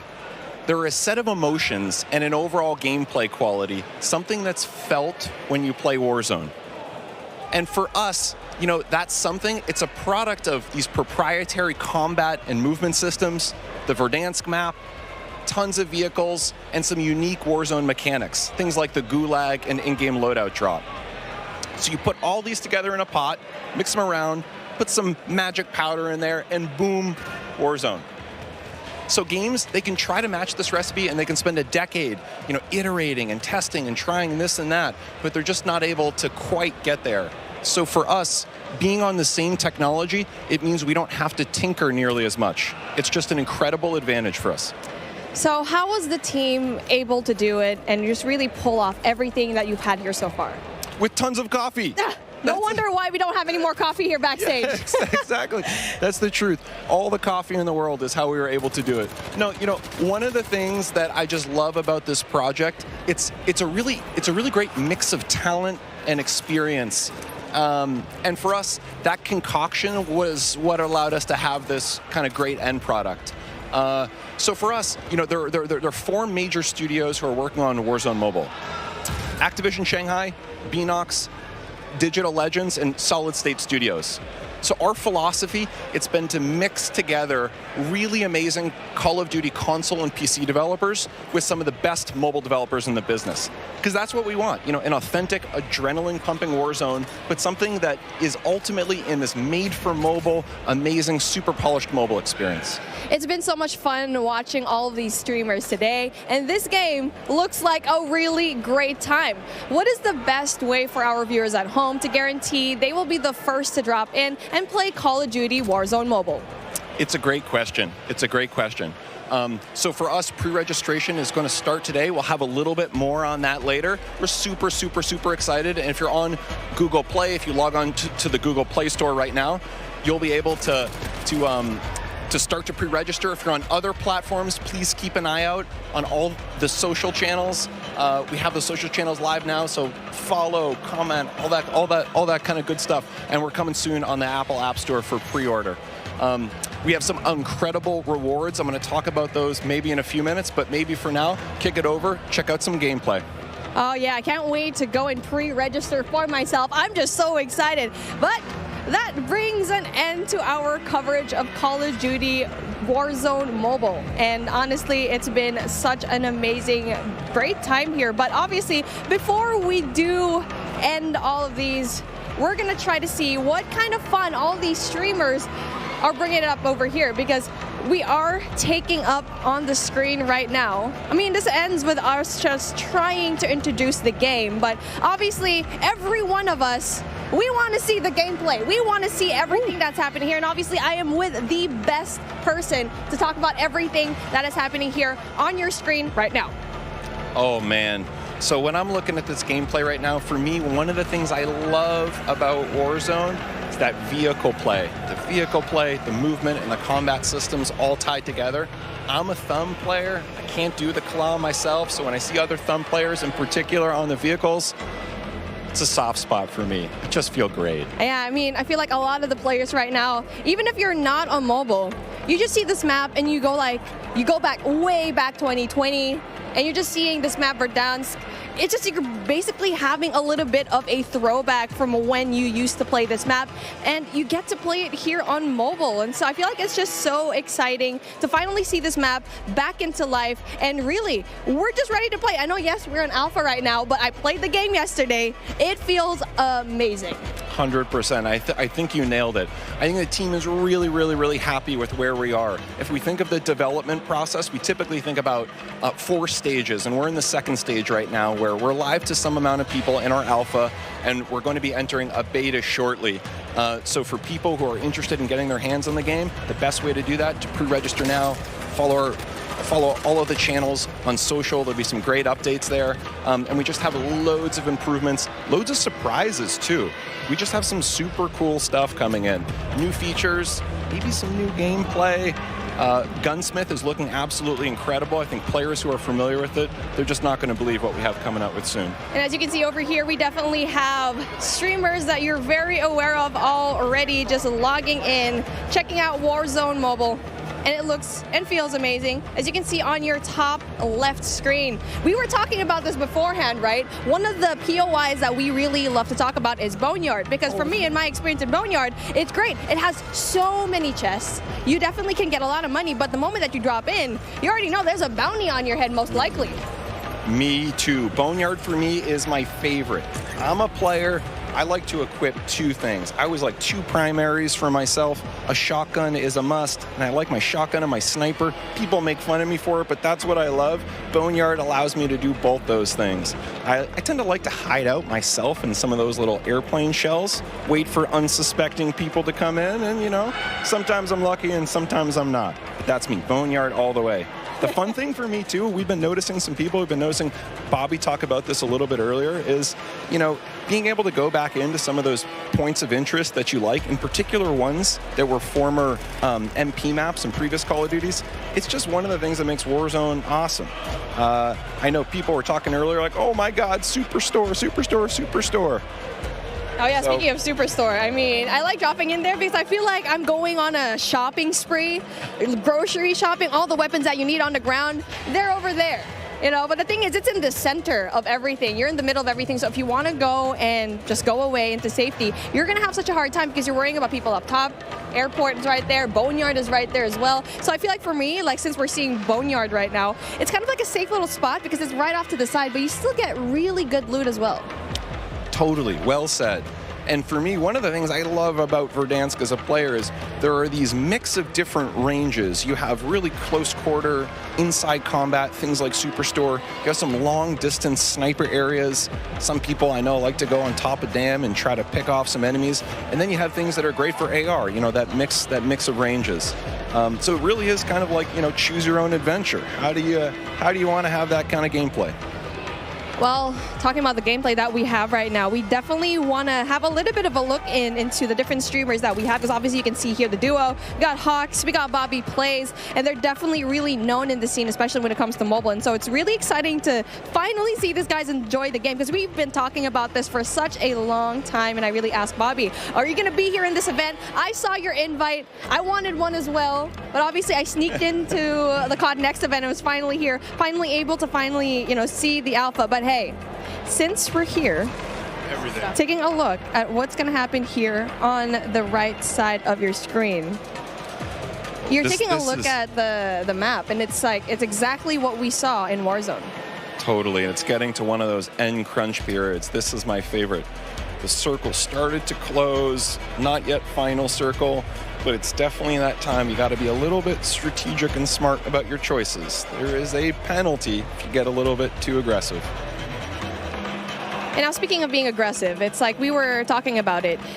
It's really a matter of where you drop, because obviously the tier 5 loot zones, the tier 4 loot zones, you'll always have that risk, but obviously the reward is a little bit more high. I mean, especially if you're going to be dropping at the very ends of the map, at the very end sections of it, where, yes, you might not have better loot, but you might have a better time not really looking for those kills. But the best thing here is you need to find that middle ground in every BR game that you have. For here, cash is king. You need to buy out, go and find a way to buy your fallen teammates, because we've already talked about it before, or maybe even meet them in the gulag later on. I'm really hoping to see a gulag feature over here. I want to see it. Me too, and looking at the mini-map here, there were just quite a few red dots around. Something tells me we're going to see the gulag pretty soon. And now we're talking about the weapons that they have over here. Obviously, it's something that we've seen already. The Fennec, I feel like it's going to be a really good gun. And speaking of, there you go, gets one. So that's a really good start for him. So hard up. We can see Bobby Blaze.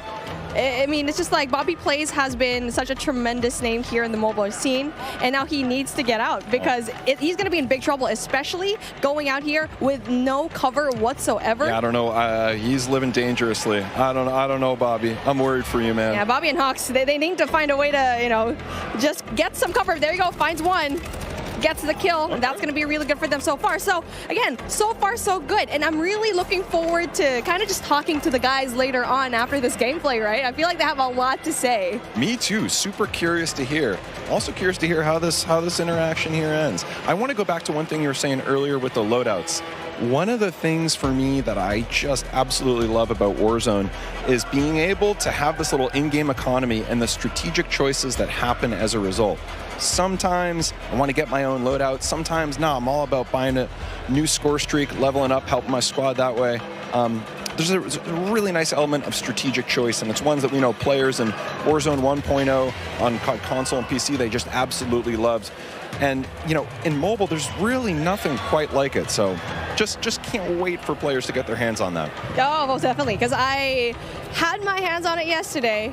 I'm not very good at it, and that's why I'm being a shoutcaster. I'm just kidding. But really just playing the game and playing Warzone in general, it feels as if you're playing the same thing on console and PC. And so that's such a huge deal, especially since you're putting it in such a tiny device, tiny but powerful device, and to have the same thing here. Not only that, it has its unique aspects as well. I think we've already mentioned it before. Mobile, yes, even though you already have it, Warzone is here, it has its unique features.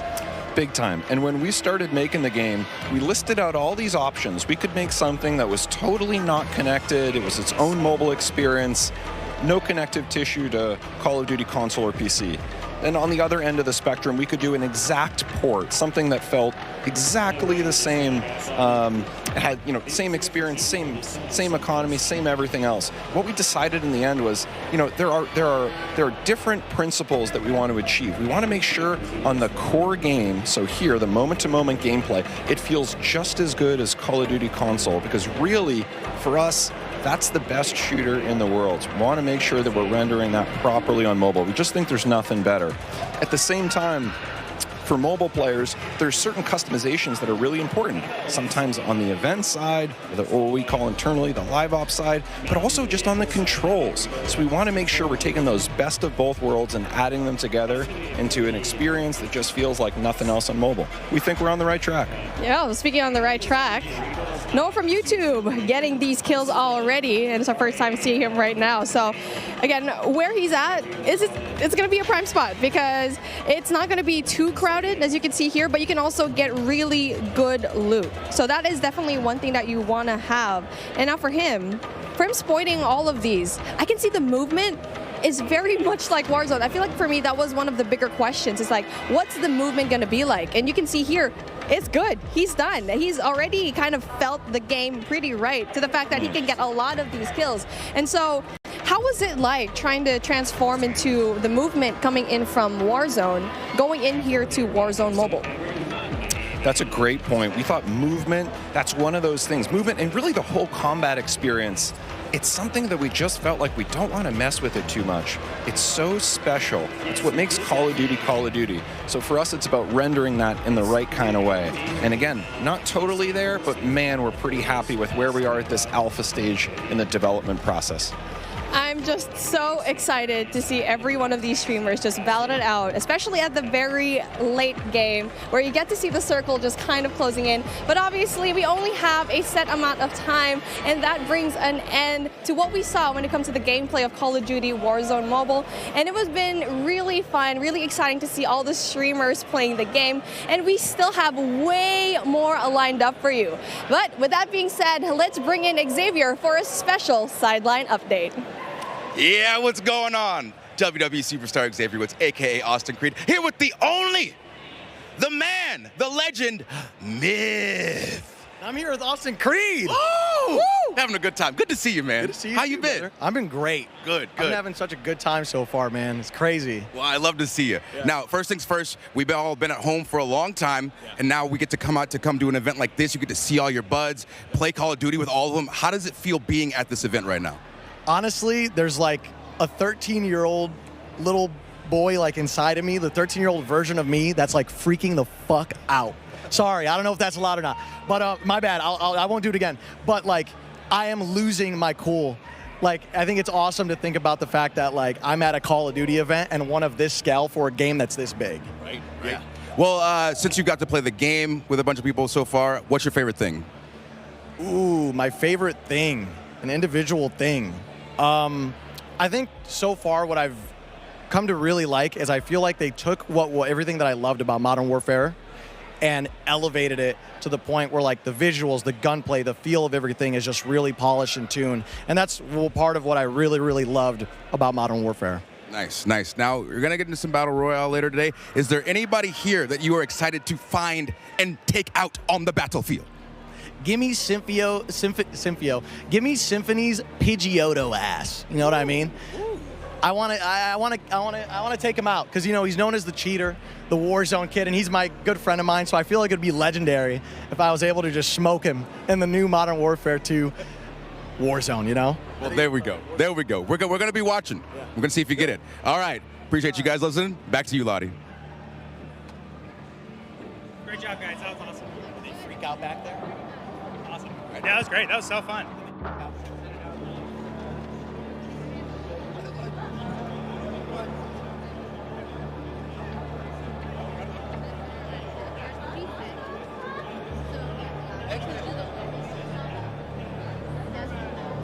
Inside, how hyped up he is, like, oh, yeah. I love it. Yeah, I mean, everybody is. I feel the exact same way. Yeah. Like, everybody's in one room here for one reason. It's to play and be excited about the new game, man. You can hear it, like the passion in here. Everybody's loving it, all the new game modes. And we got one on the screen right now. Like, we've had 3P in Call of Duty before, but not quite like this. Yeah, it's been pretty amazing. And yesterday, just being able to play, seeing your own back as well has been a while, of course. I gotta say, it felt pretty damn good. And when you got used to it as well, Ali, like, yeah, I started frying, and I know you fry. I was having an incredible time yesterday. I was on other streamers' setups, so I made sure to change my clan tag to CXT, so everybody knew who was absolutely world starring them on the map. But I will say, the energy in here compared to like a competitive event, it's intense in a totally different way. It's intense in the fact that everybody is just so excited and everybody is just having pure fun and bliss loading into a new game, figuring things out. Like, the energy is just on a different level.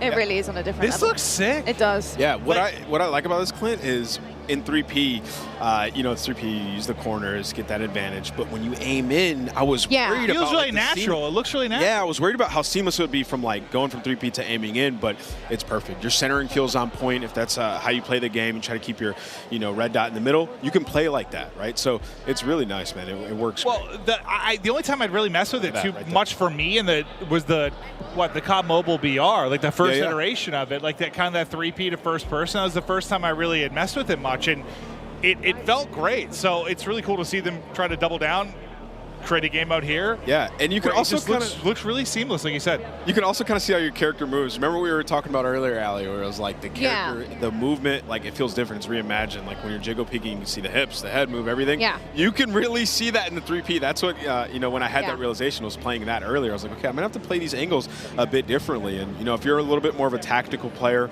like to get that information, this is going to be what you want to play. And I don't know if this goes for everybody, but this is the first time I played a third person like this, where you actually went into your sights still. Like, that you weren't still in third person when you went to ADS. So that was very interesting to transition for me, and I was curious at how it would work with a controller, because I use a controller personally. I feel like mouse and keyboard players are a little bit more accustomed to stuff like that. So I was wondering how that would translate, but like Ant was saying, like, it just felt natural. Like, it felt normal, and it was actually really, really fun to play, because your FOV, like, you see everything, and like you play and you peek corners like totally different than in your first person mode.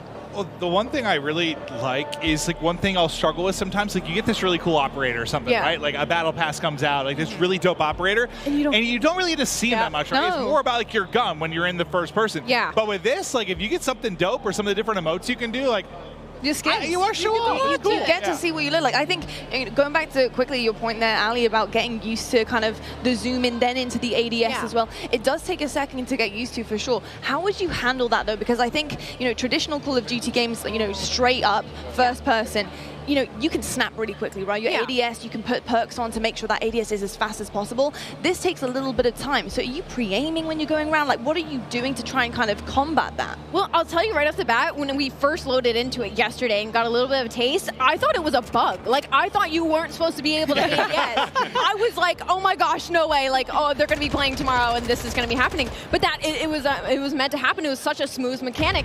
And talking about getting used to it, I was pre-aiming quite a bit, but as you got used to it, the hip fire on a lot of these weapons is actually incredibly accurate. So if anything, you're going to find yourself hip firing a lot more than ADSing when you're playing this game mode. Again, might leaning towards the mouse and keyboard players who are more used to not actually. I think your centering is just your centering. Your centering is incredible. Guys, I'm not gonna lie, I've played tournaments 3P on Call of Duty. We had it back in the day. Like, I've grinded 3P Call of Duty. It's actually a lot of fun. We used to have search and destroy tournaments all the time. I think these guys are having a lot of fun with it. I mean, you can see, like, it's a completely different play style. Where did you come from? Hitch is surprised. Yeah, he's not happy with that for sure.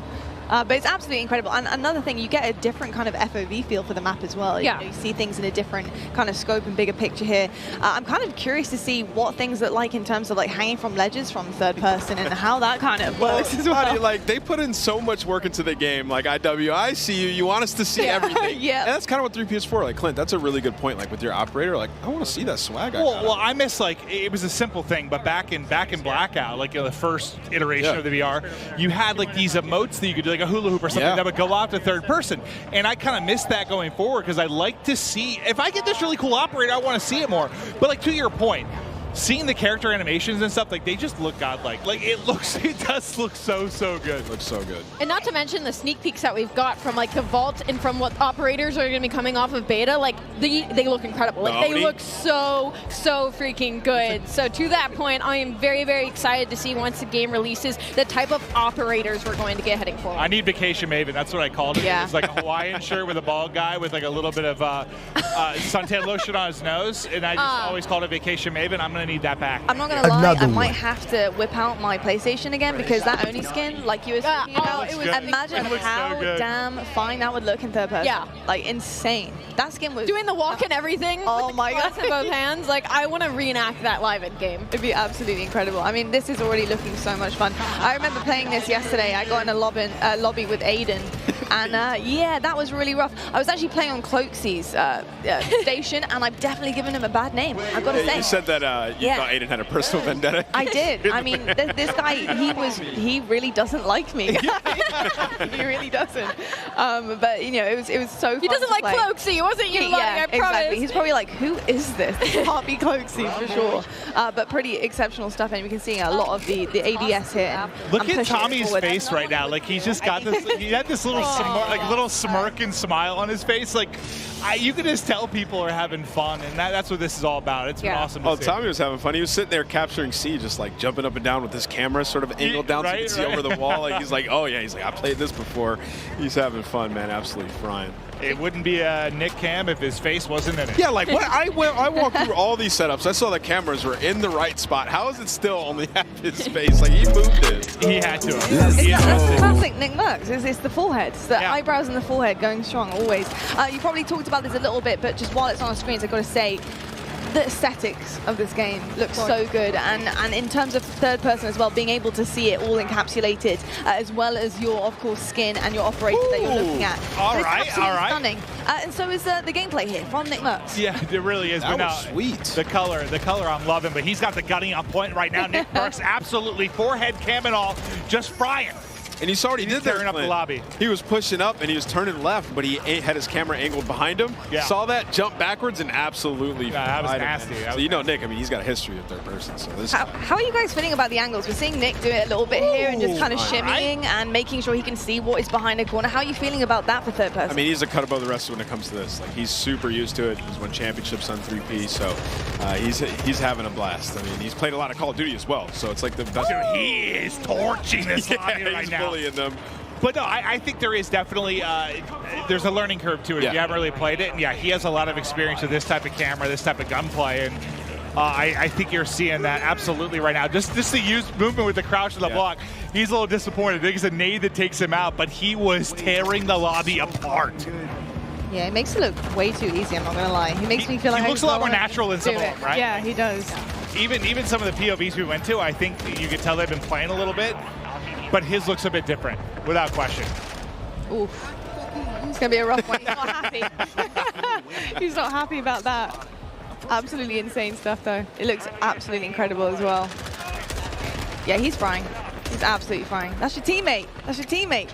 That's what I always struggle with when I'm playing something for the first time. Allie, I did that yesterday. Yeah, I was shooting at teammates. I'm shooting at teammates, locking on teammates all the time. When it's like new maps, like new game. I don't know. I always. You guys just need to dial it in. What do you mean? Listen, especially if you're not in comms either, and like you don't know the routes on the map yet. Like you run into something, you don't see that name. There's by no the head. excuse for Allie. Clint's like. Allie, I'm pretty confident if you put the time in. Yeah, what's up? You would have had a better professional career than Ann. Like I don't even think I'd have to put the time in, honestly. Listen, bro, I can't let this stand. You guys I used to always mess with Ant. If I skip college and I was grinding, like Ant's in trouble. We're going to take a look at a replay now. Nick was absolutely popping off in 3P. We know he's got the experience, so let's check out the Elgato replay. Yeah, this guy obviously has been here before, but of course on a new game here, Modern Warfare 2.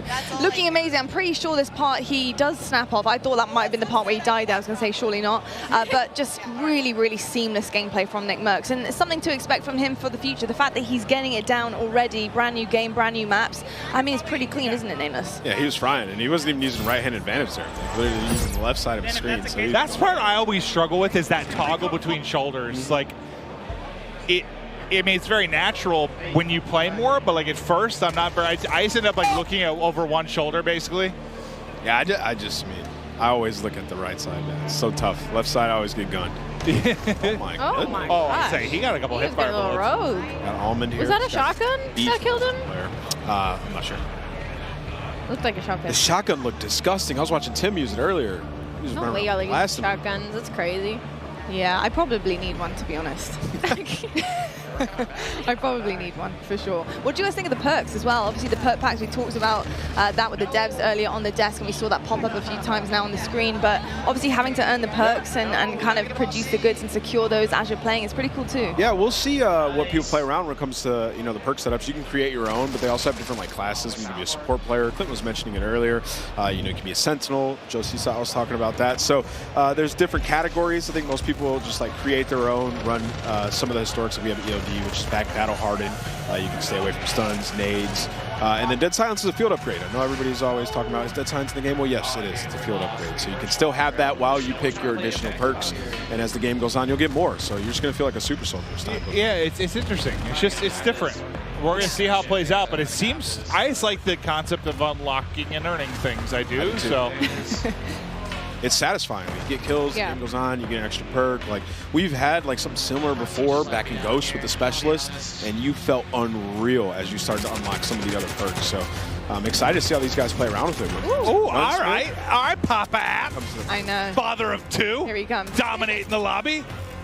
I love seeing a sub in his hand. I mean, this is probably one of the better opponent views we're going to get, as he is just looking to be a menace right now. Using the 74U, looks like a version of the AK.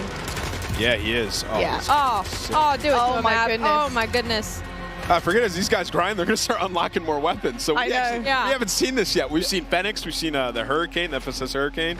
We have not seen the 74U on the stream yet. There you kind of get to see the Dolphin dive, from the third-person POV, which I still think that's what I'm appreciating the most about this, is just seeing some of the animations from the 3P. It just, I don't know, it's a different beast. Nice to see. I just want to see somebody dolphin dive in third person down an escalator. I'm still waiting for that. I'm with that. You can turn around mid-dive. Yeah, 360. Yeah, so like, people are going to be getting twerked on. Just, definitely are, for sure. I mean, the 360 down an escalator is going to be pretty nasty. Lobby. Yeah, Crim app.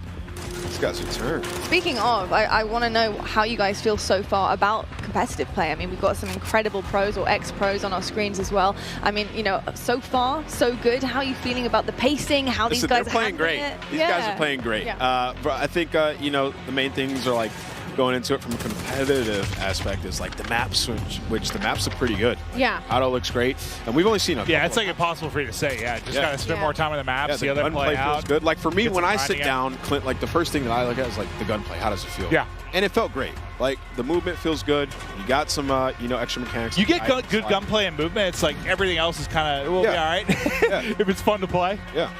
So I think so far, like it's W. See, and I'm on the other end of that spectrum where I'll look at the maps right away. Like, I'll go through my attachments and like, all right, I'll try this one out. But really, when I first load into the game right away, I'm looking at the map layout. That's kind of like my forte. And I will say, the Mexican Village, that map, I love that map. And like a competitive aspect, it gave me a little bit of like a 3-lane, as well as the paintball map that had the middle section of Chaos. I was talking about how there was the underground passageways. It's giving, again, like a 3-lane hybrid. So with the maps that we are given to play with on this alpha test, I am looking forward to the game release. I'm looking forward because for competitive side of things, at least my personal opinion, things are looking bright. Cool. Amazing stuff. I love to hear that. And I'll tell you what, I love to hear from some other people in this amazing arena. We've seen a ton of action so far, of course, our third-person mode as well. But it's time to toss it on down right now to Gina, Darling, and Stephanie to give us an update on how things are on the floor and what is going on over there. Hi, Stephanie, and welcome back. Now listen, we've heard it teased a couple times today. Raids are coming to Call of Duty. Now, would you mind letting the people at home know what they can expect for this new experience in Modern Warfare 2?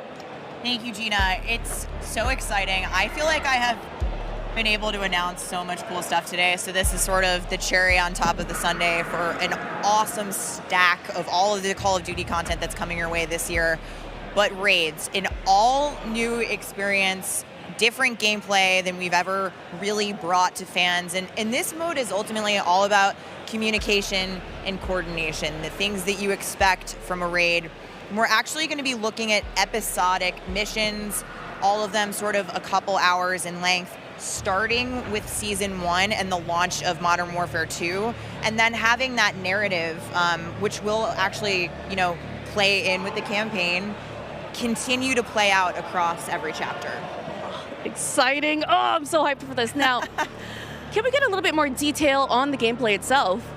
Yeah, so we're looking at 3-person teams. And like I said, this is all sort of a mix of combat, of narrative, and puzzles. So those sort of core mechanics of what we know and love from raids are coming to Call of Duty in that style. And like I said, I think the way that the narrative will continue to evolve seasonally across each encounter and each mission, stoked for everybody to get a chance to see these.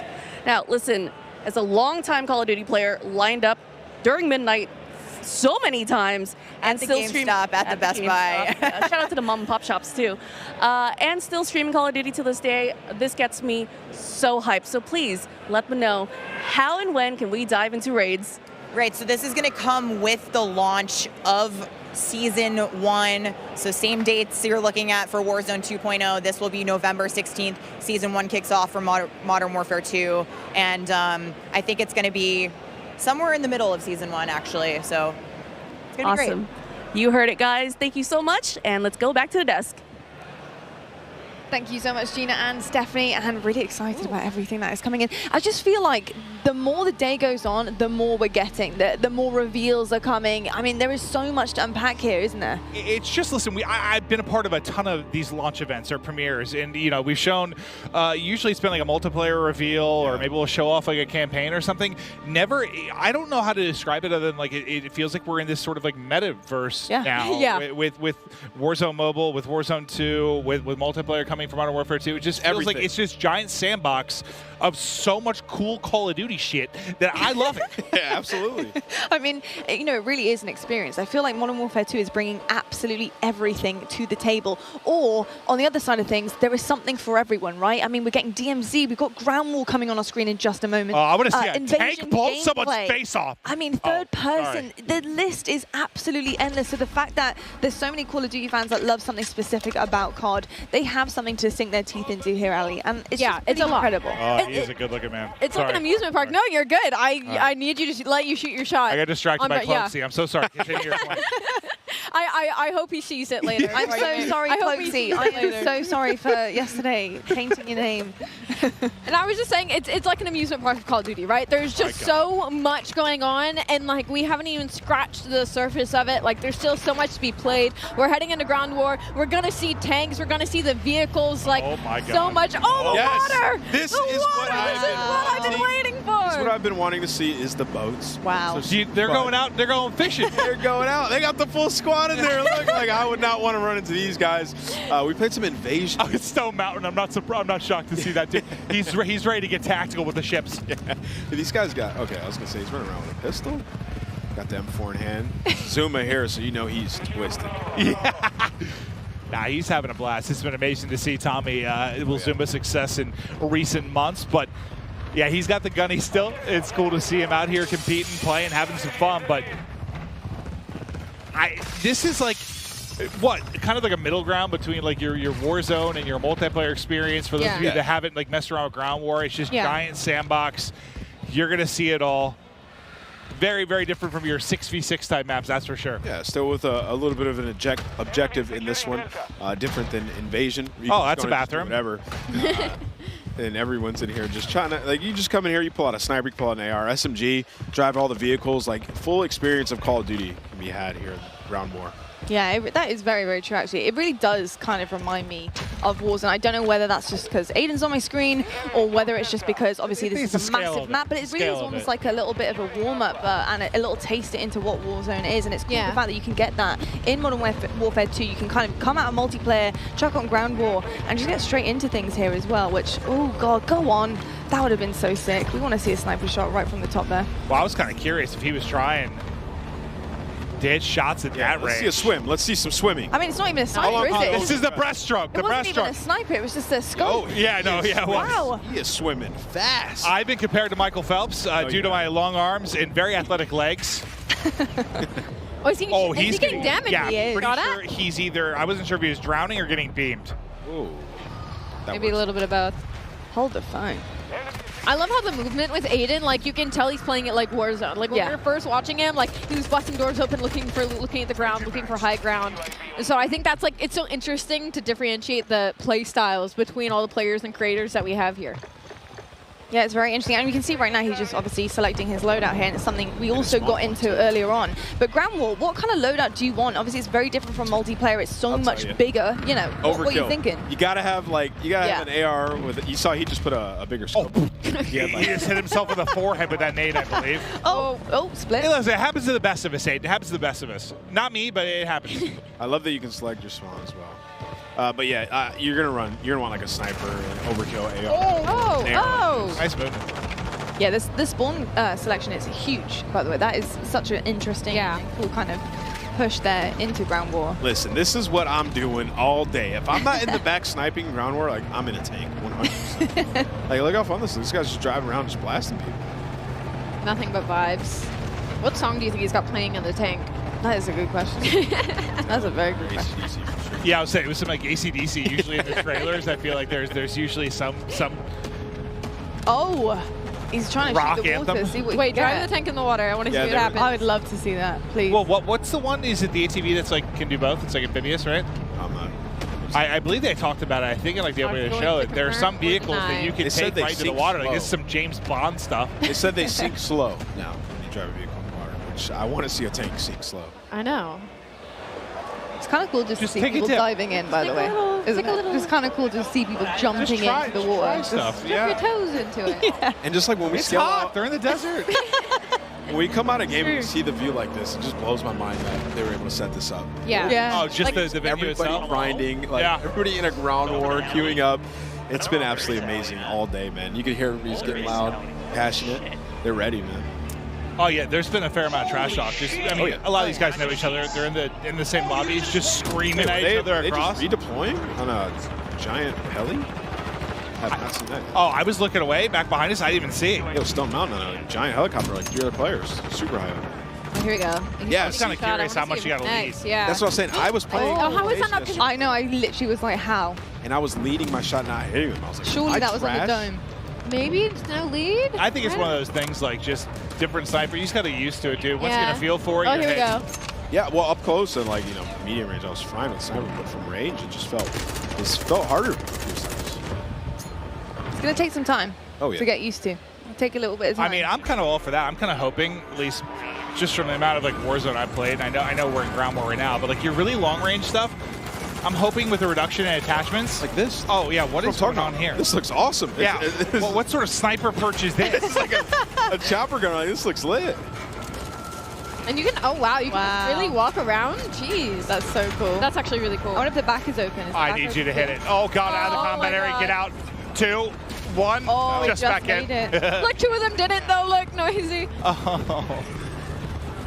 But I hope, like, with the reduction in attachments, try to snipe. It's a little bit harder. Like, we've gotten so used to being able to just beam someone at 200 meters. Yeah.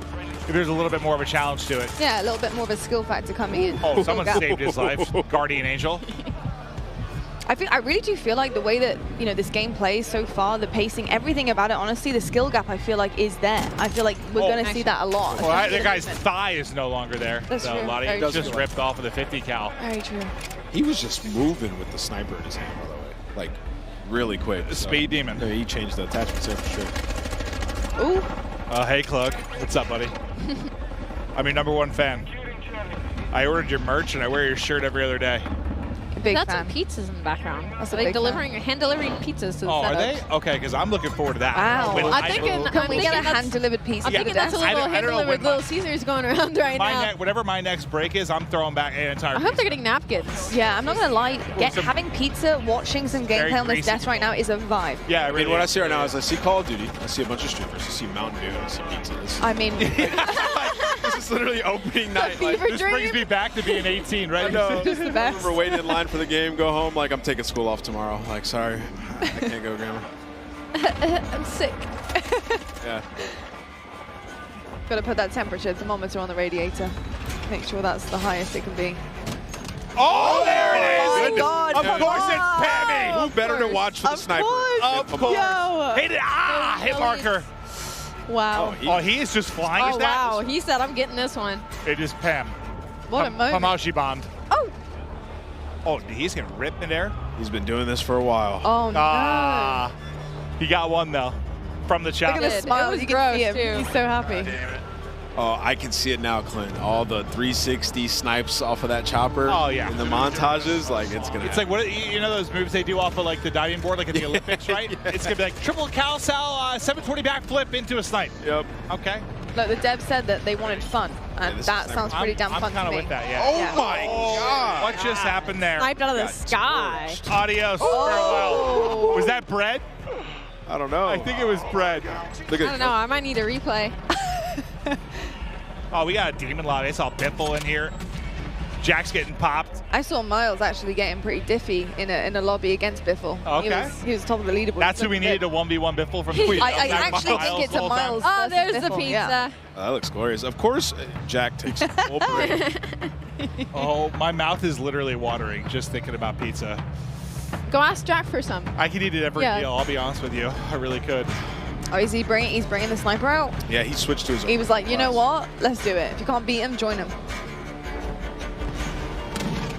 I want to know who's winning right now. Unfortunately, like I think it's Cam. Oh, they are winning there. I can see just the top, the 45, 49 winning. There we go. I need a loser's point of view now to see the score. I have not used this gun yet. This looks like a sniper. Oh, I'm confused. Is somebody actually driving that? I thought it was like I thought it was a spawn chopper. I don't know, but Courage was trying to find out. How we doing, sir? Looking very dapper. This is cool. Selecting spawns is just sick. I'm not going to get used to that. I just like the you know, in older games, you know, you pick your spawn and sort of appear there, but now like the, whatever you call it, like the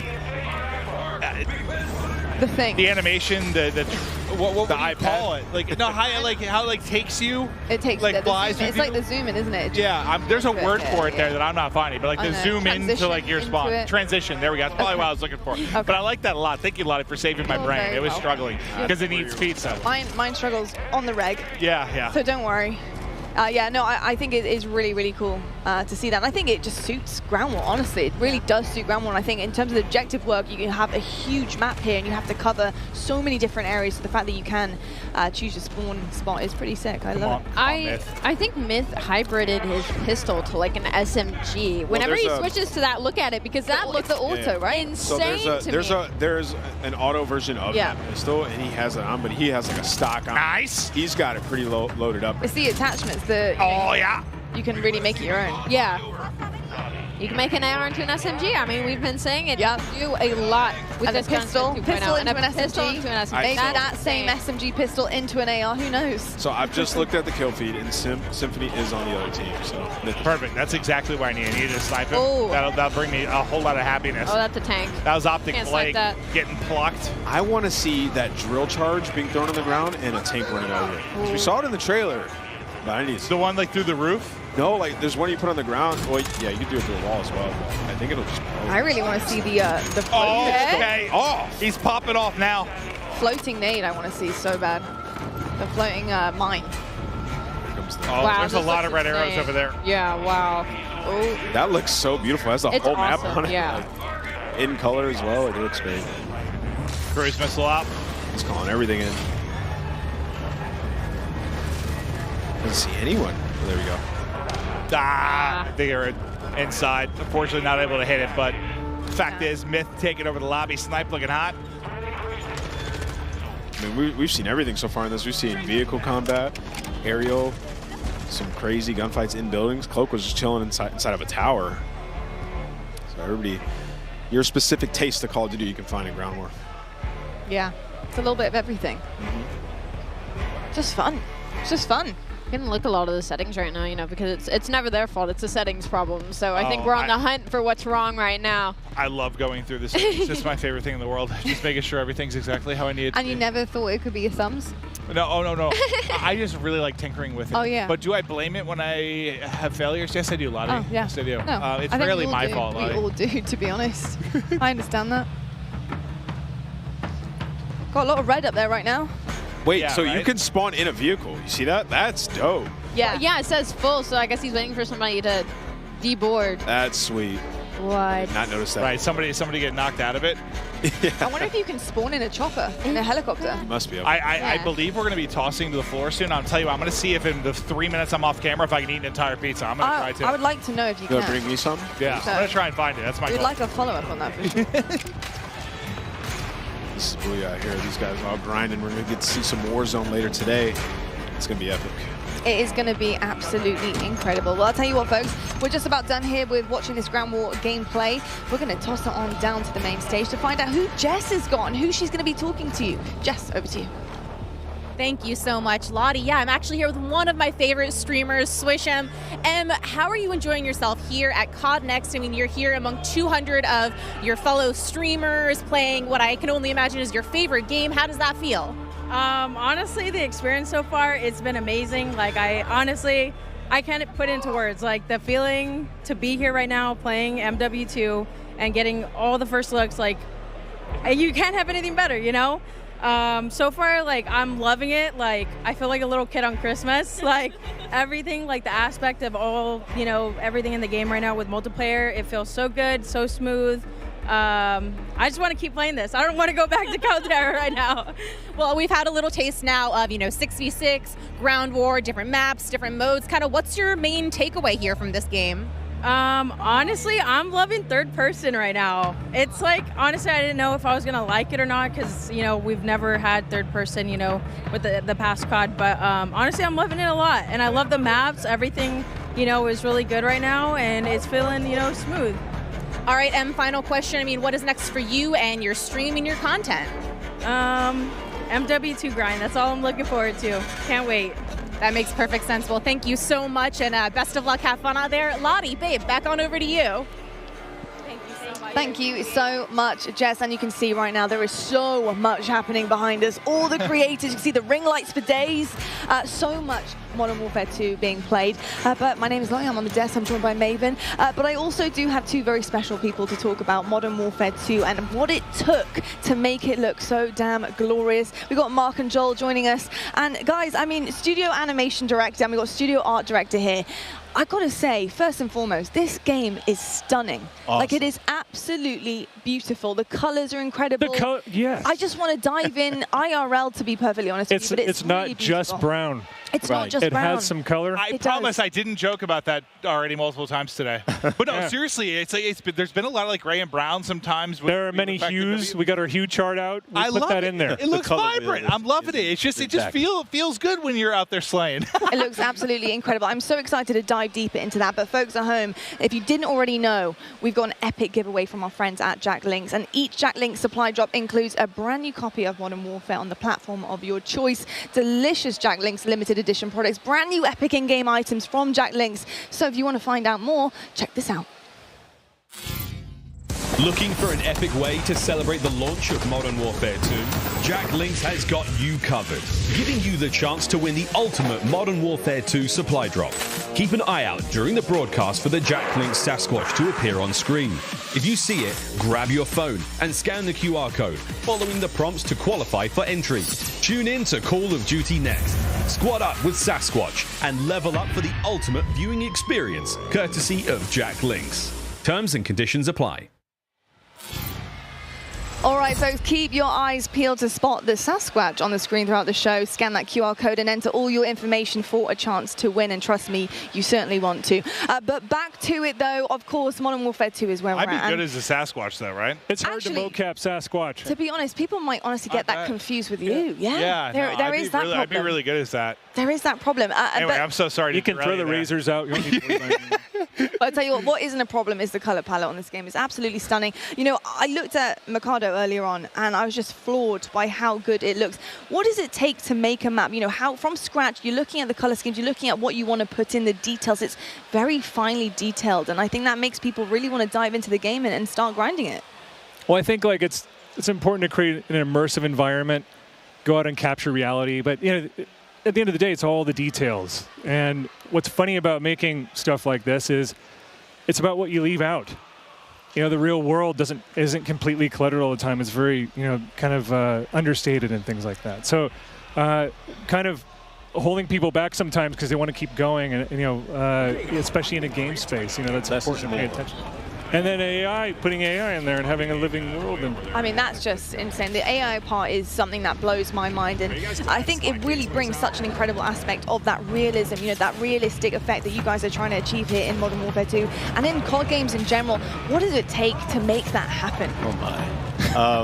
Well, it takes a lot of like just research and reference that we use. Like all of us are mad action movie fans and you know, cartoon anime and all that stuff. But that's the action side of it. Yeah. But we have to have that authenticity where we deal with our military advisors, all different branches of the military.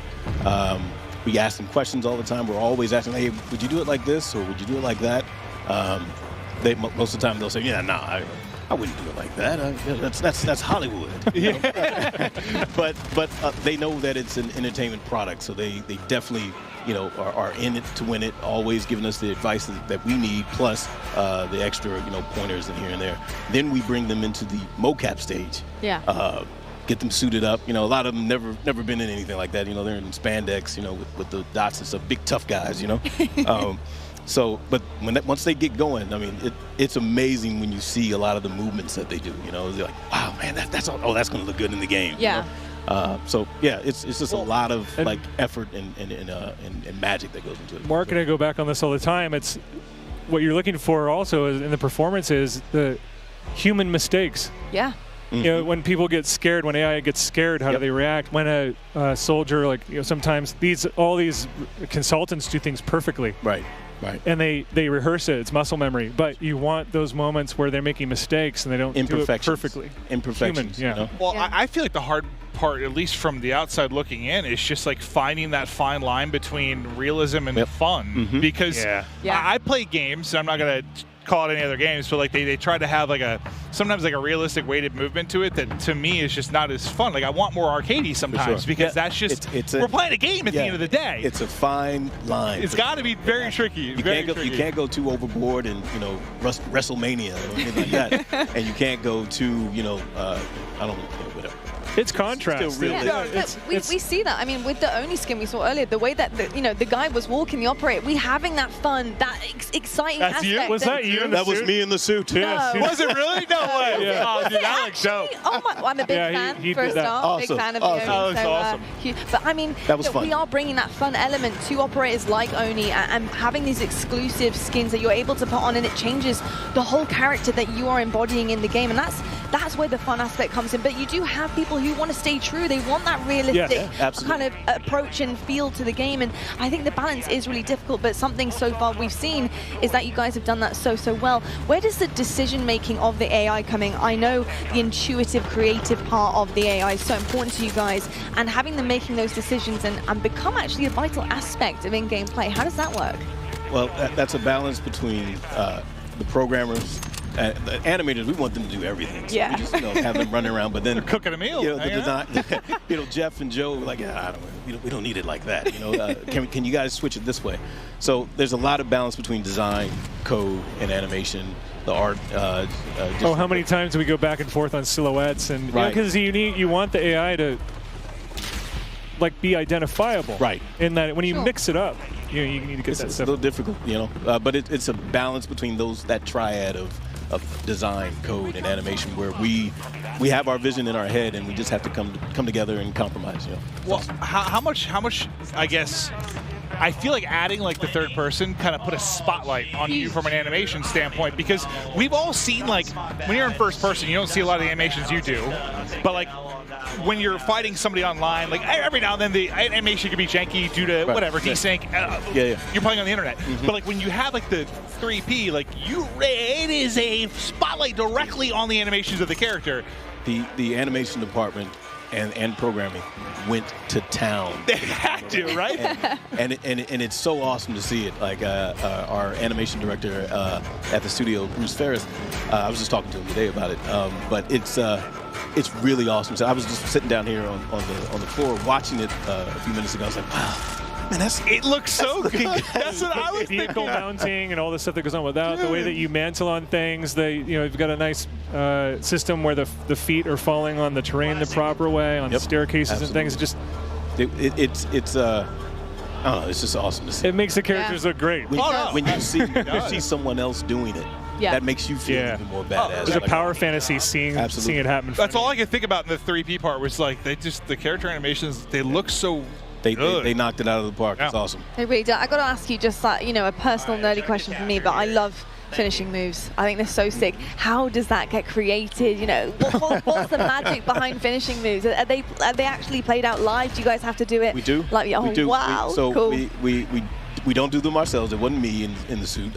We go get stunt people, and we kind of map it out first, draw sketches, like, hey, maybe it's like, do like this, do like that. We get them on stage, and then we kind of like just go through it together, to kind of just bring that action and that feel, that same thing that you just felt. Yes. We did it last project. This time, we like, all right, we need to up the ante a little bit. Love it. So, violence and aggression. I'm going to put pressure on both of you if this isn't in yet. So, listen, this is going back to, we were talking about the fact that one thing that's tough with first person is when you get cool operators, right? You don't see them as much. And like finishing moves is one where you do, but like going back, this is back to like Blackout, but like when you would do, there were different like emotes you could use where you would like dance and you'd have the hula hoop and stuff like that. So you'd kind of see your avatar more. You could show off. You could do a lot of taunting type things. Yeah, right. Is that in that, or can you add it for me? I feel like we get that out with a wide, like a big breadth of finishing moves. Yeah. I think that's where you really get to see showcase that. Yeah. You weren't asking if we have emotes, right? Well, no. I guess more like I'm trying to think back. Like there was one where I could do like a hula hoop or like goofy kind of stuff you could do to like show off. And I just like I guess I like to see my operator more and more. For sure. Yeah. And you guys have put so much work into the animation. Like I want to see my guy dance. I want to get down and nasty. It's an evolving system. We have to see what happens. Right now, we're so focused on. This is a big game. Oh yeah. You don't say. If I look tired, if I don't look tired, it's because the makeup artists here are really good. Right. But yeah, there's a lot going on. But yeah, we've got a long. There's a lot of road left in front of us too. Keep me in mind that I want a bald character that can move a little bit. All right. Easy. That's why. If we need to get me in, we got you. If we need to get me in. I'm going to call it Dance Some on motion Grave. caption stuff. Yeah, I'm with it. like I'm with it. I can definitely attest that you don't want to get him in. And yeah, that could be a little bit of an error there. It could be, hey look, it might be the goofiest one we've seen so far. And I'm kind of down for the goofy part of it. That's for sure.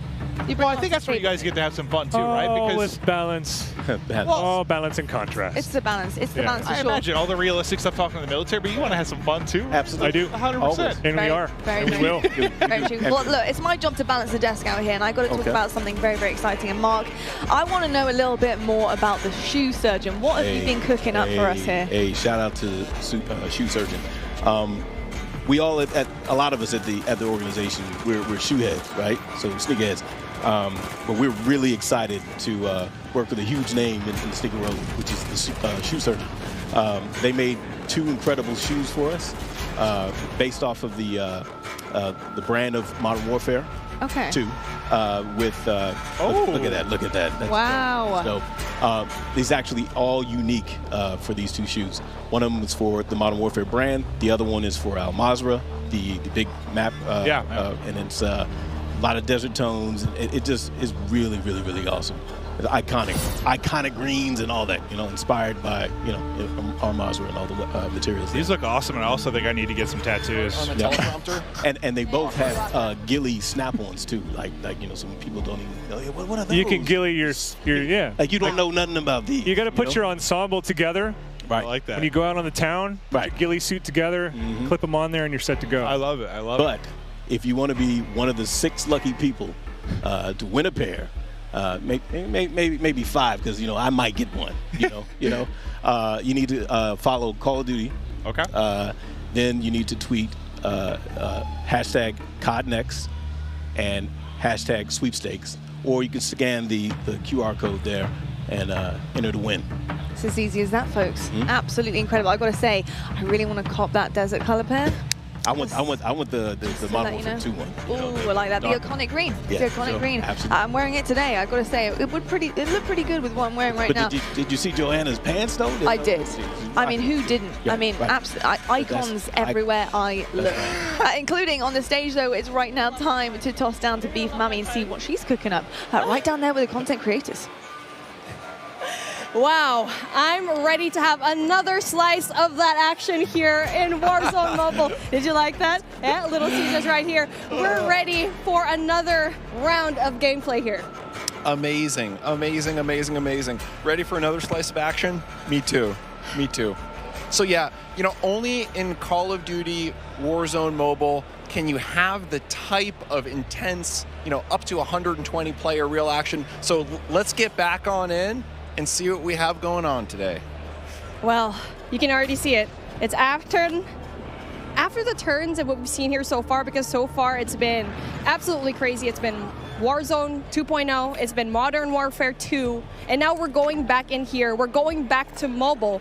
And now I'm pretty sure a lot of you guys at home are really interested to see what is happening with our streamers that we have here today. And if you don't have it yet, comment down below what were your favorite moments here yet again, because we've had so many things happening already. Incredible, incredible. Now, and you know, one of the things that we wanted to make sure we do is go over, let's talk to some of the talent, talk to some of our friends, see what's going on. Why don't we head over there?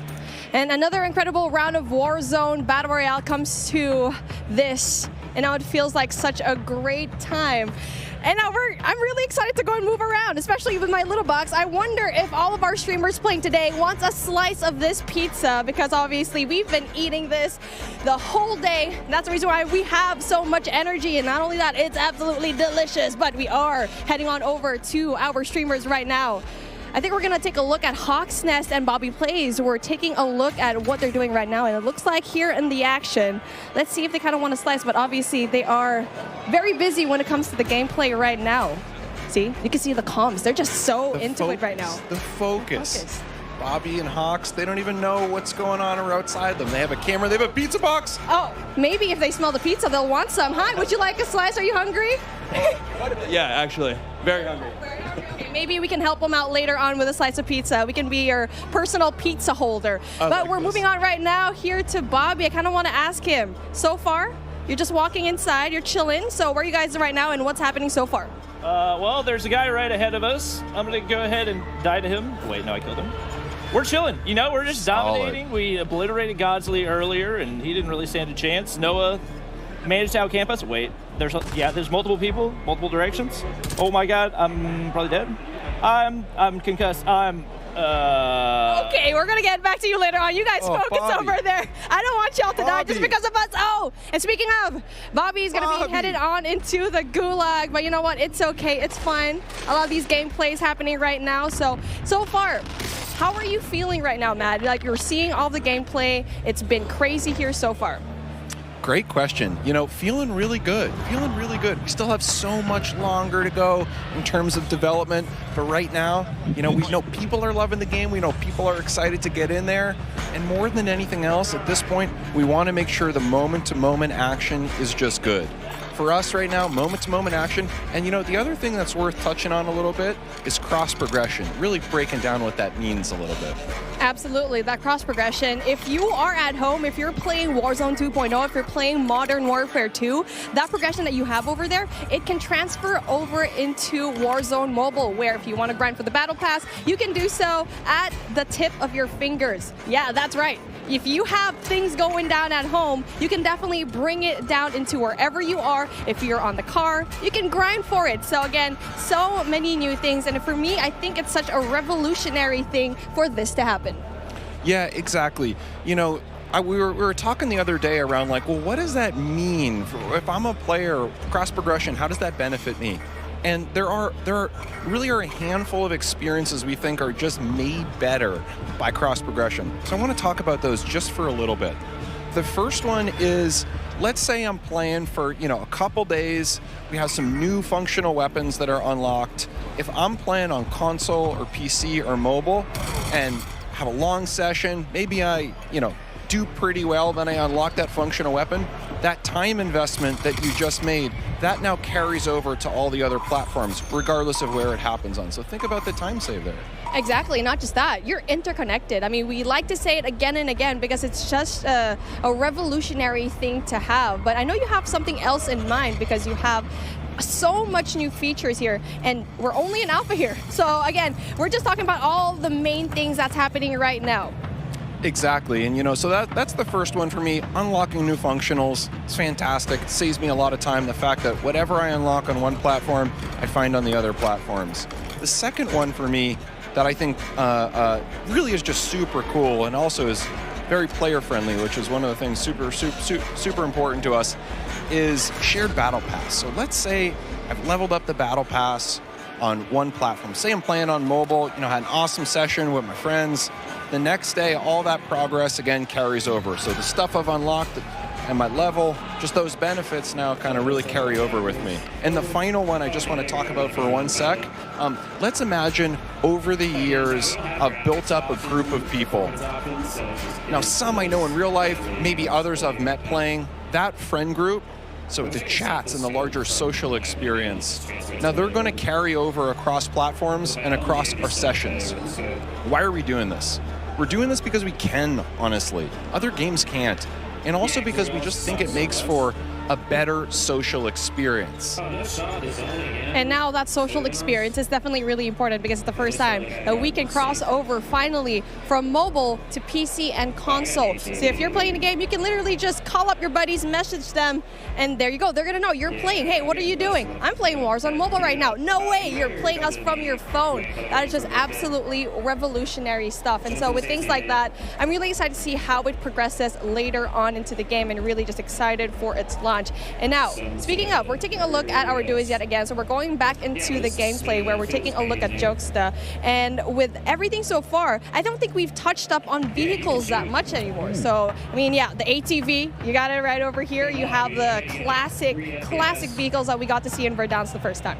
Exactly. One thing I love about the Verdansk vehicles too, a lot of differences. Helicopter, slow trucks, fast, quick ATVs. You really have the whole experience. There's nothing better for me too than helicopter. I don't know about you, but I'm a helicopter person. I agree with that. I mean, it's the fastest route to go in there, but if you need to be ready, you have to go and drop right now. Especially if there's going to be a javelin just pointed at you, you make sure that you get out of the helicopter ASAP. But again, when it comes to finding those vehicles, you need to know the map very well. I mean, you can already definitely look online where to find like the great moments and the great spots. And for me, I feel like that's going to be airport. Around airport, you're going to be having a lot of vehicles right now. And so right now for this particular time, now they're slowing things down just a little bit. We've noticed it. And for me, like, I feel like for this duo, they prefer just going into the outskirts just a little bit. Exactly, yeah. I think they're smart that way. They loot, they get what they need to do, always staying together, but then occasionally, once they have what they need, they're waiting for the next circle to collapse. They're finding those areas in the map where maybe the action's a little bit lower. After all, last people alive win. Exactly. I mean, it just depends on what kind of gameplay you really like. Are you going to be aggressive? Are you going to be dropping down Superstore, Boneyard, downtown, or do you prefer the outskirts and be on the mountains and try to see what is going to happen when you are going to see just a little bit of a step back? But obviously, it does have its risks. You won't have as much loot going into it, and you won't have as much kills. Exactly. Final thing, getting into Storage Town, circles collapsing. For me, this is the intensity that I'm looking for. Man, it's my favorite.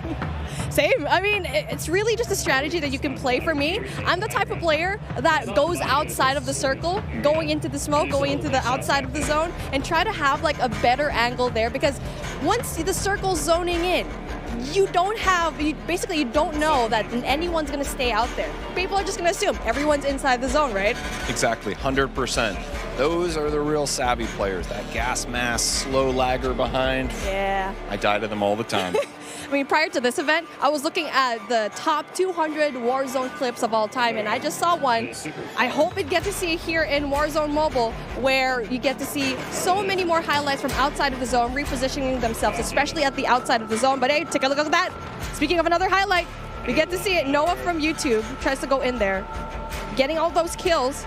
Really just breaks the armor, but doesn't really quite get the kill just yet, but then obviously has the advantage of the scope. Not only that, high ground as well. So I feel like we haven't talked about the high ground so much here because it's just so important to have that kind of height. Exactly. The way we think about it internally is, how do we find the right mix of gameplay experiences? So you need that close quarter combat, you need long range for sure, but the way you combine those two with verticality in certain dense areas, that is special. And I think for Verdansk, especially the area we have, the area we're in right now on the outskirts of Storage Town, it has that in spades. And now with that in mind, I feel like you have all that verticality. What part of the map do you think is best when it comes to having that height advantage? It's a great question. So for me, it's actually the area we're in right now. I love the intersection or the kind of borderlands between Storage Town and Boneyard. I think it has the best of all the environments. So for me, when I'm playing, start in Boneyard, head up to Storage Town, and if I'm lucky and the circle abides, stand in this area. And, you know, I'm just so proud to say that starting today, as we've said before, you can pre-register for free on the Google Play Store. And for players on iOS, just stay tuned. We have incredible rewards coming up, and of course, we'll be able to pre-order on Apple App Store as well. Well, plus we have a ton of amazing rewards that we are unlocking at different pre-reg and pre-order goals, including a special operator skin for those who sign up. And now with that being said, I want the folks at the desk to see what they think of the new things today. Thank you so much, Beef Mummy. What a day it has been. We're almost, are we nearly done? Not even going to try to guess that one. Now, though, it's time to take a look at some of our best plays so far. Brought to you by HyperX, because that's right, guys. We've been playing COD all day, and there's only one Tommy Truant. It's a 1, it's a 2. And could it be any more? I'm on the desk here with Lottie, Handicap, and Nameless. And, brother, we've seen it all, man, today. It's been nuts. It's been nuts, man. We've seen, you know, the core MP gameplay. We saw Ground War. Now we're seeing some of our best plays from our biggest streamers. We've seen Aiden, Tommy, Krim now. Aiden in the 3P mode, just running around hipfire and just frying people. It's been a hell of a day, Miles. We just watched Crimothy6 pick up 2. That was pretty sweet. Aiden again enjoying the hipfire. Look at this. It's almost a different game. Like, yeah. This is definitely MW2, but I mean, Lottie, this is something totally different. Yeah, it really is something completely different. And I think, you know, you heard the cheers earlier on when Warzone was kind of put on the screens. We saw the trailer, we saw the action unfolding as well. But I've got to say, just seeing some of our favorite creators being in game currently, trying everything out, testing it. I mean, it's just absolutely insane. So yeah, I've been loving everything so far. I mean, what's not to love? Homage in a chopper with a sniper, trying to get everyone in the streets. I mean, what's not to love, Ali? No, I'm literally right there with you. There's like no better point of view at a better time that we could have gone to than Homage with a sniper in his hand and a chopper. And I would have to say that the hip fire in this game, this is a sneak peek, like, right? This is just our first look into the alpha of what Modern Warfare 2 is going to be, what Warzone 2.0 is going to be. I've seen more hip fire today than I think I've seen in the past like 3 years of Call of Duty multiplayer. Like, so I'm really excited to see how that plays moving forward and how it plays in competitive, because, you know, I can't ever just stop thinking about competitive Call of Duty. Oh, you're doing your job, are you? Kicking ass as well. So, okay, well, we're almost ready to rock and roll. We've got Genie and Xavier now down on the ground soon. But this is Modern Warfare back in a glorious way. Crazy to see everything going down so far. It's just been amazing. And starting, gameplay that we got to see here today. Starting tomorrow, over the next week, you're telling me that we're able to play all of this in the beta as well. So that's 2 weeks of gameplay. We're all going to be able to get our hands on across all the various platforms. Cannot wait to see how that goes. We're going to take a quick break in between the gameplay now, take a little bit of a pause. We're going to be setting up for, drum roll please, Warzone 2.0. That's right, the debut of Warzone 2.0 gameplay is right around the corner. Stay tuned. But for now, we're going to toss it over to Gina and Xavier down on the floor.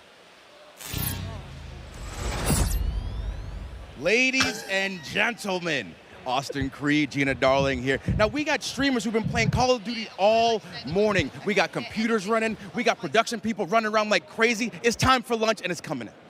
This is so good. You gotta get a slice of this, man. You're going to eat during the... Yeah, why not? It's here. Like, I got all these for myself. Did you get any? Half of this is mine. No, it's not. No. Wait, listen. We got some pizza. We got some Mountain Dew. Shout out and thank you to... what is it? I love pepperoni. Okay. Shout out to Mountain Dew and Little Caesars. We love you.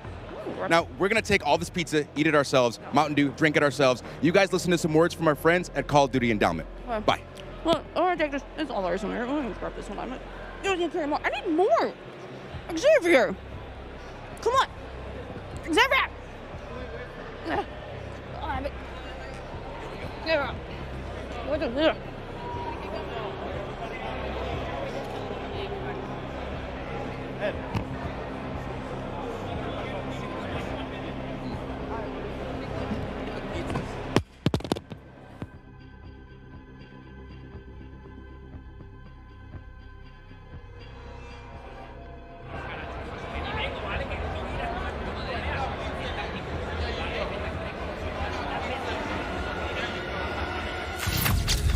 about to be a classic.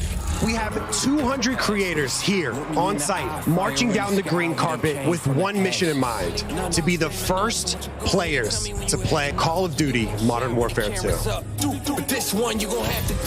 there is so much in this game. There is almost too much. This is like one of those days where I enter and my hopes are so high. And what are you looking forward to most when it comes to Warzone 2? Prisoner rescue. I'm looking forward to using that inflatable soldier decoy to mess a lot of players. Kill streaks, I think. I'm honestly here just to learn as much as I can to prep for Old Men of Optic, because those guys are very old now. So maybe some OG maps coming back. A map that everyone can play. Honestly, give me a broken shotgun.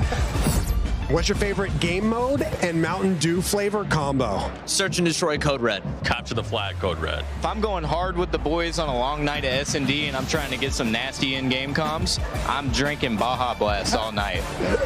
Terminal or high rise? Easy terminal. Ooh, terminal. Most people have terminal nostalgia. Terminal. Terminal, 100%. I just replayed that recently and I realized that spawn trapping is horrendous. Easy. Strike. High rise. High rise. Terminal. What's your favorite flavor of Mountain Dew? I've grown up on Code Red, so it's still Code Red for me. Honestly, I like the basic one, just Mountain Dew itself. Dang, I was going to pick Code Red too. Can I get a second one? All right. Baja Blast. Starting October 17th, unlock dual double XP, COD points, and also an exclusive Mountain Dew skin in Call of Duty Modern Warfare 2 when you buy specifically marked Mountain Dew.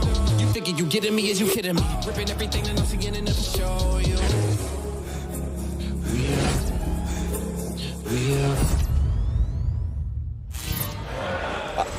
All right, here we go. Dan, it's been a while. How are you doing, sir? It's great to be back with you, Maven. It is. We've got a lot to chat through. Listen, you are here for the Call of Duty Endowment. Tell me a bit about it. Sure. The Call of Duty Endowment is an organization that helps U.S. and U.K. vets find high-quality careers by supporting groups that prepare them for the job market and by raising awareness of the value that vets bring to the workplace. Through support from the Call of Duty community and our partners, the endowment has placed more than 100,000 veterans into high-quality jobs, becoming one of the world's largest funders of veteran employment. And we couldn't do this without each and every one of the members of the Call of Duty community. The endowment does incredible work. I mean, it's amazing what you guys have done over the years. Tell me why you were so focused on veteran employment. Yeah, so at the endowment, we believe that quality employment provides the greatest benefit for the largest number of veterans. If a vet finds a high-quality job upon re-entry into civilian life, any other challenges become much more manageable. A good job means a roof, food, healthcare access, social interaction, and probably most importantly, purpose. Last year, the endowment placed more veterans into jobs than any previous year, and we are excited to continue our mission to place the next 100,000 veterans. It is truly terrific. I thank you for all that you do for veterans. I know you have an exciting announcement. Tell us more about that. Yeah, absolutely. The Call of Duty Endowment Bowl, or Code Bowl, returns on December 16th. Hell yes, I've had a blast with these. And now, as some of you may remember, the U.S. Space Force shocked everyone and took home the last Code Bowl trophy. We're thrilled to be bringing the event back and can't wait to see who will take home this year's title.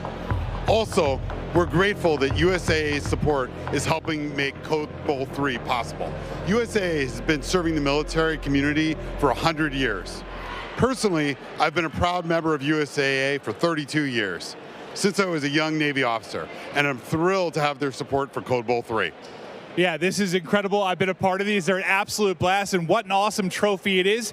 Can't wait to see who wins Code Bowl 3 presented by USAA. Here's a sneak peek of what's to come. Call of Duty Endowment Bowl, presented by USAA, is back on December 16, 2022. Watch as U.S. and U.K. military esports teams compete to be the Code Bowl 2022 champion, featuring some of your favorite Call of Duty creators and Call of Duty League players. Super proud of the boys. We're here to represent. This year, the Call of Duty Endowment reached an amazing milestone of placing 100,000 veterans back into high-quality jobs after their service. To celebrate this incredible achievement, the Code Bowl will be bigger and better than ever. Get ready for thrilling Call of Duty competitive play alongside some of the top names in the scene. Be sure to follow Call of Duty Endowment on Instagram and Facebook, and Code for Vets on Twitter for more Code Bowl announcements. And tell us which team you are rooting for. Get ready for Call of Duty Endowment, Code Bowl 2022, presented by USAA. We're back again. Hi. We are so excited to have gotten the opportunity to work with such a huge name in the sneaker world. Woo! Working with Shoe Surgeon. Yeah, we got 2 shoes to show you today. We got the Neoprene Brute. You're just so excited. Boot. There we go. So excited. Neoprene Boot. In the iconic Call of Duty green. And also we have sneakers inspired by Al Mazrah. We have parachute material here, parachute silks, and in desert tones. And both shoes come with ghillie clip-ons. As you can see here, you can take it off because, you know, tactical reasons. Yes, exactly. And you could possibly win these. You could be one of the 6, well, maybe 5 or 4 depending on if we get a pair, to win these. But all you have to do is go and follow at Call of Duty on Twitter, and you got to tweet hashtag COD next and hashtag sweepstakes, or go ahead and scan the QR code below, and you could possibly win these. Good luck. You know you want them. Get a good look. Can we get traveling light? I have to. I'm carrying your weight. Better bring your A game today. That's the only game I got. Try and keep up. Hey. What do you think's in it? No idea, but it's mine.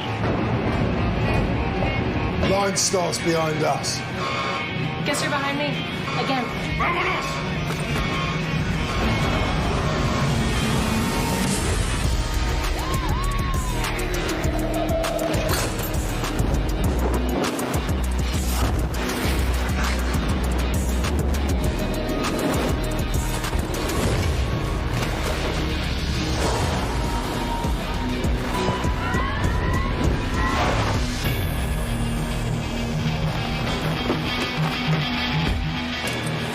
Adiós, amigos.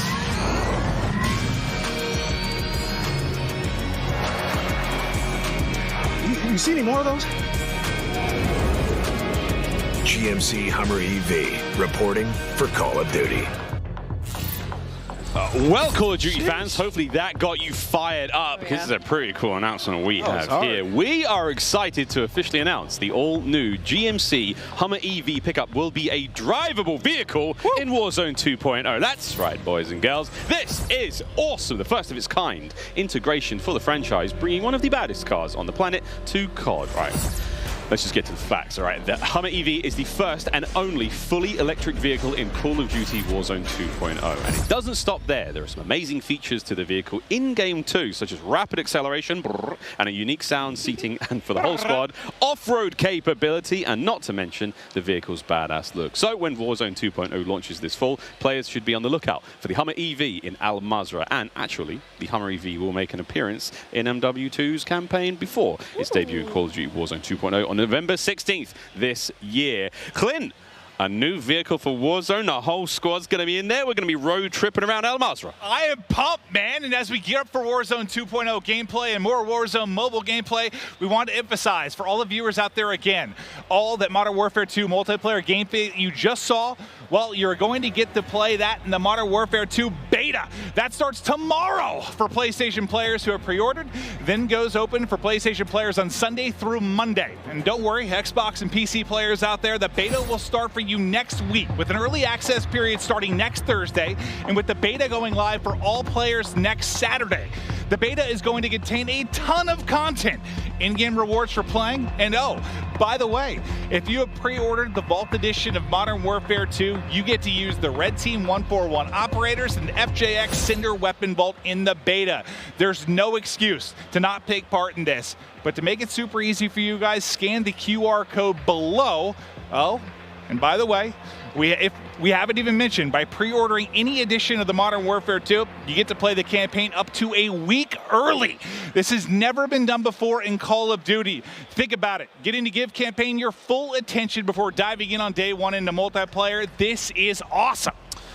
You know what? I mean, that's not all. That really isn't. You've all been seeing a ton of great action on the groundbreaking Warzone mobile. But just to remind everyone out there, again, that you can pre-register for your free download of Call of Duty Warzone mobile now on the Google Play Store, just in case you needed a reminder. Don't forget, get your phones ready. I know you're going to be playing the game on your phone, but check this out. Hey guys, guys, Berg here, and I am thrilled to be one of the first to pre-register for Call of Duty Warzone Mobile. And now you can too. Scan the QR code at the bottom of the screen to be among the first to drop.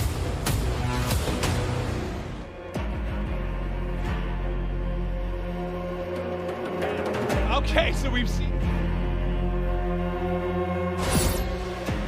Okay, so we've seen Modern Warfare 2. We've seen Warzone on mobile. Now it's time for Warzone 2.0. November 16th is a date it's going to be available across the world. But today, we all get to see it in action for the first time.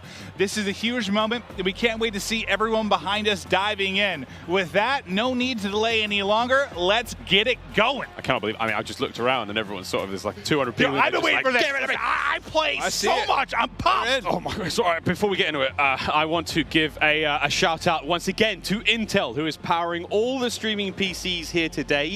All of them outstanding. Cannot wait to see how one goes. Again, Clint, 2 PCs on every table, one of them exclusively for streaming. Listen, I stream on 2 PCs. Whenever I travel, I just pray that I'm going to have something that somewhat mimics what I have at home. The fact that they have this here, it is one of the coolest things I've ever seen. The support is unreal. This event is effing dope. I'm pumped up. Effing dope, namely? Listen, this is incredible. Like what Clint said, like having a PC specifically for gaming, because you don't want to take anything away from Modern Warfare 2, and to have one to stream as well. You can see it here. Like, this is a gamer's paradise. Like, coming out to play the game early and also being able to create content and not have anything taken away from your graphics is absolutely phenomenal. Shout out to Intel and shout out to everybody that put this together, because I've never been a part of anything this special like this. Yeah, and as we do the flyover, do you see the size of that thing? It's on the top right of our streamers' desks. Like, it's not taking up a lot of space either. So the fact that it has that much power to be able to run a stream as well, run this many streams, it's incredible. I need to get something like that for my giant PC, honestly. Well, guys, you know they say size isn't everything. Now, though, it's time for the TCL Power Hour. There are so many exciting games, so much exciting gameplay moments we can't wait to see for the next hour. We're going to be tracking along with these. We've got a bingo card, ladies and gentlemen. This is it. 9 challenges. This is going to be across the entirety of our Warzone Alpha gameplay. And basically, you've got to try to manage to nail a couple of these. Name us any fun ones? Yeah, I mean, fall damage death, Tim's going to get Timothy. 100%. He has to, right? Ledge hang elimination. Like, I'm looking at some of the CDO guys, like looking at Zuma trying to get one of those crim. It'll be interesting to see this bingo card. Who can complete it? Alec, vehicle elimination. We've got so many vehicles now to play with. I'm so excited. Like, one of my first introductions into Warzone was with, you know, the Berthas, was with all the vehicle kills. So now with also that Hummer being in, how dope some of that action's going to be. So tell us what you at home are most excited to see. Tweet at TCL_USA and let us know what you think. Don't forget to include hashtag CODNext and hashtag TCLXCOD sweepstakes during the next hour, and you'll be entered for a chance to win a TCL TV. I actually think we almost all have one of those, and they're amazing. I got one of those. I got one too. A couple years ago, I've been using it ever since. That thing's elite, so make sure you enter. Oh, make sure you do enter indeed. Well, Glenn, this is it. We've waited. The world has waited. Warzone 2.0.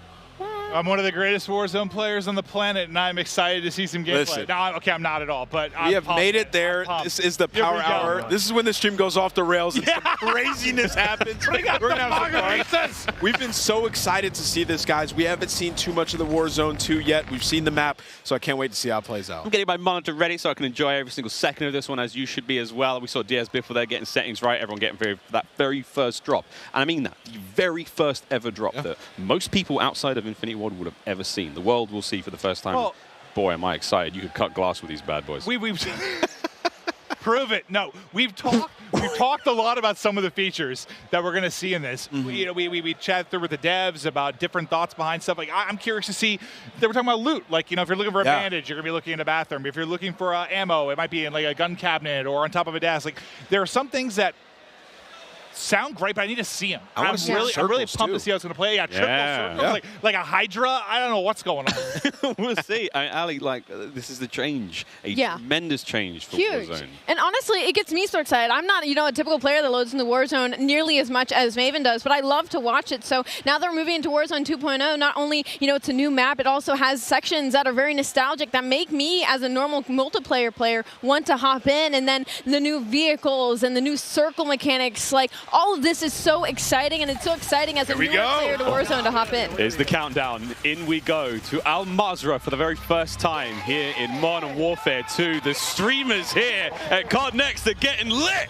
Yeah, I see some fist pumps. They are ready. Here we go. These guys. Dude, look at Isaac smiling, bro. He's so happy. Yeah, I think these guys put the hours in, 8, 10, 12-hour days. So they're ready to see what their life's going to be like for the next couple of years.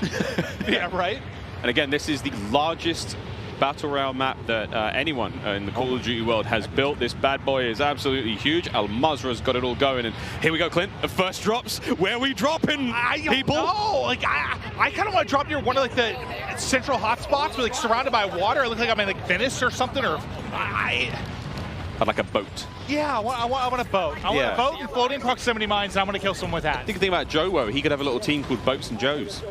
That's good. I stole that from Stephanie Snowden, communications director at Infinity. Thank you, Stephanie. Clint is foaming at the mouth right now. Can't wait to hop into I just realized I have my face in the monitor. Those at home can't see, but Mr. Evans is very excited. Here we go. The first boots have touched ground, and let's find out what exactly. Again, everything's changed. Loot has changed. All new. I mean, we saw earlier, I was like loadout or high loot spots. It's going to have AI around it that you have to kill. Dude, I thought maybe fall damage there. That was going to be the first. I think he did. No, he did. Definitely did. So there's still loot crates. Looks a little bit different in the UI when you open it up. Okay. Oh, you can pick what you want? Okay. We're all learning here, by the way, friends. It doesn't just pop out when you open it. Like it's a list, and you just pick it. Yes, I kind of like that because one of my complaints lately has been like the sheer amount of like clutter that'll be on the floor. It sometimes have like gotten me killed. Yeah. Because there's so much loot on the ground. There's like somebody laying in there. It disrupts like my visual line of sight. I mean, whoa, that's a first aid kit on the wall. Okay. You just grabbed a self-revive. Now that toilet was lit, by the way. That was 2 stims and a self-revive. Wow, first one we see. That was fantastic. What a bounty that was. Again, so we are still playing at home for those of you the TCL Power Hour. Does this? Oh my God, you can use the elevator? That's Where are we dope. going? What floor are we headed to? Do we have elevator music? Oh. Wait. Did Jorge decide the elevator? No way! Please keep your arms, legs, and heads inside the elevator at all times. Oh, sorry, George. That is how TST first gets into the new map. Hitch killed Jorge with an elevator. Oh, it's going to be a good few years. I didn't even see what happened. Like, did his leg just get chopped off? Was he a little too close to the door? I just seen him dead, and then I just saw him dead. He just started dying laughing. That was great. Oh, man. First looks again of Al Mazrah here in the Warzone world. Warzone 2.0 already. Content. Nothing but content, Ali. I'm not over it. I'm still not over it. So guns are still on, like, just on the floor. Okay. It seems like it's not as much, like, all over the ground, though, which I actually dig. I guess I'm just curious to see how much loot there actually is, because obviously you need enough to loot everybody up in the game. I'm also interested to see what happens when we kill a player. You know, we see their belongings will hit the ground. I feel like that still has to be a thing. I just wonder if there's like a item sorting thing to it. Maybe. If it's all over the ground. I don't know. Yeah, really interested to see how that one goes down. Again, already liking the the quality of life, the user interface changes there, the way plates are laid out. Everything is a real item that sort of sits in the world. That's dope. Cha-ching! Just cashed out. Just literally robbed the register. I love that. Everything has meaning here. You can find it in the spots where you'd expect to, which is really cool. I like these changes. You know, it's just like reimagining what Warzone already is, making it better. Yeah, I think it's one of those things that, like, it'll probably seem a little bit slow right now with like players doing it for the first time. Yeah, Ripped and dropped. Iceman Isaac hitting his shots. I want to see somebody maybe try some of the objectives that are there on the map. Like the stronghold. I want to see that because I know they mentioned AI earlier around the strongholds, and there's going to be like high loot spots there. So interested to see what you can grab. I thought that was proximity chat for a second. The down guy was screaming at him. Help me! Yeah. That will be a thing though eventually. I mean, that's the ledge hop. There's a ladder right there. Oh, nearly. Isaac, smooth moves, a little bit of parkour. Into the gulag, first time. Here we go. This is 2v2. Wait, and it's not they have to pick up. The random person. Wait, so Mingod on the ground? Mingod has apathy. There's weapons on the floor. Loot up, get into the fight. Here we go. How big is this map? No, so there's also AIs in here too. Oh my distraction AI. God! What? That's not a real person. That's a distraction. Whoa. It doesn't make him any less dangerous. Apathy. Help him. Help your teammate, who's not really a teammate. So not only do you have a teammate now, there's distraction AI bots, and you have to pick up loot off the ground. This is wild. This is way dude, different. you could see like question marks on his face. That's the first time you've been in there. Sorry. Yeah. So it's 2 versus 2. You can have a random enemy team as a teammate. Yes. Then plus I didn't realize there were AI. Yeah, I didn't realize that either. Spicy. It didn't look like you could kill the AI either. Like as many shots as he put into it, it just kept pushing at him. You got to earn your way back for a second life. You got to fight your way back in this one. Here's the first look at the heartbeat sensor with the battery life. So this is something we've been talking about for so long. Players who, say rely on the heartbeat sensor a little bit too much. That battery life, she's dipping. Okay, I was actually very anti heartbeat invert. I was. It was like an unlimited UAV to me. What do we call it? The baby monitor. Yeah, the baby monitor. But now with the battery life, that's interesting. Stacked. And we saw the buy station for a moment there, but didn't get too many looks on it. We'll get a look at that later on. But now the first look in the vehicle, we have a fuel gauge. Again, this is a big deal in the game. Your vehicles will run out of fuel. You have to visit a gas station. Wow. Check out the prices, of course, before you go in there. You've got cash to be spending. I actually don't know if you actually have to buy it. And also, if you're running that GMC Hummer EV, I mean, it's a recharge station, surely. Gas prices mimic real world prices. There's a surge this summer, unfortunately. Just can't fuel up. Yeah, the vehicle meta kind of dies for a week or two. Everyone's on foot. It's just so expensive right now.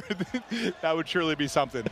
But yeah, I mean, I feel like that's kind of the big takeaway so far. I don't even want to say, yeah, I guess you could say a realism thing to a degree, but just more logical, I guess, is almost the thing I would say. Like, it's more logical loot. There's money in a register. Yeah, exactly.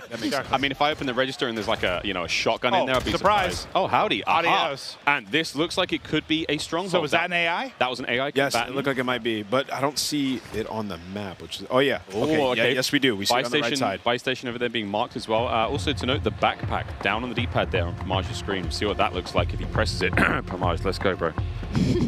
We've got a lot of people to infotain right now. Yeah, it's true. We haven't really seen what that looks like. Here's Tim. Maybe he might have already fallen to his death once or twice. Not entirely sure, but Tim and Ninja. Look at this dynamic duo. Wow, what a duo. What is this? Tim's just excited, happy to be here. It's like a looting system, bro. You got to pick stuff up. I love how he's explaining it. That's a good assessment. You got to pick stuff up. Tim's like, okay, you can't just put the food in your mouth. You have to chew it. Yeah, you have to chew it before you swallow it. Like, yeah, man, you got to pick it up, brother. He cannot get through this window. Ooh.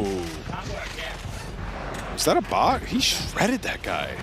That was the AK-74U. First time I've really seen that played with today. Tommy, Cloaksy, and Swag. What a fun team that is. They have activated something on the top side of the screen. I've got no idea what this is. Jack, Jeff, Joe, if you're here, we need you. We are excited, but we are ignorant. Yeah, this is one of the new objectives. And I just saw your text about assisting you with your situation. I was also mid-segment. Just FYI, I wasn't ignoring you. I just saw that. Thank you. I just looked at my phone for 1 second and needed help with travel. That's my guy right there. Yeah, just look good out. Just let you know I was thinking about you, buddy. Looking out. We have actually got assistance here. We might be able to get some IW folks up here to give us a helping hand with what looked like it could have been in a contract, but I am completely making that up.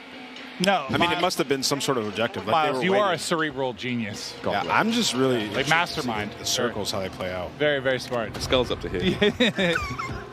Aiden on the right-hand side of the screen having a good time, just, running around, flowing. Actually, he might be in the lobby. He's pretty dead. Chatting it up. He's pretty dead, actually. Yeah, I think right now, I mean, you're just seeing everyone kind of learn and explore and just... There we go. Gas circle splitting soon. Okay. Look at that icon. This will be new. So is this going to be a 2-split You're trying to jump the fence? Well, just go around. The end is literally right there. Just please. Wait, why can't he jump? Yeah. I don't know why you can't jump it, but like just go around I feel like he should be able to mantle that, and maybe that'll be something. Maybe test from the side trying to mantle it. Booyah doesn't. Well, gotta hit those shots. Booyah doesn't have the hops. All the shots, apparently. Oh, got the bushes. Nice new bushes. A little bit of bush action. Miles, this is where you spend. Yeah, dude, you see me dive into the bushes. As soon as the trouble hits, the Australian outback. Oh, but then I'll pounce. Dude, Clint, these are deep bushes. I'm gonna lose. I'm gonna get absolutely torched from one of these. You know, I'm looking at this and I'm just thinking Molotov.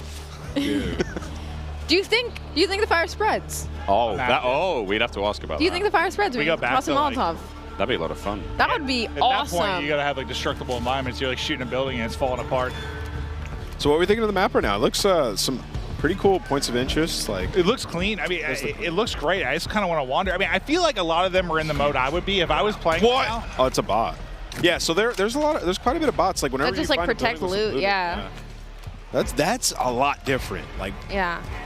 Well, I think the main thing is just the audio, maybe from the act of like killing one. Like you're going to loot, it might alert somebody that you're there that wouldn't have otherwise noticed. Oh yeah, Gulag coming up. This full squad's not down. We have 47 minutes, give or take, remaining here on the TCL Power Hour. Don't forget, we've got a lot to get through, and that bingo card, don't forget you can get involved as well. And we have to catch it on the main stream. Wait, he got paired with Krim. No way. It's got paired with Krim. And they're going up against Ocean Ops and Almonds, so I mean, if they're picking Warzone players, I'm picking them. Guns up, here we go. What a duo. Zuma's up top watching them. Rocks still being thrown. Oh. A fave in the gulag. That's Right in the throwing face. rocks at him. Picked up the shotty. There's one. Oh, they got smoked! Cooked. They're not making the case for the pro players, all right? Oh, CDL got to represent. Just Oh got god. Wait, here we now go. we have to watch Zuma. Oh, hello. Oh, the chopper looks clean, brother. Okay, so this is Joe brought this one up because like, one of my favorite vehicles is this like big badass chopper. The whole squad at that. can get in there. You're gonna be able to load up flares. You got countermeasures to deal with any kind of anti-air. Yeah. Oh lordy! There we go. That's our first 3-circle split we're also seeing here. So this is going to get dicey very quickly. That looks like downtown. Oh yeah, that battery life is going to go soon. Is it? Do you think like every time it pings, that's like a percentage of the battery life? It could be. That would be a lot though. That'd be you'd get 100 pings off. Well, I'll of tell it. you right now. That's a full game. When people use the heartbeat sensor, they're spamming it. Yeah. Oh. See ya.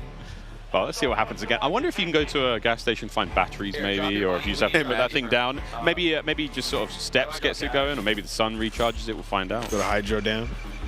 Hydro Dam. Then we got a socket and a USB-C. Yeah, the UI of the loot and all your stuff in there looks super clean. So that looks like the backpack as well. So again, a different loot, different sort of inventory system Oh. we're used to. That's the backpack. That's cool. So you can pick up a different. Yeah, so you can hold on to a ton of stuff. Does it affect your movement speed? It's like. Ali, I don't know, mate. You're learning as much as I am. Yeah, that's fair. That's fair. Where's Joe?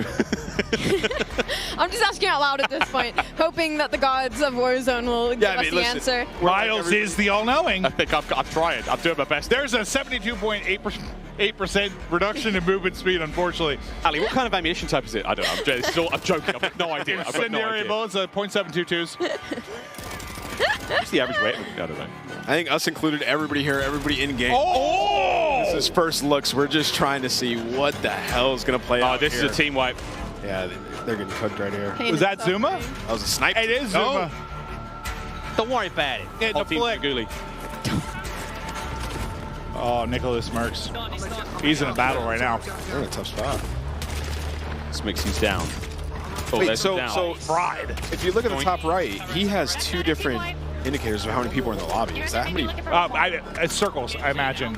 Oh. My guess is like one circle, your one's the other. circle? Yeah. Maybe the one that you're closest to? I was actually wondering that because if you were an aggressive player and you had a circle of less people, would you have an idea of if the other one was more popping and you could make a play to maybe get to that? Like, let's say you could or some kind of play. I was kind of wondering that. I'm assuming that's what it is. I could be wrong, but that's what makes sense, right? Yeah, that makes sense. It must be. Also, he has an extra plate, so it's like, and it's purple. It looks dope. The other circle is getting fried, so that just dropped so quick. Like I feel like half the players just got decimated. Yeah, they're getting destroyed. I wonder if that was the chopper we saw previously, the one that was up in the air there. Yeah. A little bit of backpack management here. I suppose the backpack is just your ammo count. Other tools, little toys you have, and again, so many new. I mean, between field upgrades, between lethal equipment, tactical equipment, there's so much going on here in MW2. See, look at that jump. Look at that. I was talking about that rooftop jump earlier multiplayer. It is actually insane how far you can jump from rooftop to rooftop. Really? Like, when I look at the movement in this game, and like even when you're throwing nades and stuns and stuff, like the depth of it like isn't as far as you would think. Like usually when you throw a nade, I mean you can like chuck that thing, but like I expected the jumps to be the same way, but like they're actually, you can go really far. I just realized, I mean, a box doesn't. Oh no, there's three really. circles, so I'm completely wrong. I'm not sure. Yeah, so that might be bots then. Yeah, I'm not sure. Oh, maybe that's an indicator of the stronghold. But okay, first with the parachute from. One important question. Water. And do we ask? Have we seen a loadout? We haven't.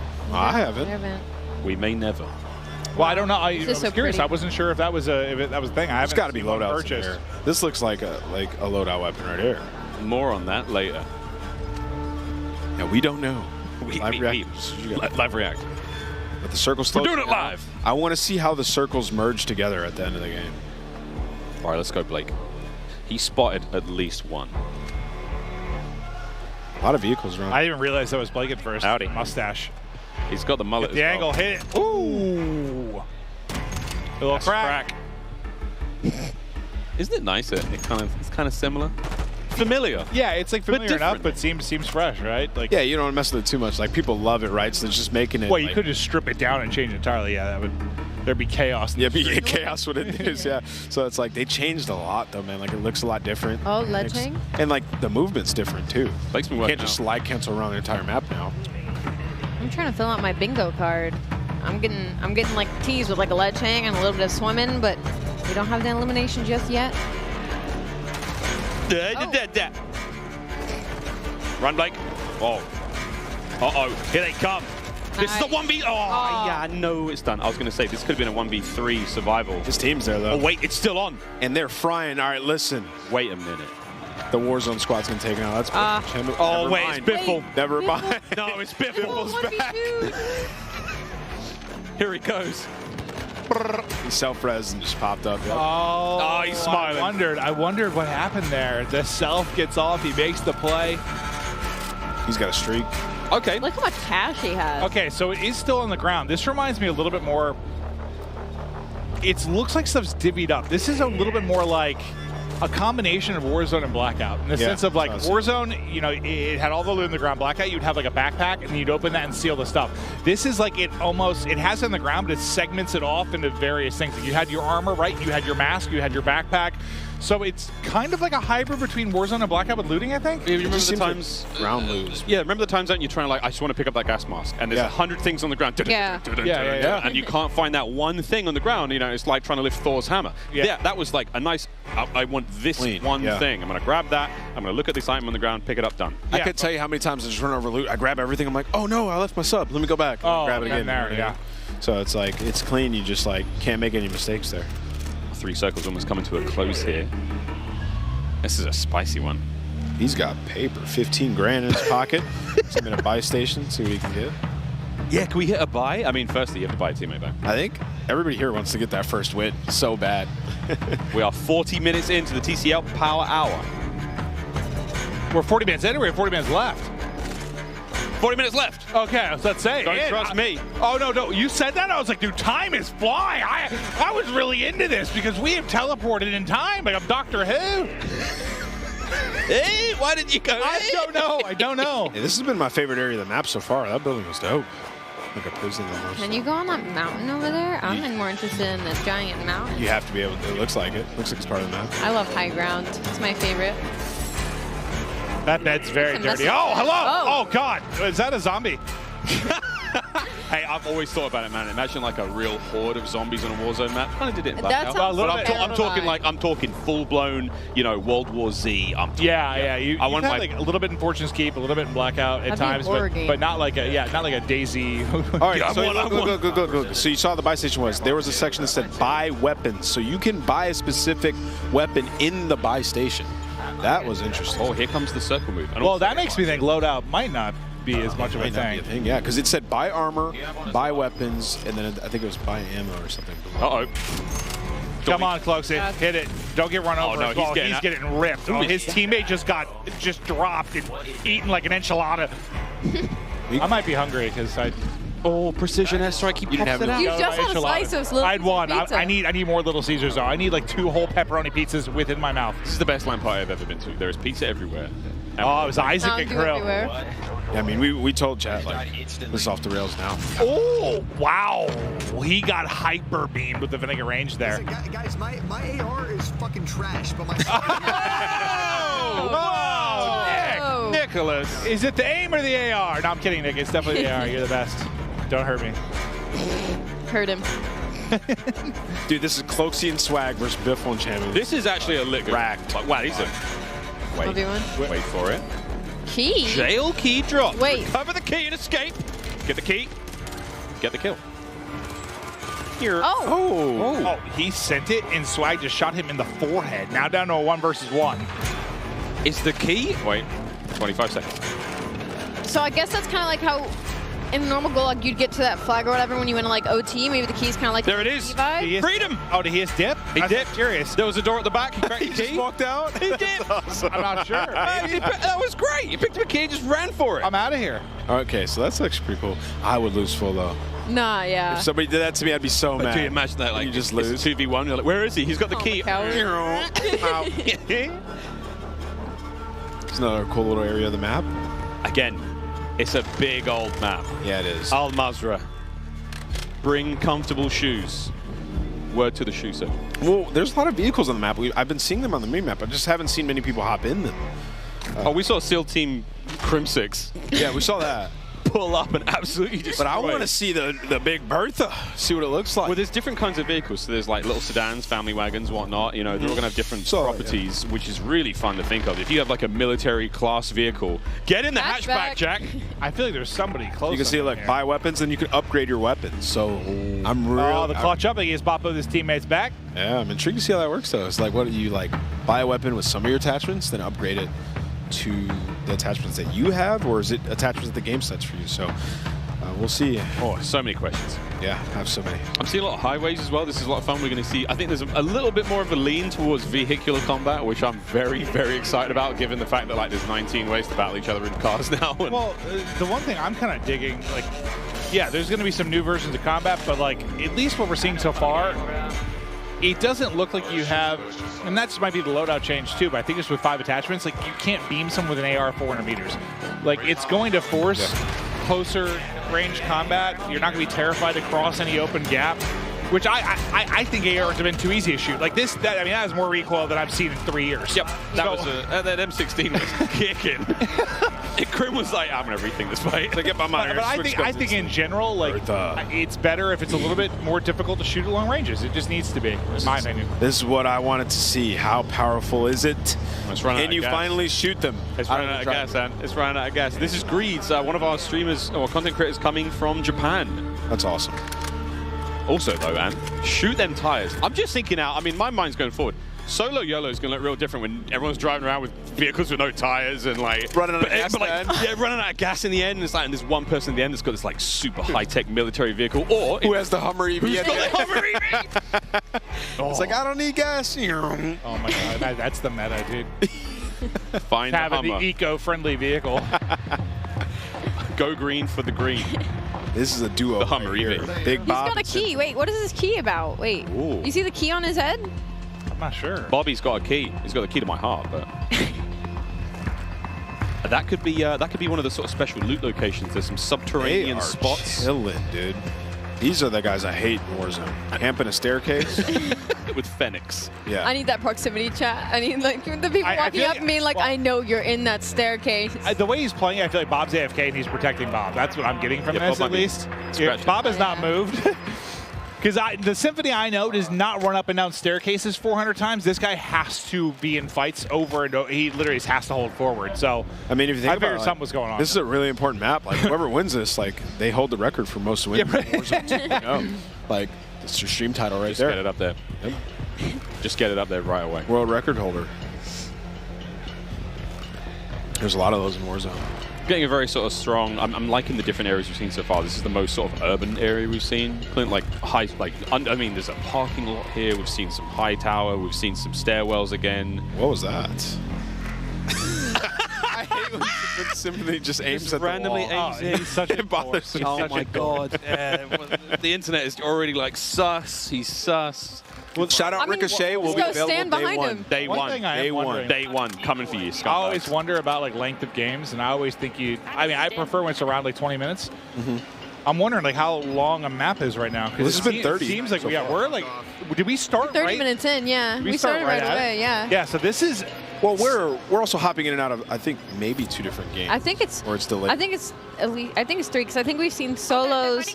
This is trios. I think. No, it's all the same game. It's all the same. So there's solo people on. Oh, that feels bad. Oh, okay, I didn't see that guy. So what I'm wondering, like, is just length of game. This might be a little bit longer than it's been in the past. Seems like it, yeah. Probably because people are just figuring stuff out, to be honest. Well, probably part of it, but I think just from a circle, just size of the circle, I think it's a bit longer.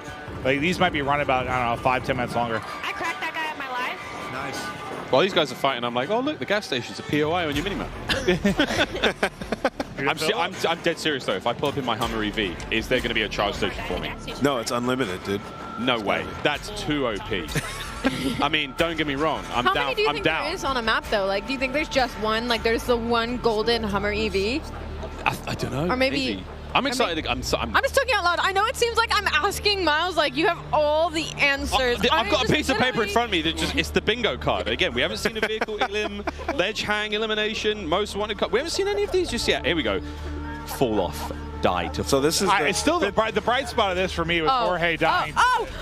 Oh, it doesn't that count. does that count? It doesn't count. Come on. Doesn't count. No, he got shot. This is really where... I'm going to count that. I'm counting it. I'm putting that on my bingo They're card. now in the 6th circle, and there's 20 people left, so... This is about to get insane. This is about to get insane. Oh, the National Bank of Adal.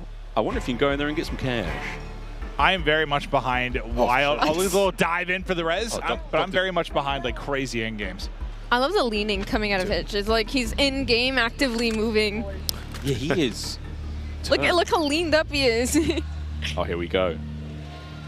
No plates. Oh my god. Oh, this is a welcome team looks a little bit more decked out. Wait, decked out? They've got different color armor. Most wanted target eliminated. Well, that team didn't hit the bingo yet to survive that. I think that was a Claymore prox mine right to the shins as he went through the door. But there is a different kind of plate. 3-plate purple. I have questions. Yeah, we saw Nick Merckx have that earlier, so I think it's maybe you hit the shop and you just buy armor. Oh, maybe it's okay. Swanky, expensive armor, branded. Yeah, I've always wondered if we'd have something where it's like a helmet in game, you know, where you don't get knocked by one snipe or something. I'm not sure if that's the case, but. Oh, that looks like Crim's. I mean, we've only seen one M16 of the game so far. Is that Crim's one? Is he dead? Is he down and out? Might be. Observatory ahead of us, one of the higher points on the map as we've seen so far. So this is, I mean, look at Al Mazra. She's gorgeous. See you, Jack. Oh, Jack is dead. Absolutely. Oh, that's Jorge.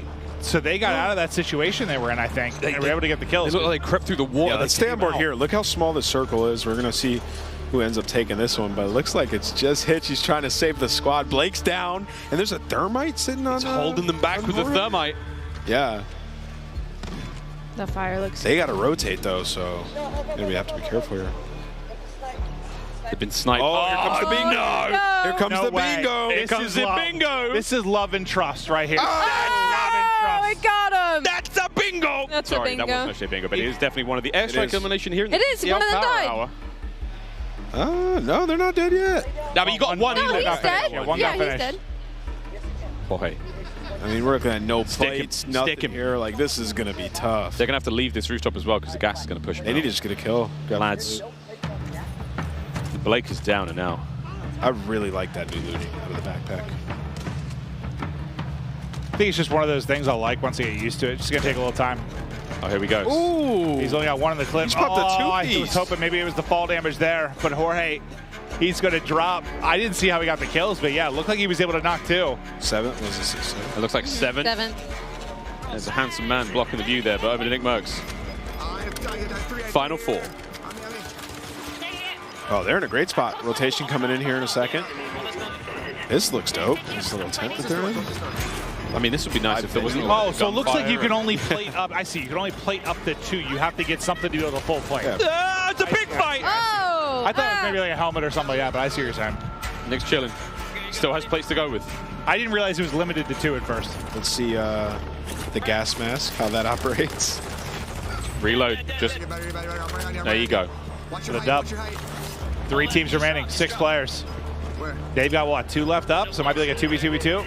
He has the inflatable decoy to play with as well. That could get really funny. Oh no, you're in trouble now. This is a good decoy time. Just pop it. I got you, swing.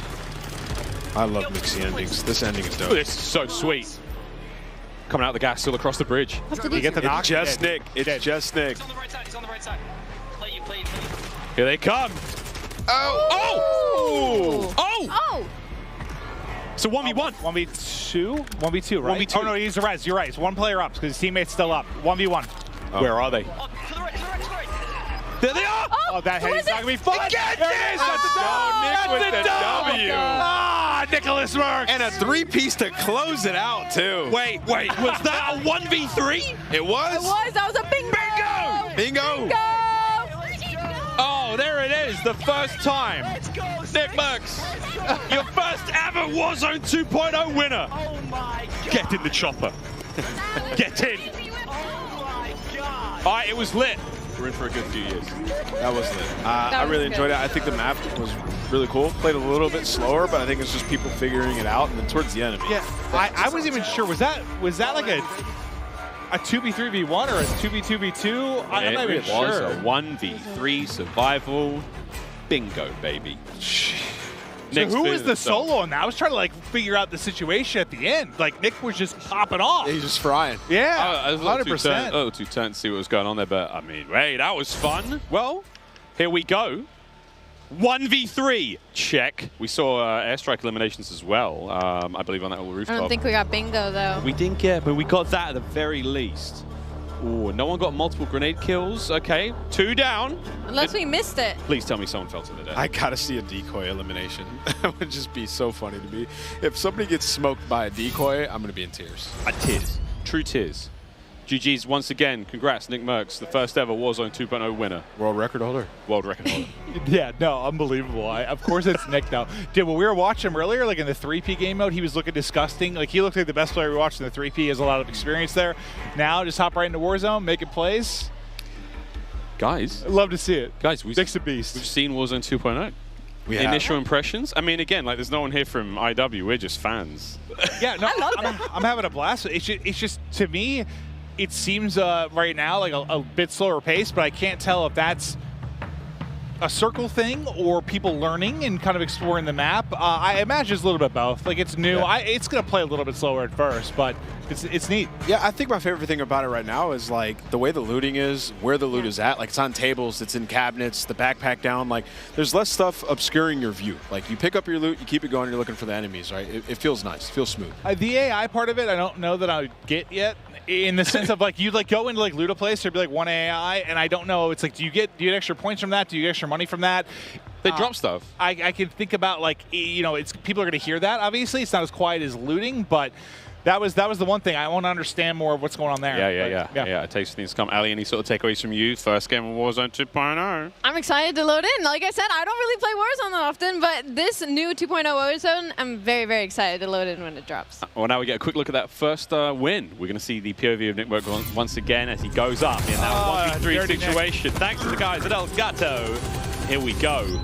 Where's the W button on that big bad boy? Bang! And this was the final play on that bridge, Clinton. Yeah. So he killed 2 people. Yeah. So it was 1v3. To the right. Good teammate call out. Good comms. Let's go! Dude, he is just... I was worried, like, if Storm wasn't as close to him as it was, like, he was going to get on that heady and just smoke him, but he was so weak, he got, like, 1 bullet and just fried him.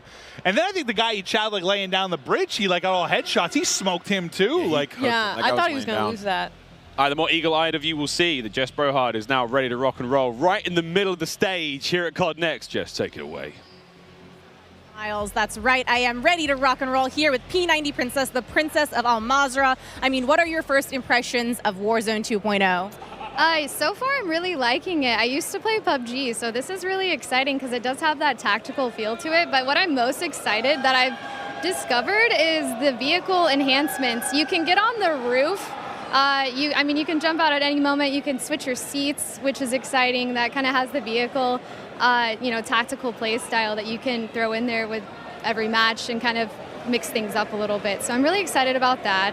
And everything feels pretty good. It's very new, so it's going to take some time getting used to, but so far so good. I'm having a lot of fun. And what do you think about those circle reworks? The circles are interesting. You got to pick the right circle, you're not sure. I don't know, I'm going to have to try it out. I haven't made it to the circle zone yet, so.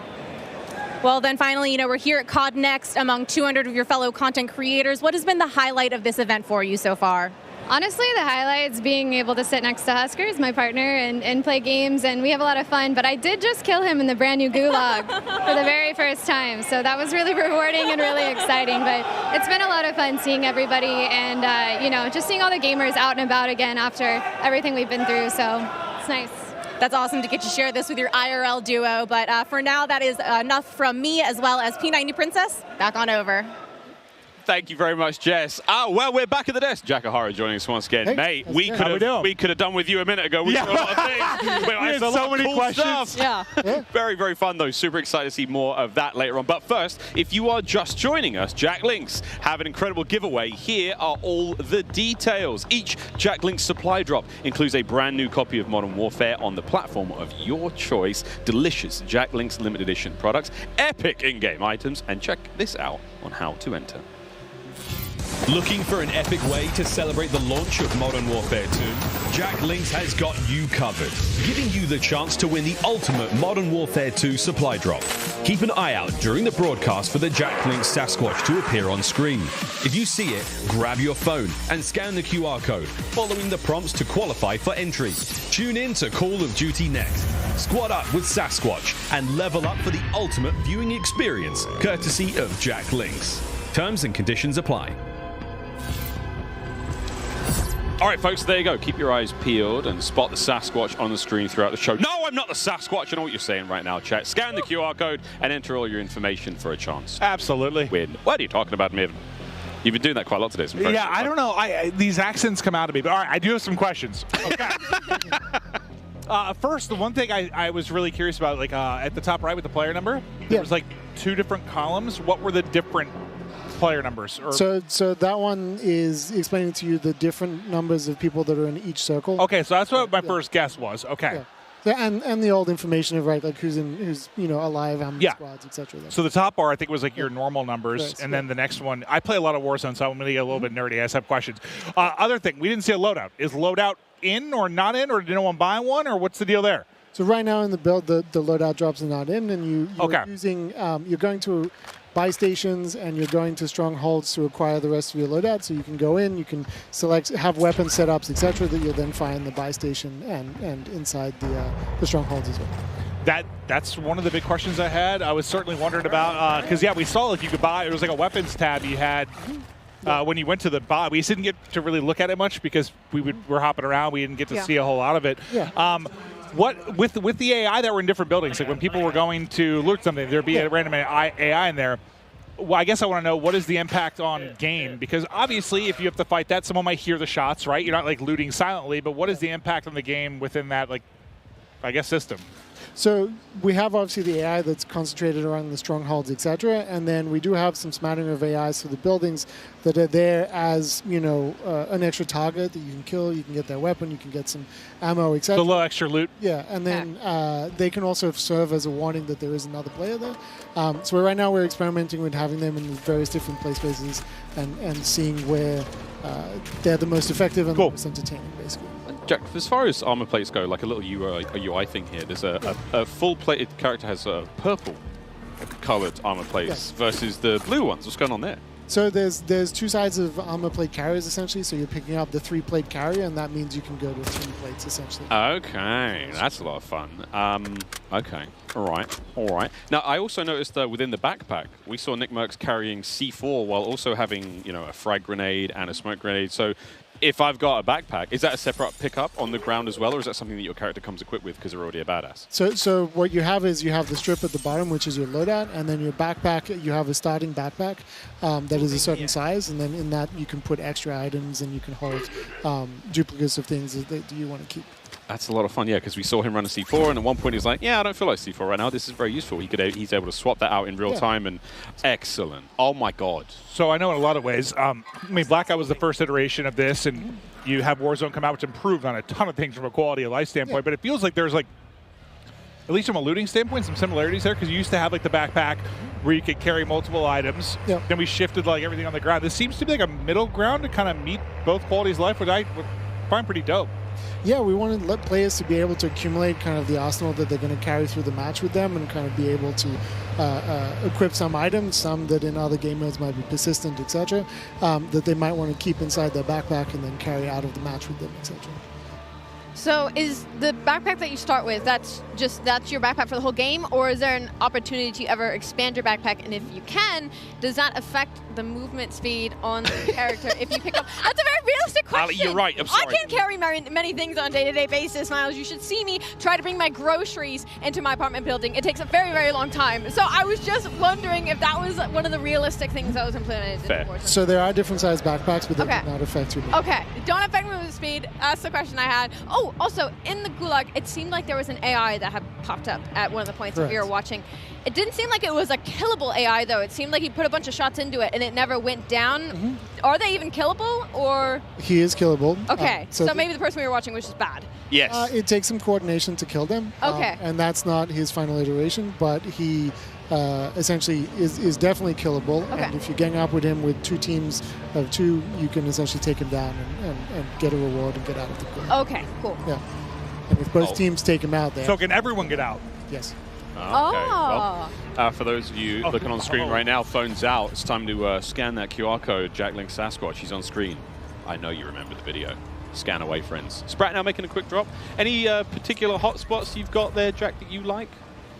Well, Hydra is always going to be fun in my heart, which is the one that we're looking at right now, because that was one of the first ones we made. It was one of the first ones to incorporate the water and have the river running through it and having a little bit of current that can drag you along. And obviously a ton of fun boat chases through it, etc. It's a good place to find a boat. So this one's always going to have some funness in my heart, and I'm sure that the rest of the development team as well, just because it was the first one. It's really sweet. It's kind of like the heart of Al-Mazrah where it all kind of began. Exactly. Are there any sort of fun Easter eggs that you guys as a development team or the art team have maybe put in the game that we can find as players? So there's definitely a few locations that you might recognize. Maybe. Some in downtown, some in the airport, and some in the quarry. And then as you start playing the game, you'll discover little locations that are kind of little secrets and places to explore. Yeah. I check out off the coast. There's some wrecks that are underwater and places to swim. Wow. So, I mean, depending on how, if you hit... Sorry, Maeve is just... I don't know whether it's... Listen, I came in with a question. I need to go back in time to the Gulag, but I nearly choked on a piece of pizza. But now I'm okay. While you guys were talking, I put down 3 of those. Very, very impressive. Thank you, Little Caesars. But, oh, my God, I'm okay now, Miles. Shout out to Little Caesars, yeah. No, it was amazing. I was eating way too fast, though. But I want to go back to the Gulag real quick. Can you kind of take me through, I guess, the various ways you can get out? Like, what are the combinations of it? Because you were kind of saying both teams can get out. How does that work? I guess I want to get a little bit more understanding of how the whole ecosystem of the Gulag works. Can I pause that? Is this a stronghold, Jack? We'll get back to the Gulag when someone's in there. This looks... I saw flags. I've seen sort of markings, and there is an assault now. Tim's down! Oh, no. Okay, so at the same time, this looks like a stronghold. The icon on the top side of the map, is that telling you what's going on there? Correct, exactly. What does the little skull mean? To the right of that. That was his teammate that just went down. To the right of the stronghold icon in the sort of top center of the screen, just underneath his compass. Oh, there's just underneath his compass. That's indicating that you can go to a black site essentially. Oh, okay. And this is one of the more sort of secret locations, high-level loot. Okay. Okay. Do you need a key for that, or is that sort of first come first serve? Once you've accomplished once you've taken down a stronghold, then you will be able to get a key to the black site. Yeah. I mean, Jack, one of the problems, I suppose, is you've all created this game with a million things inside. It's so fun. You've got 3 sort of excited children here who are going to be constantly pestering you for the duration of this game. That's okay. I mean, we wanted... I'm a very old child, but yes. We all are inside. Yeah, right.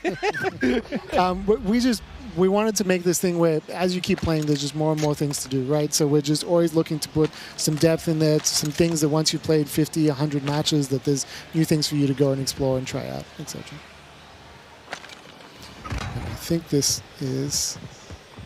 Well, you can already see the pace picking up a little bit. I don't think we saw anyone with more than like 1 or 2 kills. Aiden on 7, and I think as people get more comfortable, the pace of play will obviously pick up. But, I do want to say, okay, I'm just going to say it. The first iteration of Heartbeats pissed me off because he just, listen, every time I would die and spectate, just Heartbeat over and over and over again. 400 times in a row, just Heartbeat, Heartbeat, Heartbeats, little rodents crawling around, just doing it over and over. And I was just like, listen, it lasts for, it's like a UAV you have forever. The battery life almost made me sing for joy, so thank you. It literally almost made me sing for joy. How does it work though? Like what? Like how long basically is like the timing of the Heartbeat Center's battery? Does it have a timing? Is it by the times it pulses? It's how long it's been out essentially. So the battery's just going out the longer you're holding it out. So is 100% like 100 seconds, or is it? I forget the exact time. Okay.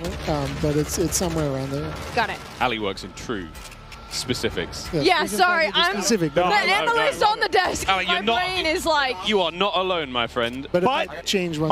Is there a solar panel on it? So if I'm outside, does it last long enough? And once the battery is one of those ones that you can't take out. So once you're done, you're done. It's a one and done. That's a very important question around the fuel in the cars, though. So like, are they tied to real life market prices? So if there is a surge in gas prices, is it going to be more difficult to get gas in game?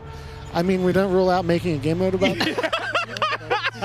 For now, the gas prices are consistent throughout the. I'm seeing in the future like Mad Max tie-ins and vehicles only, and fuel is the most important resource on Earth. And oh my goodness, when it does come to the gas station, though, do you have to pay for the gas?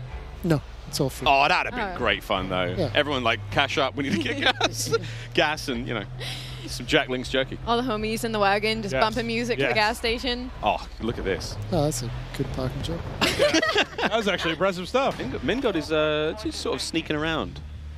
I'm really enjoying the sort of the layout of loot on the ground. It feels a lot more organic. It feels a lot more sort of we're leaning more towards realism than sort of floating colorful guns in the ground. See, I don't even know if I say realism as much as like, because sometimes I think things being too realistic.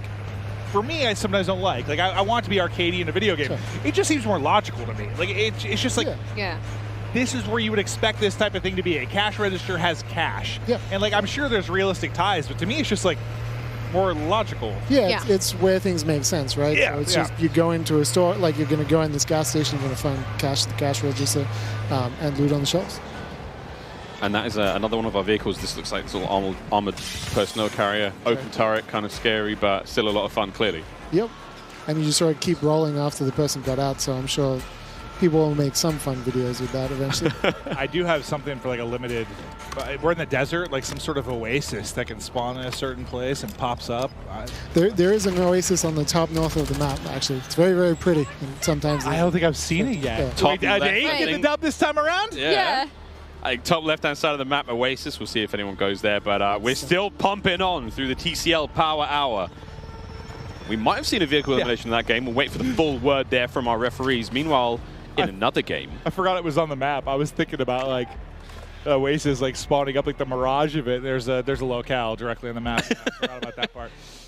Yeah, there's somebody flying the big giant chopper over there. Yeah, that looks insane. Yeah. Gulag. Okay, back to the Gulag questions. Oh, yeah, I guess. Here we go, yep. Can you give me a breakdown of, like, objectively how this works? So we're experimenting with different versions in there, essentially. So right now we have in each version, basically 2 players get put together. If your teammate happened to die at the same time as you, odds are that you'll end up with them. But if not, you're going to end up with whoever else is in the Gulag. That guy is thick. Yeah, like that AI is that the jailer? Eating. That's the jailer. Okay, and the jailer has the key. Correct. If you kill him, you can sort of buy your freedom. All right, Hitchcock. He's gone. He's gone. And I don't think he's realizing that's one of those things you need to group up on. Like, if you're going to do it, it's almost like, will proximity chat work in there or not? It does. It should be talking to each other. Well, that's what I'm kind of wondering. If there's a proc chat, everyone's like, all right, guys, let's be friendly and, group up on the jailer. But then you lie, and then you kill them. See, that I like. Don't team up with Maven, obviously. Yeah, I'm going to be dark and twisted.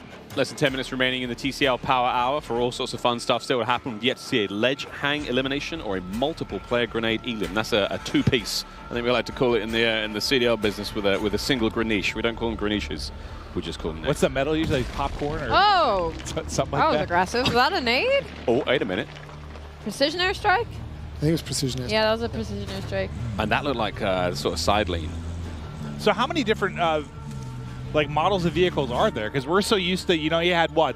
You had the buggy, the Jeep, the ATV, and the Bertha, basically. You had those 4, and they were big set skins. How many different variations do you have now? It seems like So there's more variations. It seems like it, right? We have the 4x4, which you just saw. We have the colloquially, I'm trying to find the right word. Maybe I can't say it on stream. No, that's okay. That's okay. I understand. The vehicle, but there's more sedan variation that's for sure, a little older and a little bit more beaten up. Yeah, yeah. So you have the little car, you have the 4x4, we have the armored 4x4, we have the big helicopter, little helicopter, ATV, tack rover, which is like a four-person like UTV kind of off-roader. There is also a crop top 4x4 as well. So that one's fun, you know. I have to ask now: is there a car showroom where we can sort of see all of these vehicles in a single place? There is not, but maybe we should put them in. Yeah, it turns into like a Gran Turismo like showcase room where you have all your vehicles, you're decking them out. I see potential there. That would be honestly cool. Like a little pimp my ride type thing going on.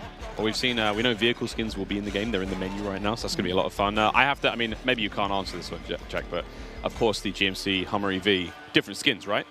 Yeah, eventually. Of course, why wouldn't we? It's going to be a lot of fun there to see that go down.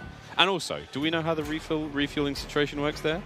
So the EV situation is that there are electrical power stations at the gas stations as well. That's great. I'm very relieved. Yeah. Because I was thinking, you know, surely get to the gas station. There's a socket. I wonder how good the parking jobs have to be. Like, do you just have to be in like the vicinity, or like do you got to be right up next to it properly? You got to be pretty close. You can't be like 10 feet away. Yeah. And if you have a chopper, you have to come down in close and like either be landing very precariously between them or hover just above. Oh wow! Wow, that'll be cool to watch. I didn't think about refueling the chopper. Yeah. Okay. Yeah. Well, this is going to get stressful. Many Eclipse content abound, friends. Ninja on your right-hand side of the screen here, still rocking and rolling in the TCL Power Hour. How many kills has he got? And has he checked his private messages? I'm sure somebody had to have walked up to him today and been like, what was that about? Hey man, we got beef? Yeah. What are you talking about? Super Evan on the left-hand side of your screen, one of the more lethal Warzone players, especially... Bad boy. He's a dangerous animal, isn't he? He's also very tall, surprisingly large. He's like 6'5". Looked like he just popped his DDoS.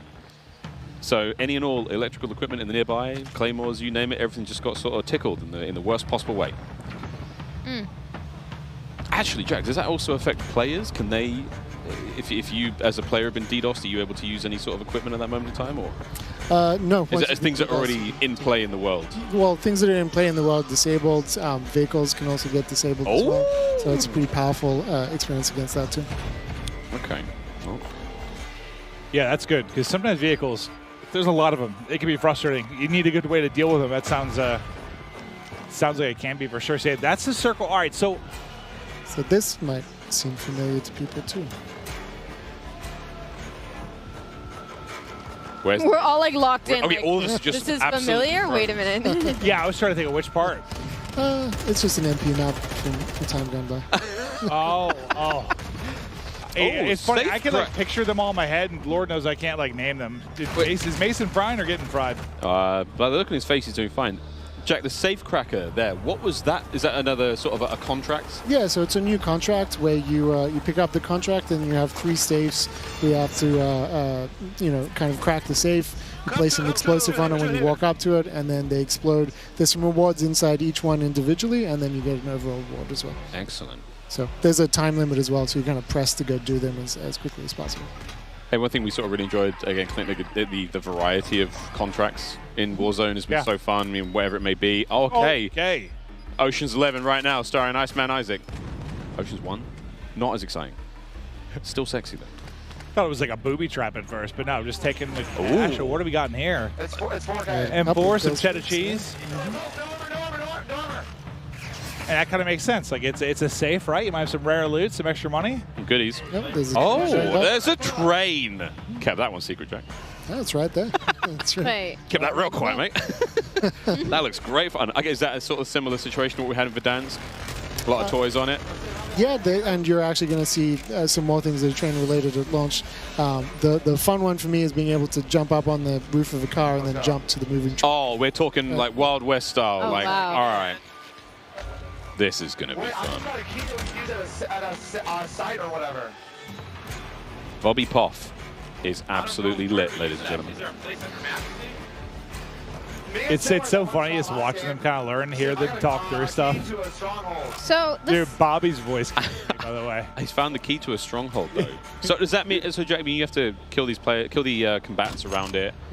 and then get inside. And get Hit it. Hit it. Get the key and then go to the next one. What does the key do? The key helps The you key's get to in? the black side. Oh, okay, that's, all right. That's the chain event between the two. So the second number, is that the team's like in a different circle outside of the one you're currently occupying? Crack. There's the one. There's the knock. That you're in. Okay, so it's the one that you're in. That makes sense. Okay. Oh, Mason. Ooh, nice shots. Oh, God, now there's tank bullets, giant bullets from this vehicle. Oh, they're pushing. That counts as a vehicular elimination if they get the kill with it. There it is. Bingo. And it's Hunter TV. Well done. He got the knock on the one. I don't think he was ready for the second to swap right into it. Still got the ghoulie, though. I love the idea of getting a key and just sort of like, you know, I'm not going to fight this one out. I'm just going to hit the door wherever I may be. Symphony and Nick Merckx versus Pawning Off and Mingod. So what were you aiming for, like, time-wise? I'm just curious. Like, game, are they a little bit longer right now? It feels like. The matches? Yeah. We right now, because we're playing around with the length of like how long each circle lives before they collapse. You know, it might feel a little bit longer. Yeah, it felt like it was like closer to 30 minutes than like 25 somewhere. Just felt like a little bit longer. The circles do something interesting where sometimes you get a little bit more of a pause in the middle as each circle kind of resolves itself before collapsing. So it can lead to some like different flows. Interesting. That's kind of cool. A little variety. I've got a question, Jack. A specific one. Can we sort of like perform a takedown on the jailer? Not right now. Okay. That's a good idea. We'll hold on to that.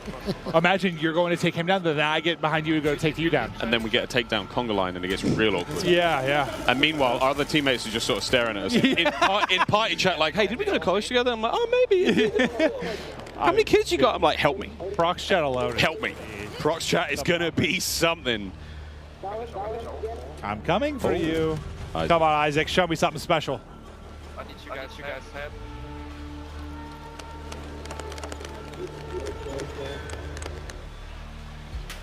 We're back at the tents. Nameless stuff. Oh, dear God. Hey, you know what? A little too hardcore, baby. Hitting the shot. Hardcore. They hit the other roof. Oh, look at them.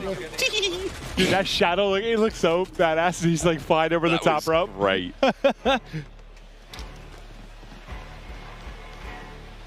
Well, there we go. TCL Power Hour still rolling, friends. Actually, we should be nearly finished with that one, but we've definitely had, hey, we've had a couple of bingos. We'll get back to those in just a moment. Yeah, sorry for the bombardment. I'm not sorry. Questions. Not sorry for that bombardment. That was great, Jack. You're a beast. Well done, mate. I do believe that we are ready, possibly, to toss to Gina. Gina, what's going on down on the floor? Hi, how y'all doing up there? Look, I'm here with a very good friend of mine, Diesel. What's up, dude? It's been a while. It has been a bit, yeah. Look, the energy here is palpable. Everything has been going so crazy. How does it feel to be here today? It feels good. I mean, we've been talking, I've been playing Warzone since it came out, so it's good to finally get your hands on Warzone 2, which feels incredible. Everybody will get to play it eventually. It's a little bit different than I was expecting, but all in a good way. So you are definitely no stranger to Call of Duty. No. So many things were announced today. What are you looking forward to the most? Probably just playing the beta with Old Men of Optic. just us getting together and playing again. It's been a bit since we played regular multiplayer, so the beta tomorrow will be a lot of fun. So looking forward to that. So there are tons of streamers here today, all around the world. Who is someone out there that you're hoping to get into a friendly little firefight with? Probably May. Yeah, who's my girlfriend. She's playing back there, so running up, that would be a fun car ride home, I think. Yeah, I think it would be good. I'm going to tell her you said that, and we're going to be looking out for that specifically. Shout out to May. That's all from me here, y'all. Let's go back to the desk and see what's going on over there. Whoa. Thank you so much, Gina. Guys, once again, we're going to get into another drop. Before that, though, each Jack Link's supply drop includes a brand new copy of Modern Warfare on the platform of your choice. Epic Jack Link's limited edition products. And check this out on how to enter once again. Looking for an epic way to celebrate the launch of Modern Warfare 2? Jack Links has got you covered, giving you the chance to win the ultimate Modern Warfare 2 supply drop. Keep an eye out during the broadcast for the Jack Links Sasquatch to appear on screen. If you see it, grab your phone and scan the QR code, following the prompts to qualify for entry. Tune in to Call of Duty next. Squad up with Sasquatch and level up for the ultimate viewing experience, courtesy of Jack Links. Terms and conditions apply. All right, so this is your last chance. Keep your eyes peeled. Spot the Sasquatch on screen throughout the show. Scan the QR code, enter all your information for a chance to win. You saw the goodies. You won all the goodies. Platform of your choice. And all the yum-yums. Can't wait. Guys, one more drop, one more big one, and we're going to roll onwards through the show. It's been a sensational day. Call of Duty next. I mean, good God, I'm pumped for tomorrow. Listen, man, we've seen everything. It's a lot, far, right? dude. It's a lot to take in. Like, I was looking at that Warzone game that we just watched, and I was like, man, Warzone 2.0 looks sick, but then we got mobile, MP, the new game modes, new weapons, new gunsmith. Like, it's going to take a while to get through all this when we get to the beta. Telling me, mate. Well, again, we want to say massive thanks once again to TCL. The Power Hour comes to a close. TCL Power Hour was a lot of fun. And, hey, while we were waiting, I do believe we got another one. That's right. The vehicle elimination went down, and we may have some footage, ladies and gentlemen. Let's see it. Let's have a little cheeky peek at how that one went down. Again, there's plenty of vehicles, whether you get run over, dropped on, exploded, and taken care of. We saw it on camera, didn't we? What am I saying? It was Hunter. We screamed his name aloud here. Oh, what do you got Mason? I'm sorry. I got so excited. He got Symphony. That's right. But there we go. The TCL Power Hour You were talking about replay. You had me excited. I thought someone got smashed by a truck or something. I was ready. Crazy, crazy. But also, don't forget to share your favorite moments from, of course, the TCL Power Hour. You saw the hashtags. We want to see your favorite moments. All these streamers, 200 of them. Clip them. Send them to us, at TCL_USA. We want to see those clips. Can't wait. Twitter's going to be popping. I mean, I've already seen some crazy clips. Popping. Dirty got like the first quad feed. He tweeted that one out. He got a couple of them already. They're spamming the timeline. I'm sure. You go on there right now, you're seeing clips left and right. It's going to be good. We've got one more drop, guys, here. As you can see, the Timothy, the Tatman. I do believe this is it. The last drop here in Warzone 2.0 before we will say adieu until November 16th when you get to play this for free at home. And oh, looky, Sasquatch, phone's out. Scan the code. What if I said no? Ali, that's just rude and strange. I'm sorry, I was kidding. I didn't mean it. My phone's literally out. You can see it on my hand right now. She's disrespecting. Listen, I have a question for you guys because I was on standby with no audio next to the stage. Yeah. Ready to come back up. Did you get an answer about the loadouts? We got a lot of answers, actually. I think in the current build right now, no, but they plan to be. You can upgrade your weapon. All sorts, dude. I mean, what we are seeing now is still alpha gameplay. Yeah. A lot of this is likely to change. Stephanie Snowden was up here earlier saying the Gulag's likely to change. They've gone through different iterations. Who knows what the buy station you saw might not be the same on November 16th. Really, like, strip this down. What do you think of the maps and stuff like that? How the looting system works? Like, they're going to change some stuff. No, that was cool. Circle speed, they change, everything like that. That's why I really want to pick his brain while he's up here. I mean, as much as it's fun to get hyped about the big moments, have a blast with it, but all these guys are streaming too. Well, we had a dev up here. I wanted to hear what he had to say. Like, I want to pick his brain, and he had a lot of great answers for us. I'm going to do what I can to get Jack's number and just meet him on a regular basis. God bless that man, putting in the hard work and answering our questions, as ridiculous as they may seem. You know what this map reminds me of, Al Mazrah? It reminds me a little bit of like Verdansk and Caldera mixed into one, because like you're getting these areas like this reminds me of Airport from Verdansk, and then you jump out and you're walking around, you're in the desert. So I don't see a ton of skyscrapers, so I'm happy. Yeah. Personally, I just thought there are too many tall buildings, but in this there's like, I don't know, 2 to 3 story. There's a couple bigger ones, but nothing too wild. Well, Clint, we haven't actually seen this. I think there are 2 major city locations in the map. Yeah, we haven't been there too much. Haven't really been there? I haven't seen how tall those are. You're right. Again, there could be some big ones. Again, I'm loving the yeah, I was literally going to say that. I love the first aid kit on the wall. Again, it's the logic. You brought us up, Clint. It's not necessarily that, the loot's crazy or anything, but the idea that I can visit a location that I know is there and go, all right, I'm looking for this. I need armor. I need ammunition. I'm looking for money right now. The idea of, like, regain. We talk about that when, like, let's say your whole team's been wiped. You're the only one to survive the Gulag. Now you've got a game plan almost. 100%. I mean, I feel like you have to. I just don't know. I don't know if there's anything like with the AI, if there's like rechargeable loot or anything like that. Like that became a thing, like rechargeable chests in regular Warzone. I find myself, I get so used to like ballooning everywhere that it's like weird for me not to even see balloons. Like it's just a big change. When this comes out, Clint. Like when we drop into the map. Like, oh no, I will destroy you. I will. I definitely aim straighter than you. You might have a better mind for COD, but like you just never. I just had to put that on broadcast. You were never very talented. Clip this. Oh. Whoa. And the goalie, it's we've got Methods alongside somebody going up against Hanky and Zagori. This is the last one we're going to see. One down. It's a 2v1. Come on, Zenny, show me something special. Oh! Yes. That's 2 gulags where he's got pride. Zenny, you're letting me down. It's not even Biffle anymore. Crushed. You know what? Cut the gameplay. Cut it. I've seen enough. Zenny is the reason the broadcast is done.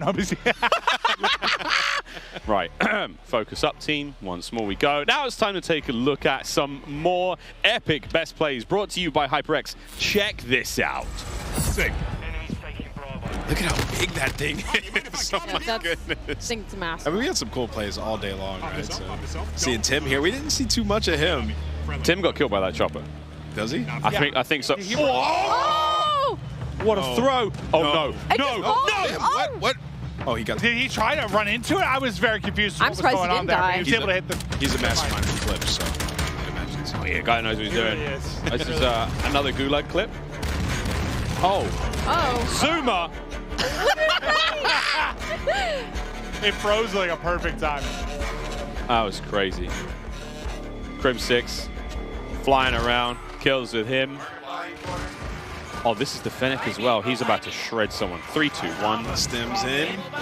Jiggle P. Oh, I think we should just rip him off that heady for a second. Nice shots. That Biffle's disgusting. That headfire looks really good there. Yeah, it does. Ooh, it's like steadying.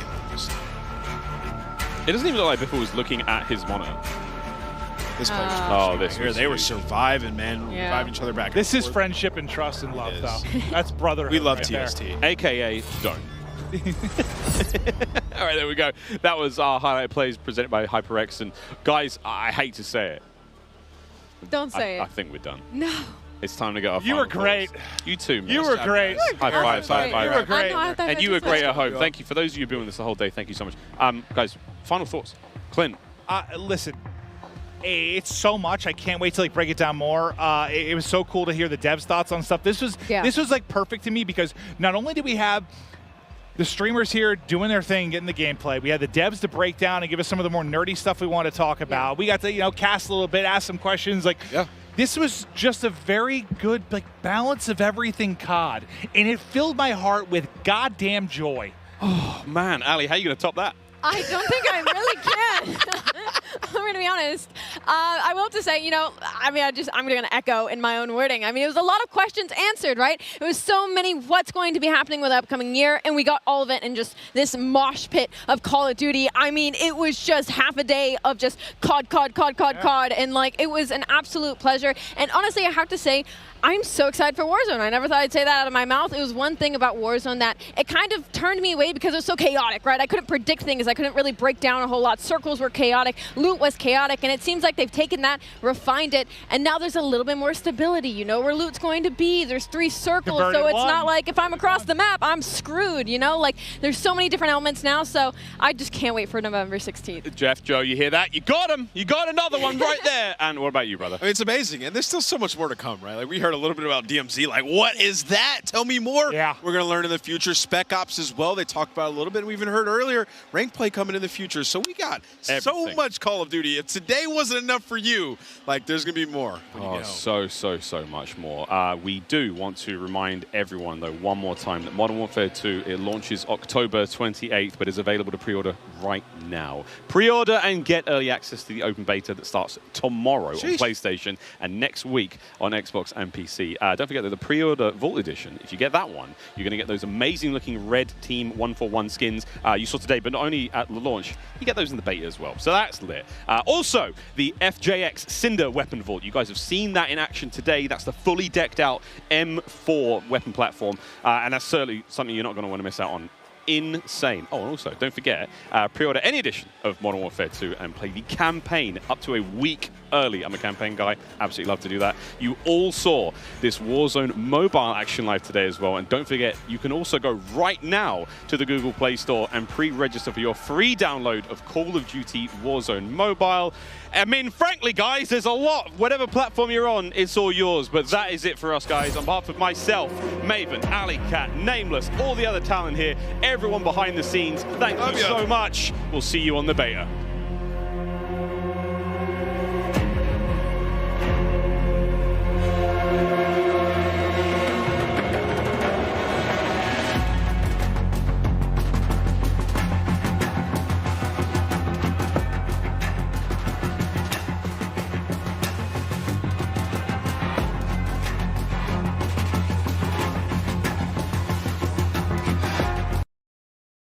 And that was an exclusive look at the Modern Warfare 2 gameplay. I want to thank you guys for tuning in. And make sure you guys hit that like button, like, comment, share, subscribe. And I'll be back later on with a full stream of Call of Duty Vanguard Free-for-All Blitz. And make sure you guys stay tuned in tonight because we're going to try to get into the Modern Warfare lobbies, the open beta, man. We're going to try to be there. So peace and love. Thank you guys for tuning in. And I'll be back later on, guys. Peace and love, y'all.